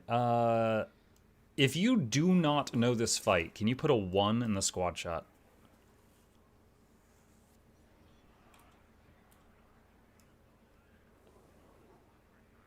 Skip hand cutscene. Yeah, you can skip the cutscene. I never remember to do that. Go ahead. So Citra wants to know the tank's toughness. So Noella, that's a question for you. 2 people said they need to know the fight. So to the 2 people that don't know the fight, follow the group, hit what they hit. There will be moments that there are green circles on a player. You need to make sure you stand in it. It will teleport you to another realm. It looks just like this room, but it's spooky, okay?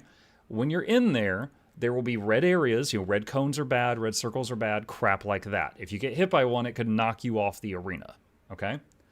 The boss will occasionally do an AoE that people usually call pizza slices. It basically starts in front of him, then goes to the side of him, then hits behind him, okay? It will start from his front and sweep around him in both sides. Whenever he does the pizza slices, dodge toward his front, okay? Because then you're going toward where it's already happened. So he does that constantly, so you need to know about that. Occasionally, you will need to run to a bubble for safety in the middle. Pretty easy. Occasionally, he will drop a thing called oil. It is a damage puddle, but if you touch it, it gets larger. And it can grow and cover 90% of the room if some idiot stands in it for too long. So if we say, like, he's going to do oil soon, friggin'... like, if I scream oil on Discord, you get away from him, fast. It'll always spawn really close to him.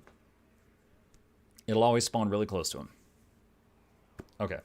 There's also a hand-kiting mechanic, but there's someone handling it, so I don't need to explain it. Okay. Where is Citra? Citra has not glided here yet. Oils? Yeah, the black puddle is called oil. Like, everybody just calls it oil because it looks like oil.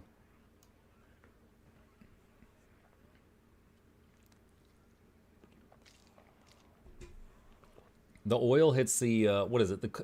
Correct me if I'm wrong, Chad, I'm rusty. I think oil hits the closest non-tanking person.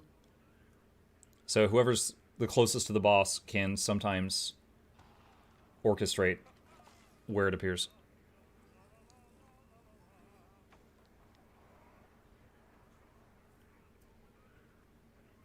Mike, do you pronounce it demonic tear or tear?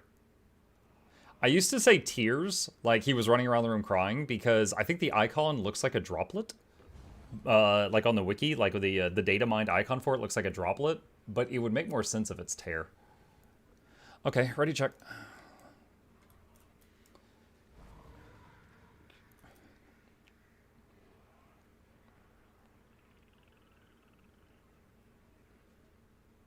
Do we have a greedy DPS veteran that wants to oil kite? I would say that I would do it, but I need to go with them to the underworld, I think. What are you doing? Alright, so phase 1, just kill big ghost. Or green circle stuff. But you only need to worry about the big ghost.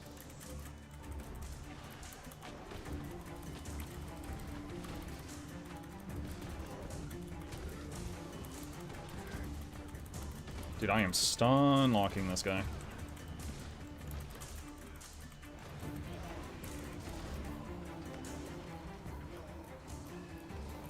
Oh, I'm gonna stay outside because I've got roots.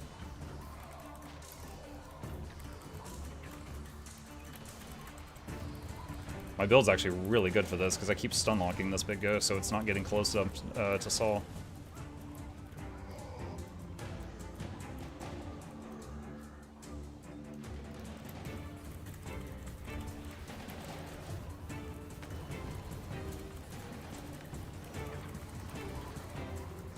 Okay, boss time. Remember, dodge to his front when you see the pizza slices. Like now. Everyone's alive. I love it. Good job. Bubble. Get in the bubble. Oh, the oil thing starts, I think it's 66% or 70%, so you don't have to worry about that yet.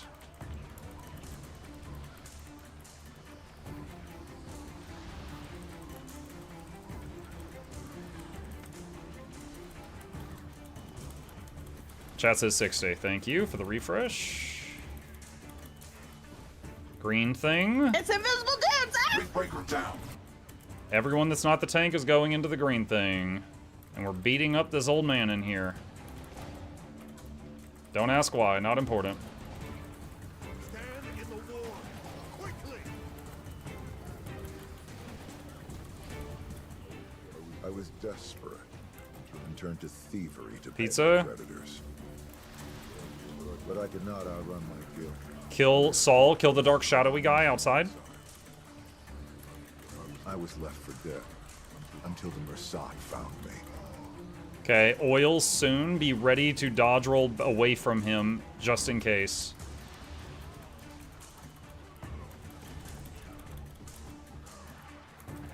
Get away, get away, get away, get away, get away. Bubble, bubble, bubble. Quickly!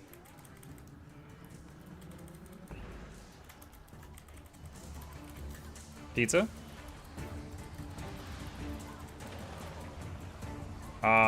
Back up, back up, back up, back up, back up, back up, back up. This is not a wipe, but we need to... It's going to take a while for that to wear off. It's not a wipe. That will go away in time. It's just going to be annoying. Green circle. I got knocked out of the green circle. That was such unfortunate timing. So I'm not with the group underground at the moment. Bubble outside. I'm gonna go stomp on a tier.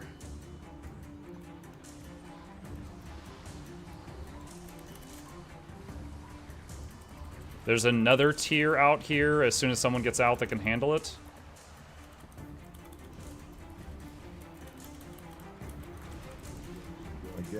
People, DPS that are outside, kill the ghost and the Dark Soul. But they came to collect on my debts. Kill the big ghost and Dark Soul.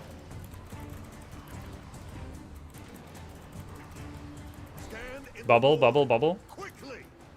And Shadow Guy's in the bubble. And any person who hasn't done it recently, go stomp on the little white circle. Each person has an individual cooldown for that. Oh no! Shadow, get ready, get ready.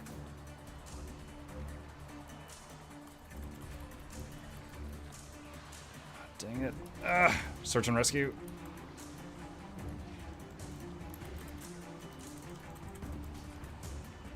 This is not a wipe. It's just really messy. Bubble. Kill the ghost. Res that person. Need help resing. Pizza.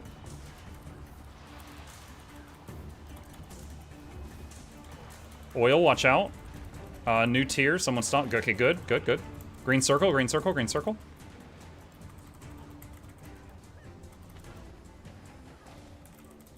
Okay.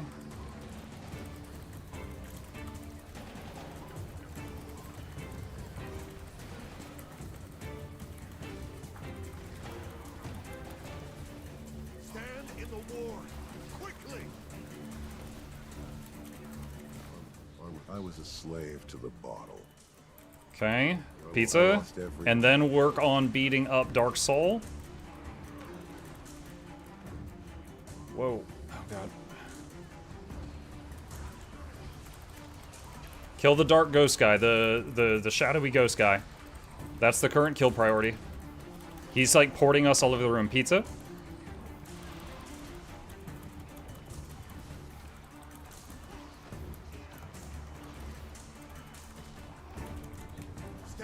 Bubble, and there's a white ghost in the bubble we can take out.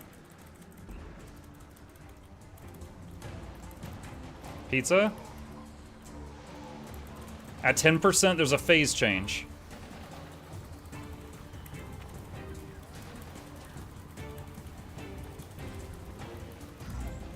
Okay, so he's going to get really big, and he is going to slam his arms down on the arena.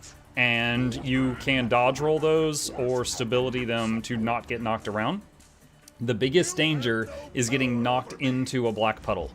So do not be between a puddle and the boss if possible, because you could get knocked backwards into it.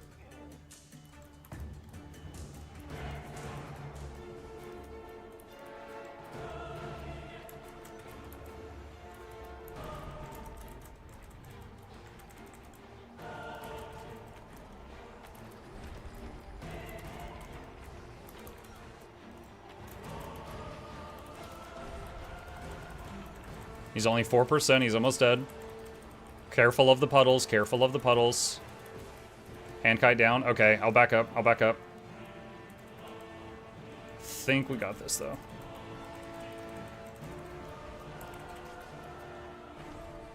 Nice. All right. I mean, it was certainly messy, but we had new people, and it was a one-shot. GG. I myself had not done this in a very long time, but I had the gist of it. Reminder to loot the thing. Loot the thing.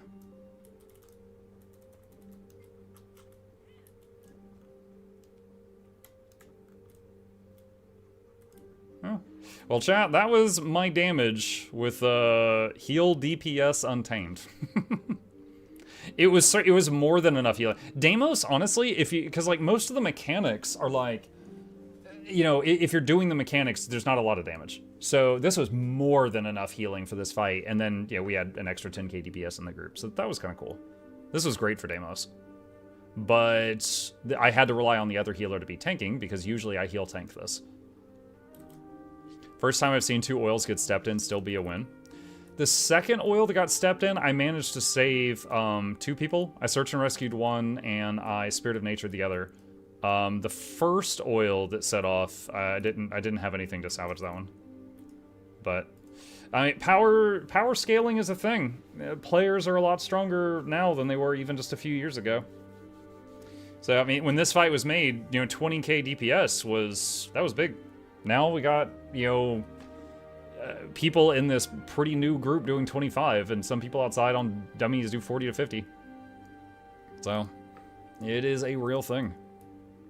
But yeah, it's a fun fight. This is one of my favorites. Like, it's very engaging. Like, again, it's serious enough that you have to, stay focused. You got the pizza slices, you got the oil, stuff like that, the green circles, the hand kite.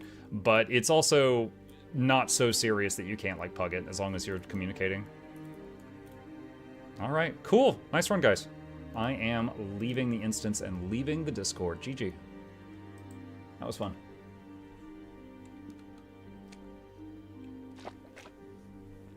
Love seeing hand kite DPS in this. I will say, I think Deimos shouldn't even have the hands mechanic. Having someone who their whole thing is just stand on the far side of the room the whole time, that's so boring. You're the only guy I know that volunteers for that job. Like, I hate that job. I hate that that job has to exist.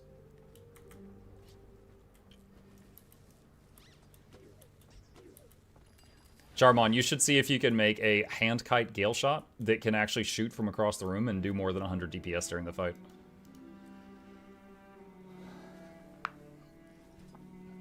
Alright. Wonder how ANET meant for the hands to be dealt with when they were designing the fight. I mean, it hits the farthest person and leaves puddles in the room, and if he touches the puddles, it buffs him. It seems pretty obvious that they wanted someone to get hit by it and stay far away, and then, just do those out of the way. I hate Gale Shot. Oh, you do? I thought I was alone in that. Alright, chat, if you would give me a minute, I need a bathroom break desperately. I will be back in a moment.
Okay, thanks for waiting. I am back.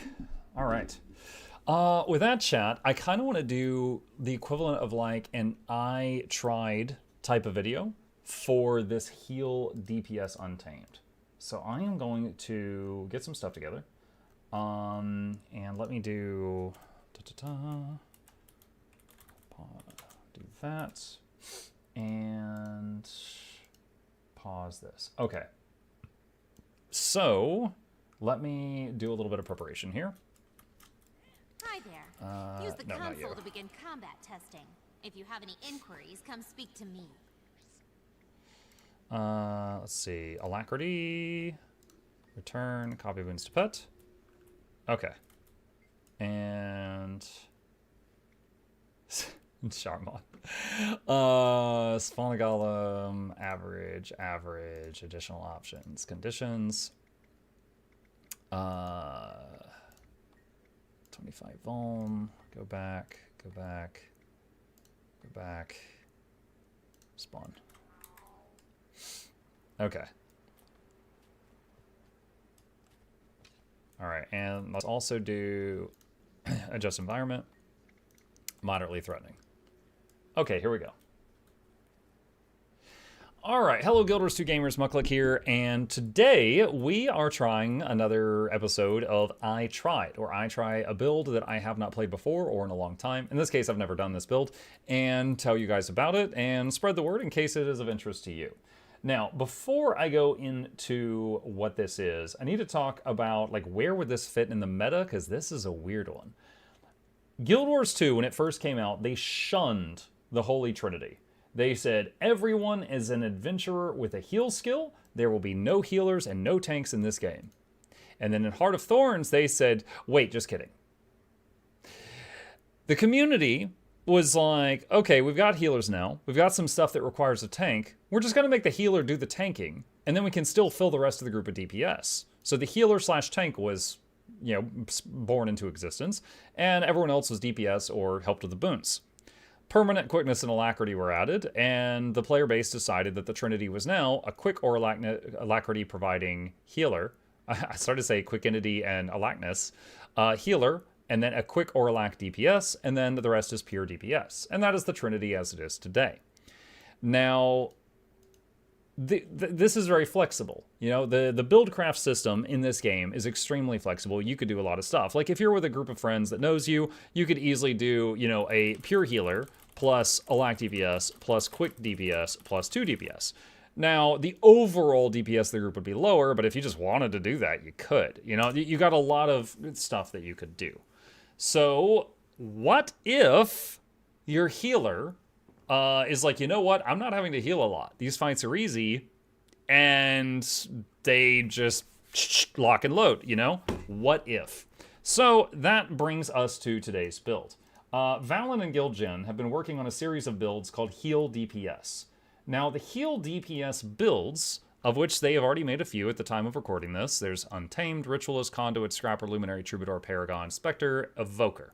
So these builds are basically, if you take a healer, you reduce their damage a bit, and you reduce their healing a little bit, and there's still more than enough healing for 90% of the content, more like 99 actually, and boost their damage dramatically, and so that the fight is shorter. And they still have to do all, you know, the normal jobs. So, as a Ranger main, I was like, you know what? I'm going to try the one that is the Ranger first, which is the Heal DPS Untamed. So, before I jump into it, let me just show you guys the end results, and, you know, you'll be able to decide what you think. So, I have Alacrity from the console, and I have a Golem here with Vuln on it, and a Damage Aura. This is a moderate damage aura, which is equivalent to most boss fights. So, without further ado, we're just going to zoom in here and do this and this and this. And just go through my rotation here.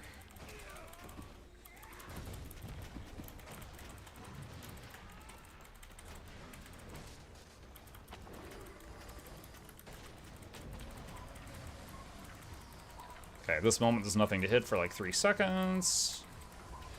Alright, so you notice right now, we are keeping up the boons, and The first healing spring didn't get triggered because it's a trap, and I was not taking enough damage to trigger it. But if I had been with a group, the healing spring would have been triggered earlier, so regen would have been overcapped. So this is us right now. We are doing, what, 12k damage per second right now. Sometimes I hit 14. We're keeping up all the boons that we are expected to keep up as a healer, and we are also healing through this damage aura at the same time. Not quite as good as that crazy Zealot Ritualist build that could heal a group and do 20k, but this is still pretty solid. Okay, so there is the example. Let's talk about it. I'm just going to respawn the golem so that I leave combat, and we will turn off the damage aura while we speak. So, typically, heal untamed. Let's talk about heal untamed. It will typically run mace, warhorn, and staff, the same as heal druid. However, this one, because we want a bit more damage in it, is mace, mace, staff. So we got rid of the warhorn, which means we need to get more boons from other places because the warhorn was providing some of our boons. So let's go to our gear. We are running Rune of the Fireworks for boon duration. We are running, I believe this is Zealot on the armor. We are running Diviner, or Diviner if you prefer it, on the weapons. We are running, over here, we've got Zealots again on all the jewelry. We've got Concentration and Transference sigils on both weapon sets. I actually think I might have made a mistake there. I think his guide said to use Force on one of the maces. So my damage actually would have been a little bit higher if on this one I had had Force. So I had one of the sigils wrong. So that's a 5% damage bonus when you're in maces. So the damage would have been a tiny bit higher than what I demonstrated a moment ago. So I just fixed that. And then again, Rune of the Fireworks over here. And we've got Relic of Phoebe, which is giving Swiftness. Because Warhorn 5 was giving Swiftness. We don't have a Warhorn in this build anymore, so this is our Swiftness at this time.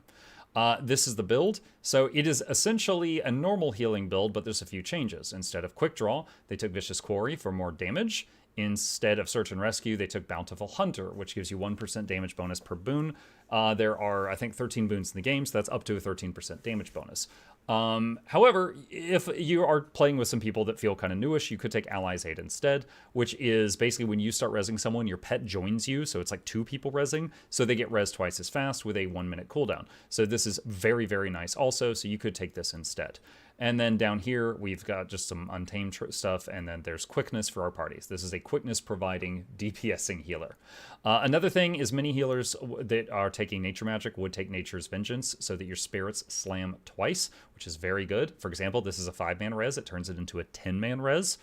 Helpful sometimes.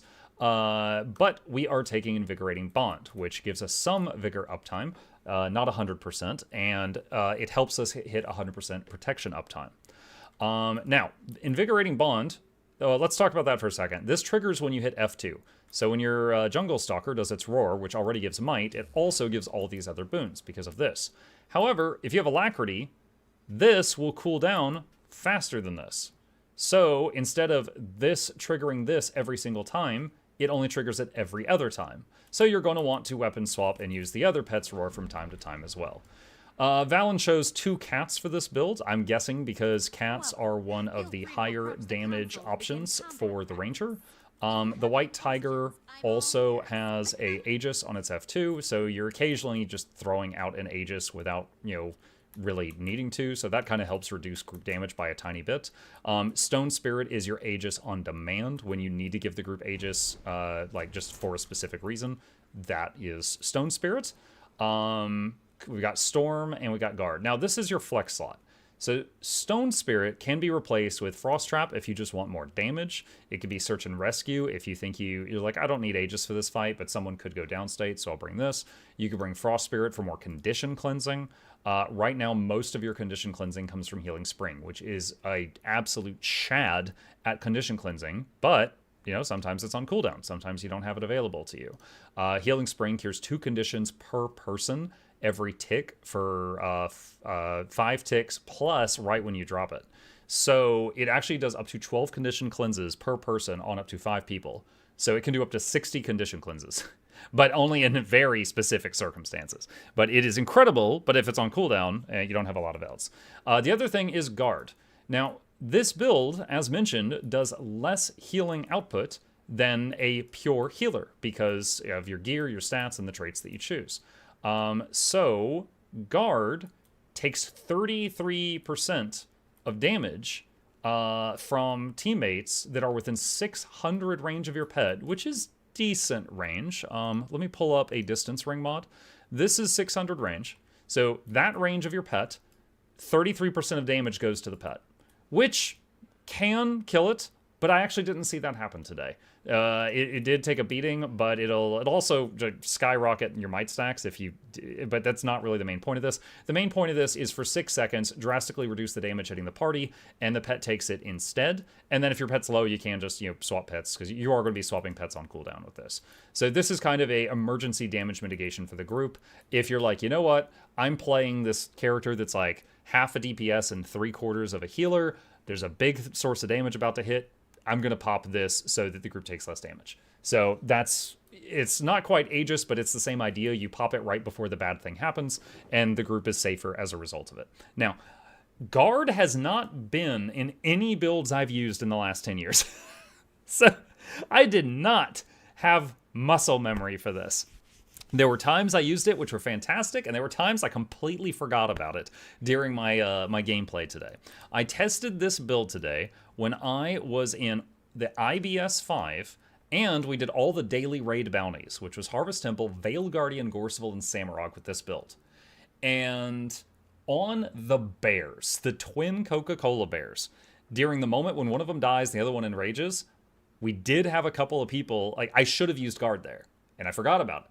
And the healing output of this build without Guard was not enough to top off some people, and 2 people went downstate during the bear tantrum, and then I got them up with Spirit of Nature. So it was like, okay, I felt pretty stupid there. But then I tried to remember it more frequently. Bone Skinner was no problem. All of the actual raid bosses were no problem. The only people that went down on those were ones that made a mistake, like they stood in a puddle or something like that. And that's not even, and that's not even the intended way of fighting the bears. That's just how the community fights the bears. So overall, like, this was solid.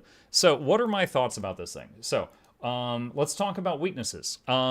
The professional heal DPS will know when not to heal DPS. Okay? If you are expected to tank, on many fights the healer is expected to tank, you're going to need to bring some more toughness. This is essentially glass cannon gear. Now, I've got 20k health because I'm a ranger, and rangers have high base health. However, usually when I'm healing, I just wear like minstrel's gear or givers, which is very tanky, because usually in my... No! Shut up. I didn't stop at the time. Anyway, usually when I'm tanking, I bring minstrel's gear or givers because it's really tanky. Usually when I'm healing, I do that because in my mind, if the healer's alive, everyone's alive. But with this build, you are not as glassy as most DPS. Like, you're two weavers, but usually you're like 5 weavers, right? So you're glassier than usual. So you gotta be aware of that. So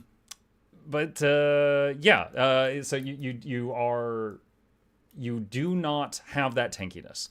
The next thing that's a con of it, this isn't a con of all the heal DPS builds, but this specific one, stability. Heal Untamed, any Heal Untamed, not just this build, any Heal Untamed does not have group stability. When they gave Untamed the ability to be a healer, they never gave it stab. You do have Aegis, you have multiple ways of giving the group Aegis, but no stab. So, if you were going to play this, the Wise Ranger would know when not to. If you're on a fight that requires stability, you need to speak up. So, like, for example, you would pair very well. You are a quickness healer that also does a good amount of damage. You would pair very well with, like, an Alacrity DPS Mechanist that can occasionally give the group stability when it's needed. Or something else. An Alac DPS that can do a stability when it's needed, on just at least every 20-30 seconds. So that would be your best pairing. But if you're on a fight that requires stab, and you're on this character and no one else has it, like, someone's going to have to swap. But there are many fights where you can just Aegis instead of stab. It's just a tighter timing. But it's something you need to know about. The extreme damage field. When I tried this build on the extreme damage field, I was able to heal through it for a time, but after about 30 seconds, I started breaking. Because in this gear, I'm very frail. And so the extreme damage field was hitting me much harder than when I'm on other healing builds usually. So I was getting hit harder, and my healing output was a little lower. But again, I healed Bone Skinner. I healed through Bone Skinner no problem. And Bone Skinner does more damage than almost every raid boss, because the community does Bone Skinner wrong. And so Bone Skinner damage is extremely high because we skip all the mechanics. So this was more than enough for, again, 99% of content. You just got to remember what tools you have and what tools you don't have. But as long as everything's covered, your group has 10k more DPS. The fight's over faster. Like, that's essentially it. You'll go through fights, and instead of the healer doing like 1k or 4k, you'll be doing 10k or 14k on this character. So the fight will be over quicker. Great, probably great in open world too. I haven't tried it in there, but the fact that I was able to do like 10 to 14k depending on the fight in raids means that if you're in open world, you could be throwing out all those boons, healing everyone around you, doing that much damage. This would be stellar for world bosses, I would imagine. But yeah, it was pretty solid. Just remember, no stability. You've given up a little bit of healing power for a massive boost to damage compared to other healers. And you moved some of the boons around, but you can still provide everything you're expected to. The prot, the regen, the fury, the 25 might, the quickness, most of the vigor, but that's kind of a minor one. I was getting alacrity from the console for the testing, and you'd have to get stability from someone else. But I think that's it. So yeah, this was pretty cool. I'll definitely need to try some of these other heal DPS builds out. Just remember, communication is key. I cannot stress enough that this fits kind of awkwardly into the current meta. So if you're going to use this, depending on the fight, you need to talk to your party. Okay? I'm not just trying to say, hey, everyone play this, but like for open world bosses and events, fan-mucking-tastic. But if you were playing this on a raid boss or in a fractal, and the group is expecting you to do stability, and you can't, you got to say something.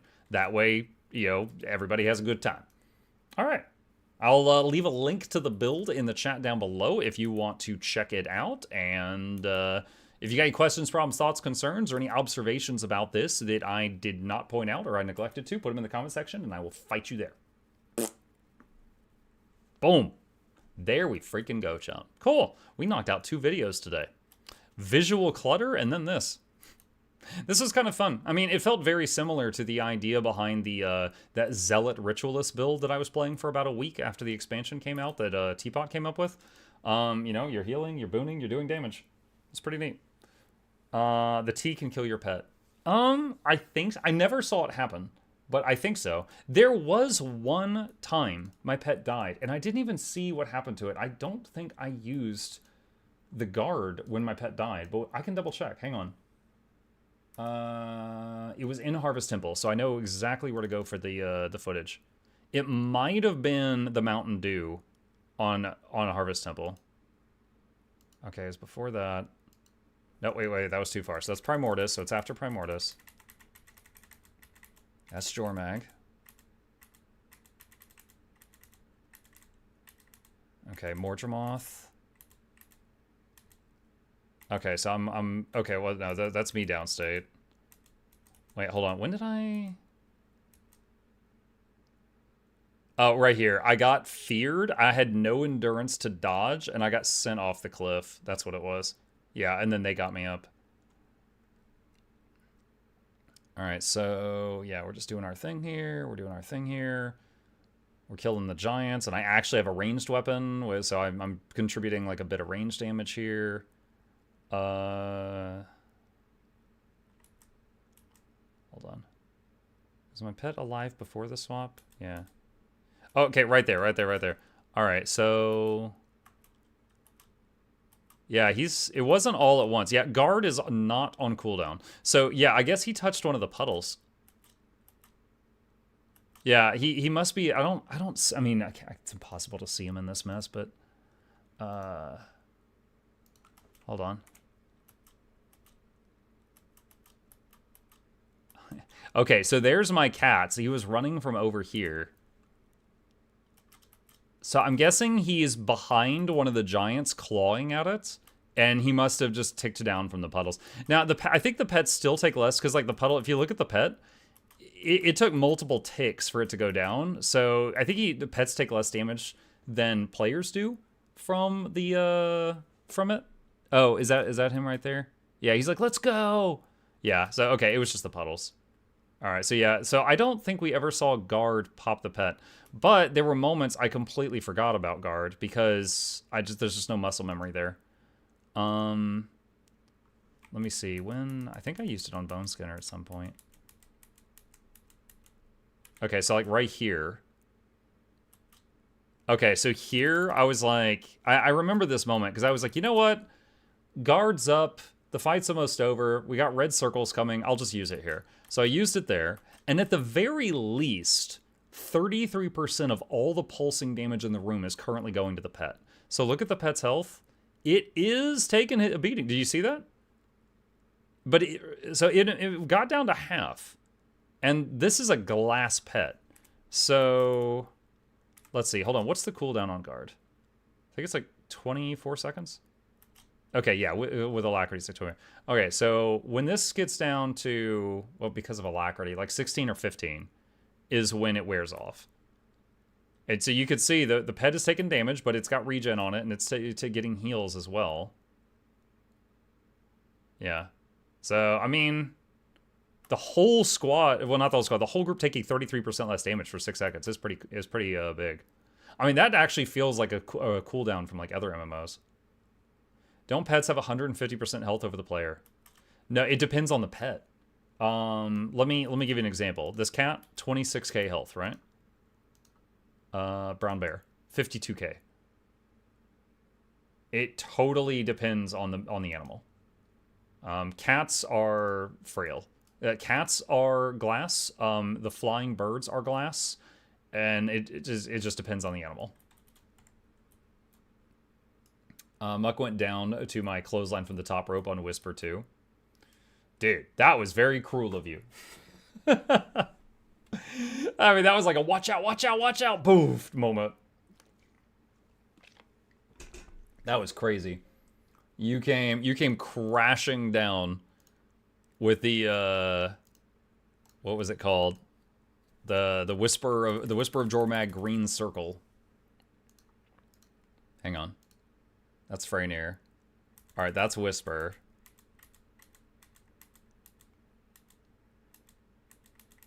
Where is it? Where is it, you jerk?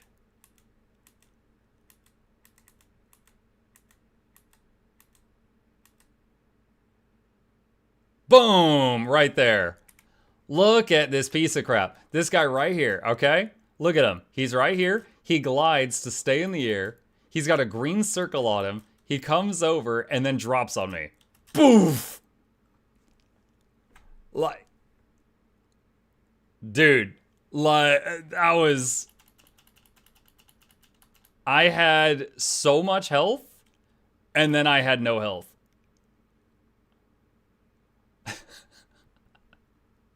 I probably would have died to the snow bullets there if not for the scrapper gyro that was on me there. Like, Mukluk did nothing wrong there. Oh, man. That needs to be a short. Okay. Marker. Noxxi. Earlier in the stream, Whisper of Jormag. I just showed the replay, the clip, like 1 minute ago. Watch out, watch out, watch out. Boom. There we go. Alright, chat. Noxxi will make it. I hit the button. I hit the call Noxxi 1 month into the future button. Monk, I got a phone call at 4 a.m. from my brother. I was hoping it'd be a missed dial, so I let it ring a couple times. After 2 or 3 rings, I thought this is intentional. Why is he ringing me? I assume bad news. Hello, is everything alright? Yeah, we're letting you know your mom's landed here safely. Why are you calling me at 4 a.m.? He goes, oh, it's 4 a.m. Whoops, good night. What you need to do, Growler, is figure out what time will be 4 a.m. for your brother in like 3 days, and then call him. Now, I'm an only child, but as I understand it, that would be brother energy. Is call him back and be like, hey, just letting you know it's 4 a.m.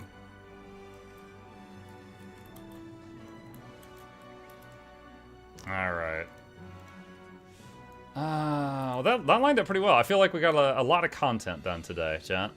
We got the visual clarity video. We got the I tried heal DPS untamed. And watch out from the top rope. We got 3 videos out of this stream. Let's see. Video on I tried heal untamed. Sorry, heal DPS untamed. All footage is from evening stream today. Okay, just gotta hear what did I miss. You missed the whole show. Dawn of War tomorrow, Monk? Not sure. So Barry, I might be getting a free key for Neo 3. And that's gonna be like, you know, hot new stuff, right? So if I get that key, I'll probably move this in front of Dawn of War 2. But if I don't get the key by tomorrow night, then probably after Mutiny Monday, then we can start this and try this out. Because I do like a Souls-like from time to time. I've never played a Neo game, but I've been told that I can play Neo 3 without playing the other Neos. I need a cough drop, chat. Hang on. Stupid body's trying to eat itself again. But we'll see what happens.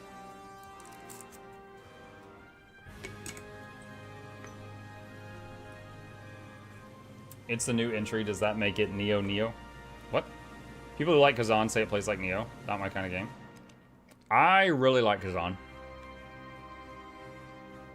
First Berserker Kazan is, in terms of like how it felt to play, probably my favorite Souls-like. That was quite good. Let's see. We could do one silly little event on the way out. Oh, Hammerheart Rumble's up again. Of course, I think I've already got the loot from it today, but it's a fun one.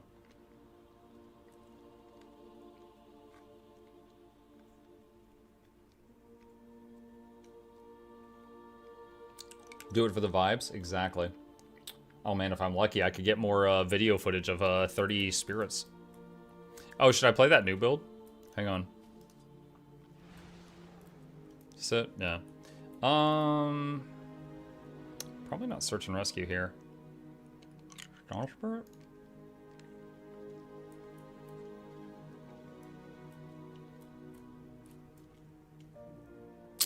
Try that.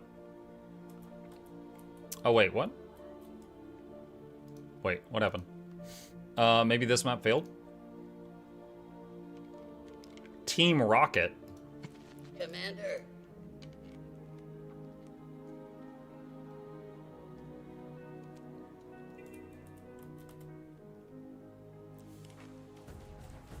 I'm waiting for it to load in so I don't run into the water this time. Alright, chat. You ready to vibe?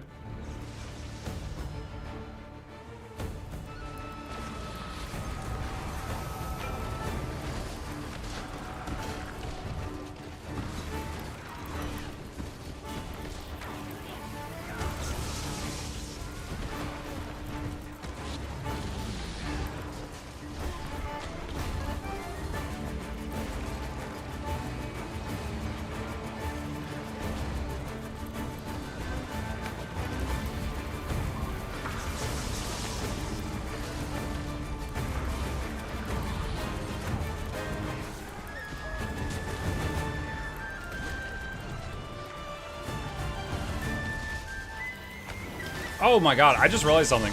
In the I Tried video, I never actually discussed how to play the build. I gotta go back. I gotta do another, an addition to it. Usually I go over that.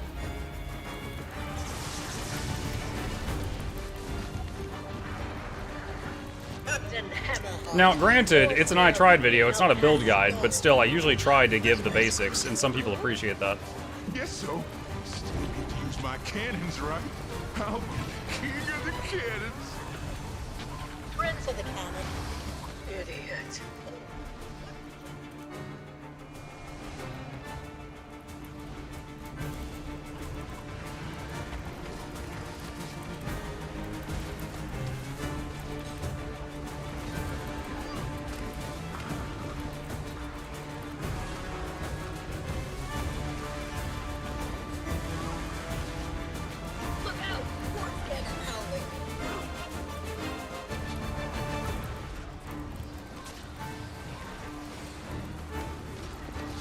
So I used guard and the pet exploded. I used guard with this many people nearby and he took 33% of all their damage standing in the blender. And he just went, ARP!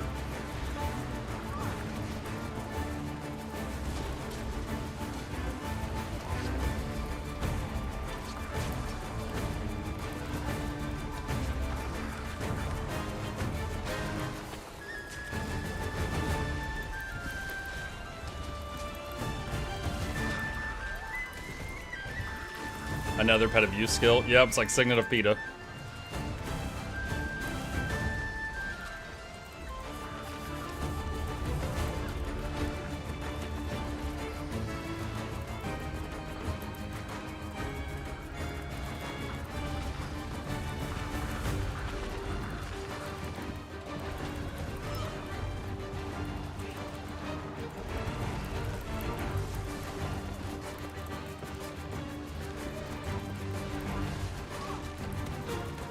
I did Spirit of Nature there, got 3 up, I think.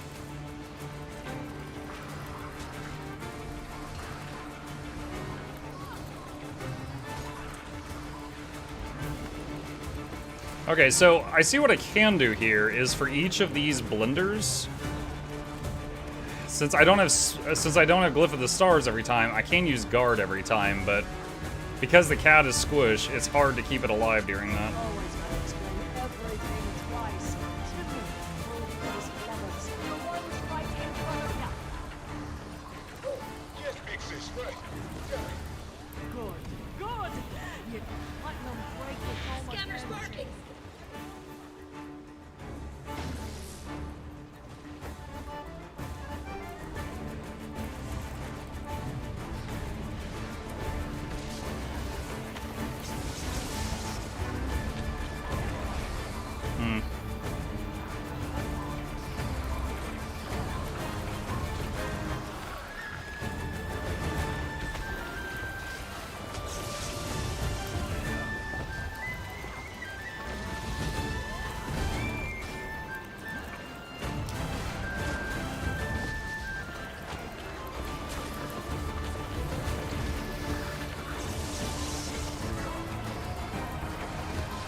Whoa, Spirit of Nature. 5-minute res, let's go.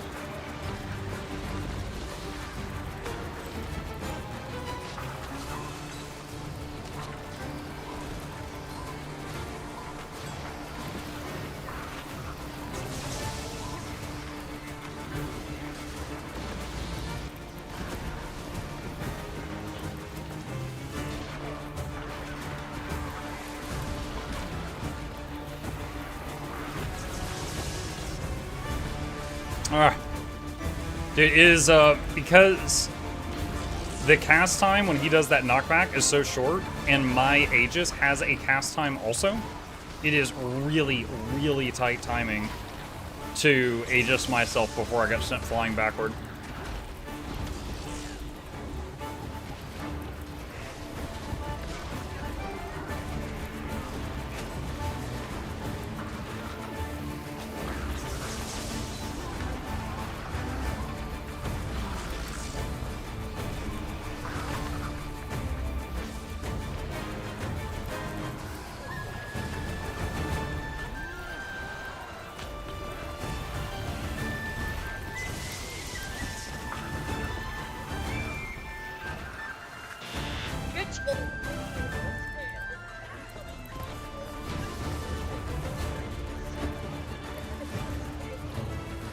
On my way, your Captain Majesty.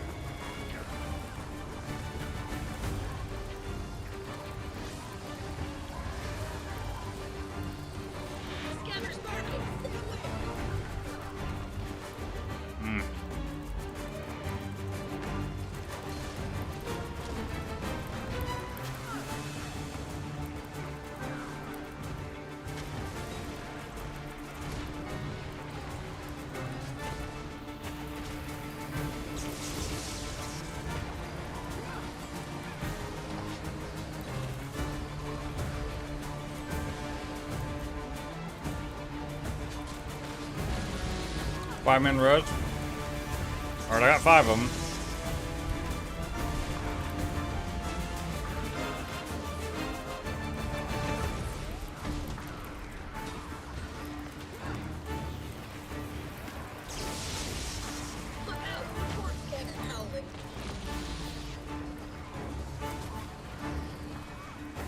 Ah, try to get him.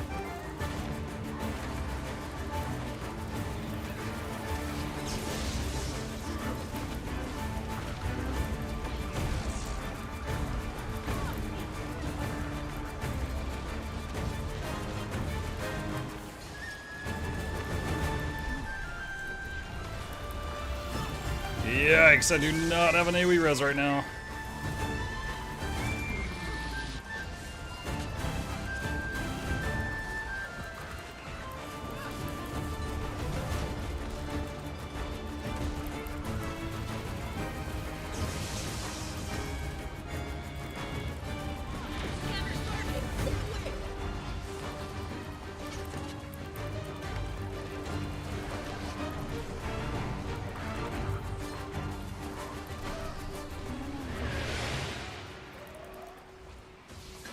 Commander, the scanner. Yeah, we did 13.5k there. Are you? No. Okay. Then I assume that. Let's go back to the aerodrome because I forgot to record something. I'll be damned.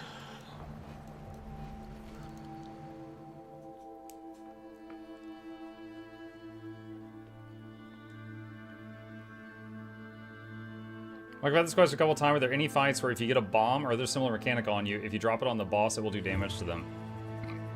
Sabbatha. Sabbatha sticks a bomb on people, and special action key pulls it off of you and throws it. And you can throw it in her face for damage, or throw it at people to launch them, which is needed to launch them to certain other platforms. I'm out. Good night, Good night, Blue. Oh, sorry, Luminary Blue. I forgot you have a new title now. Okay, hang on a sec. Let me...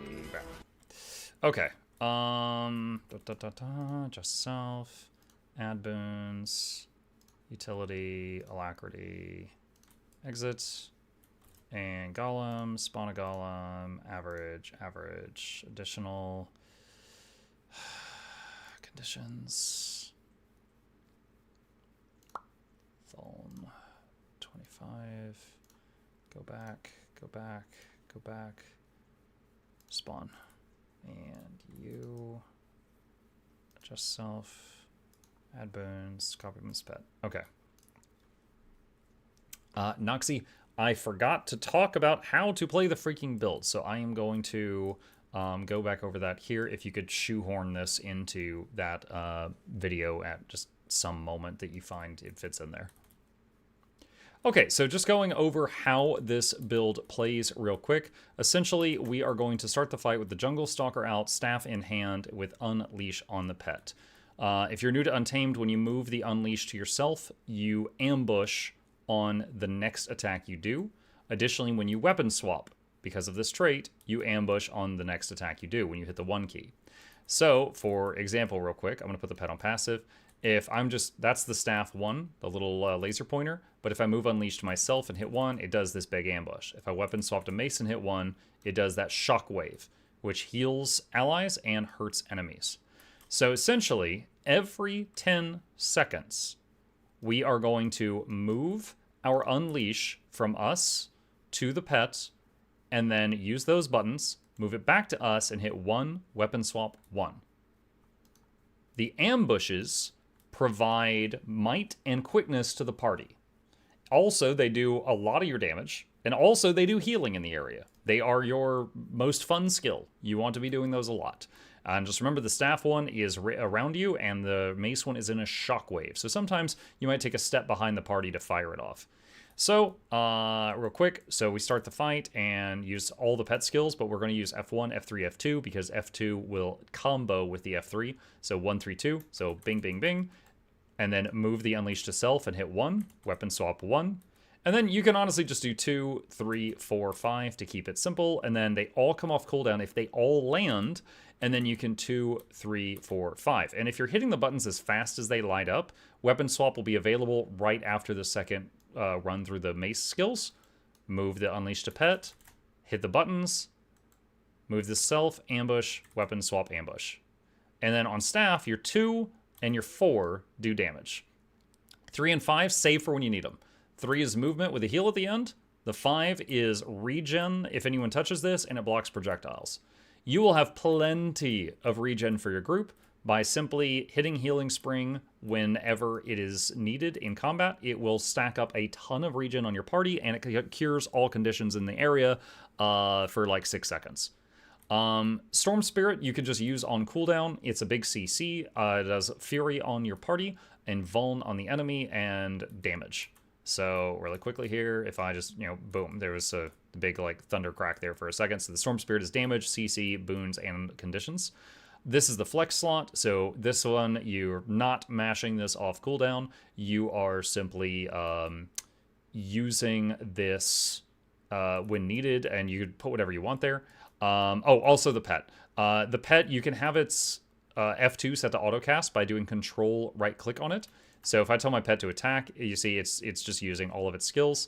And then when I pet swap, I've got its F2 set to auto as well. You can take the White Tiger's F2 off of auto so that you can use its Aegis on demand. Just remember, if you're not using both pets' F2s, this is going to be only getting procced like every 32 seconds instead of every 20. So you're going to get less uptime on this. So you really want to be using the White Tiger's F2 at some point, but you could delay it for a few seconds if you know something's coming where you need that Aegis. So pet swap frequently. That's also going to trigger the Spirited Arrival trait, which is more boons. One thing of note, though, if you have just hit F3, this big stinky cloud that does a lot of damage, do not pet swap while that's up. Because if you have that up, and then you pet swap, it's gone. So if you've just triggered the cloud, let it run its course before you pet swap, or you're going to lose out on a lot of damage from that. And that's pretty much it. Extremely similar gameplay style to most other PvE Untamed builds, with the whole every 10 seconds you ambush, weapon swap, ambush, and then in between those you just hit other buttons.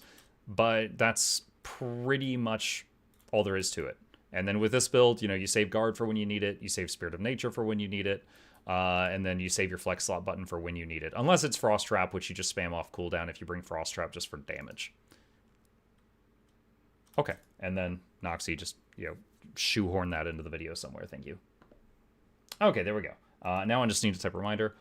Note, I forgot something when recording, and I came back a few minutes later and recorded it, and need it to be put into the video at some moment if you can find a good spot for it, related to the rotation of how to play the build. Both times I was talking have markers. Okay, there we go. To use pet unleash skills as F1, F3, F2, wouldn't F3, F2, F1 be the exact same effects while making more sense? No, because F1 teleports your thing to the boss, and F1's not related to combo. So F1 does not have a combo finisher on it, so there's F1 gets it to the boss, F3 does a field, and F2 detonates the field. So F1, F3, F2 is the normal in all game modes. Because F1 gets you there, F3 is big field, and F2 detonates the field. So that's the norm. Now, you could have your pet walk up to the boss and then hit 3, 2, 1, I guess, but you would lose out on the travel time. Yeah, for the rare case that your pet's not already there, it gets it there. And it's also, instant damage and those conditions you see on the screen. Okay, cool. There we go. All right, right on. Okay, with that, chat, it is midnight. So let's head back to Mistlock. So I believe we have got, what, like 3 or 4 more hours on drops?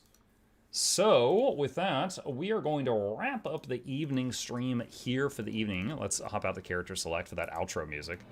All right, chat, thank you guys so much for hanging with me tonight. I hope you had fun. I certainly enjoyed myself.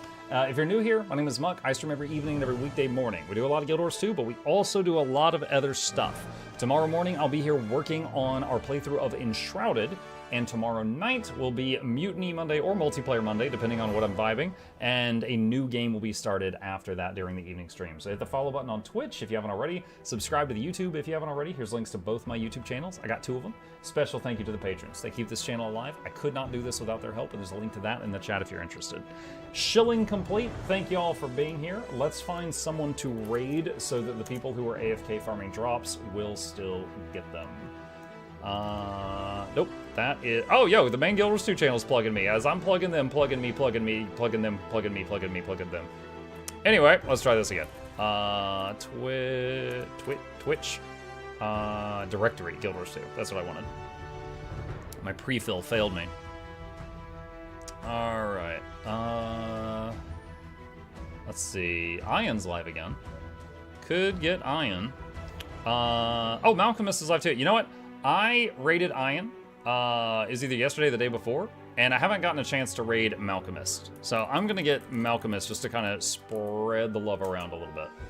So, let me make sure I spelled this correctly. Is that their icon? Yeah. Okay, cool. So, I'll see you guys over there. Malcolmist is awesome. I met them at the thing in Seattle. Oh, that's a new avatar. I met them at the thing in Seattle. It was pretty cool. I got to shake hands and all that good stuff. I'll see you guys over there, and if you fancy it, I will be back tomorrow. See ya!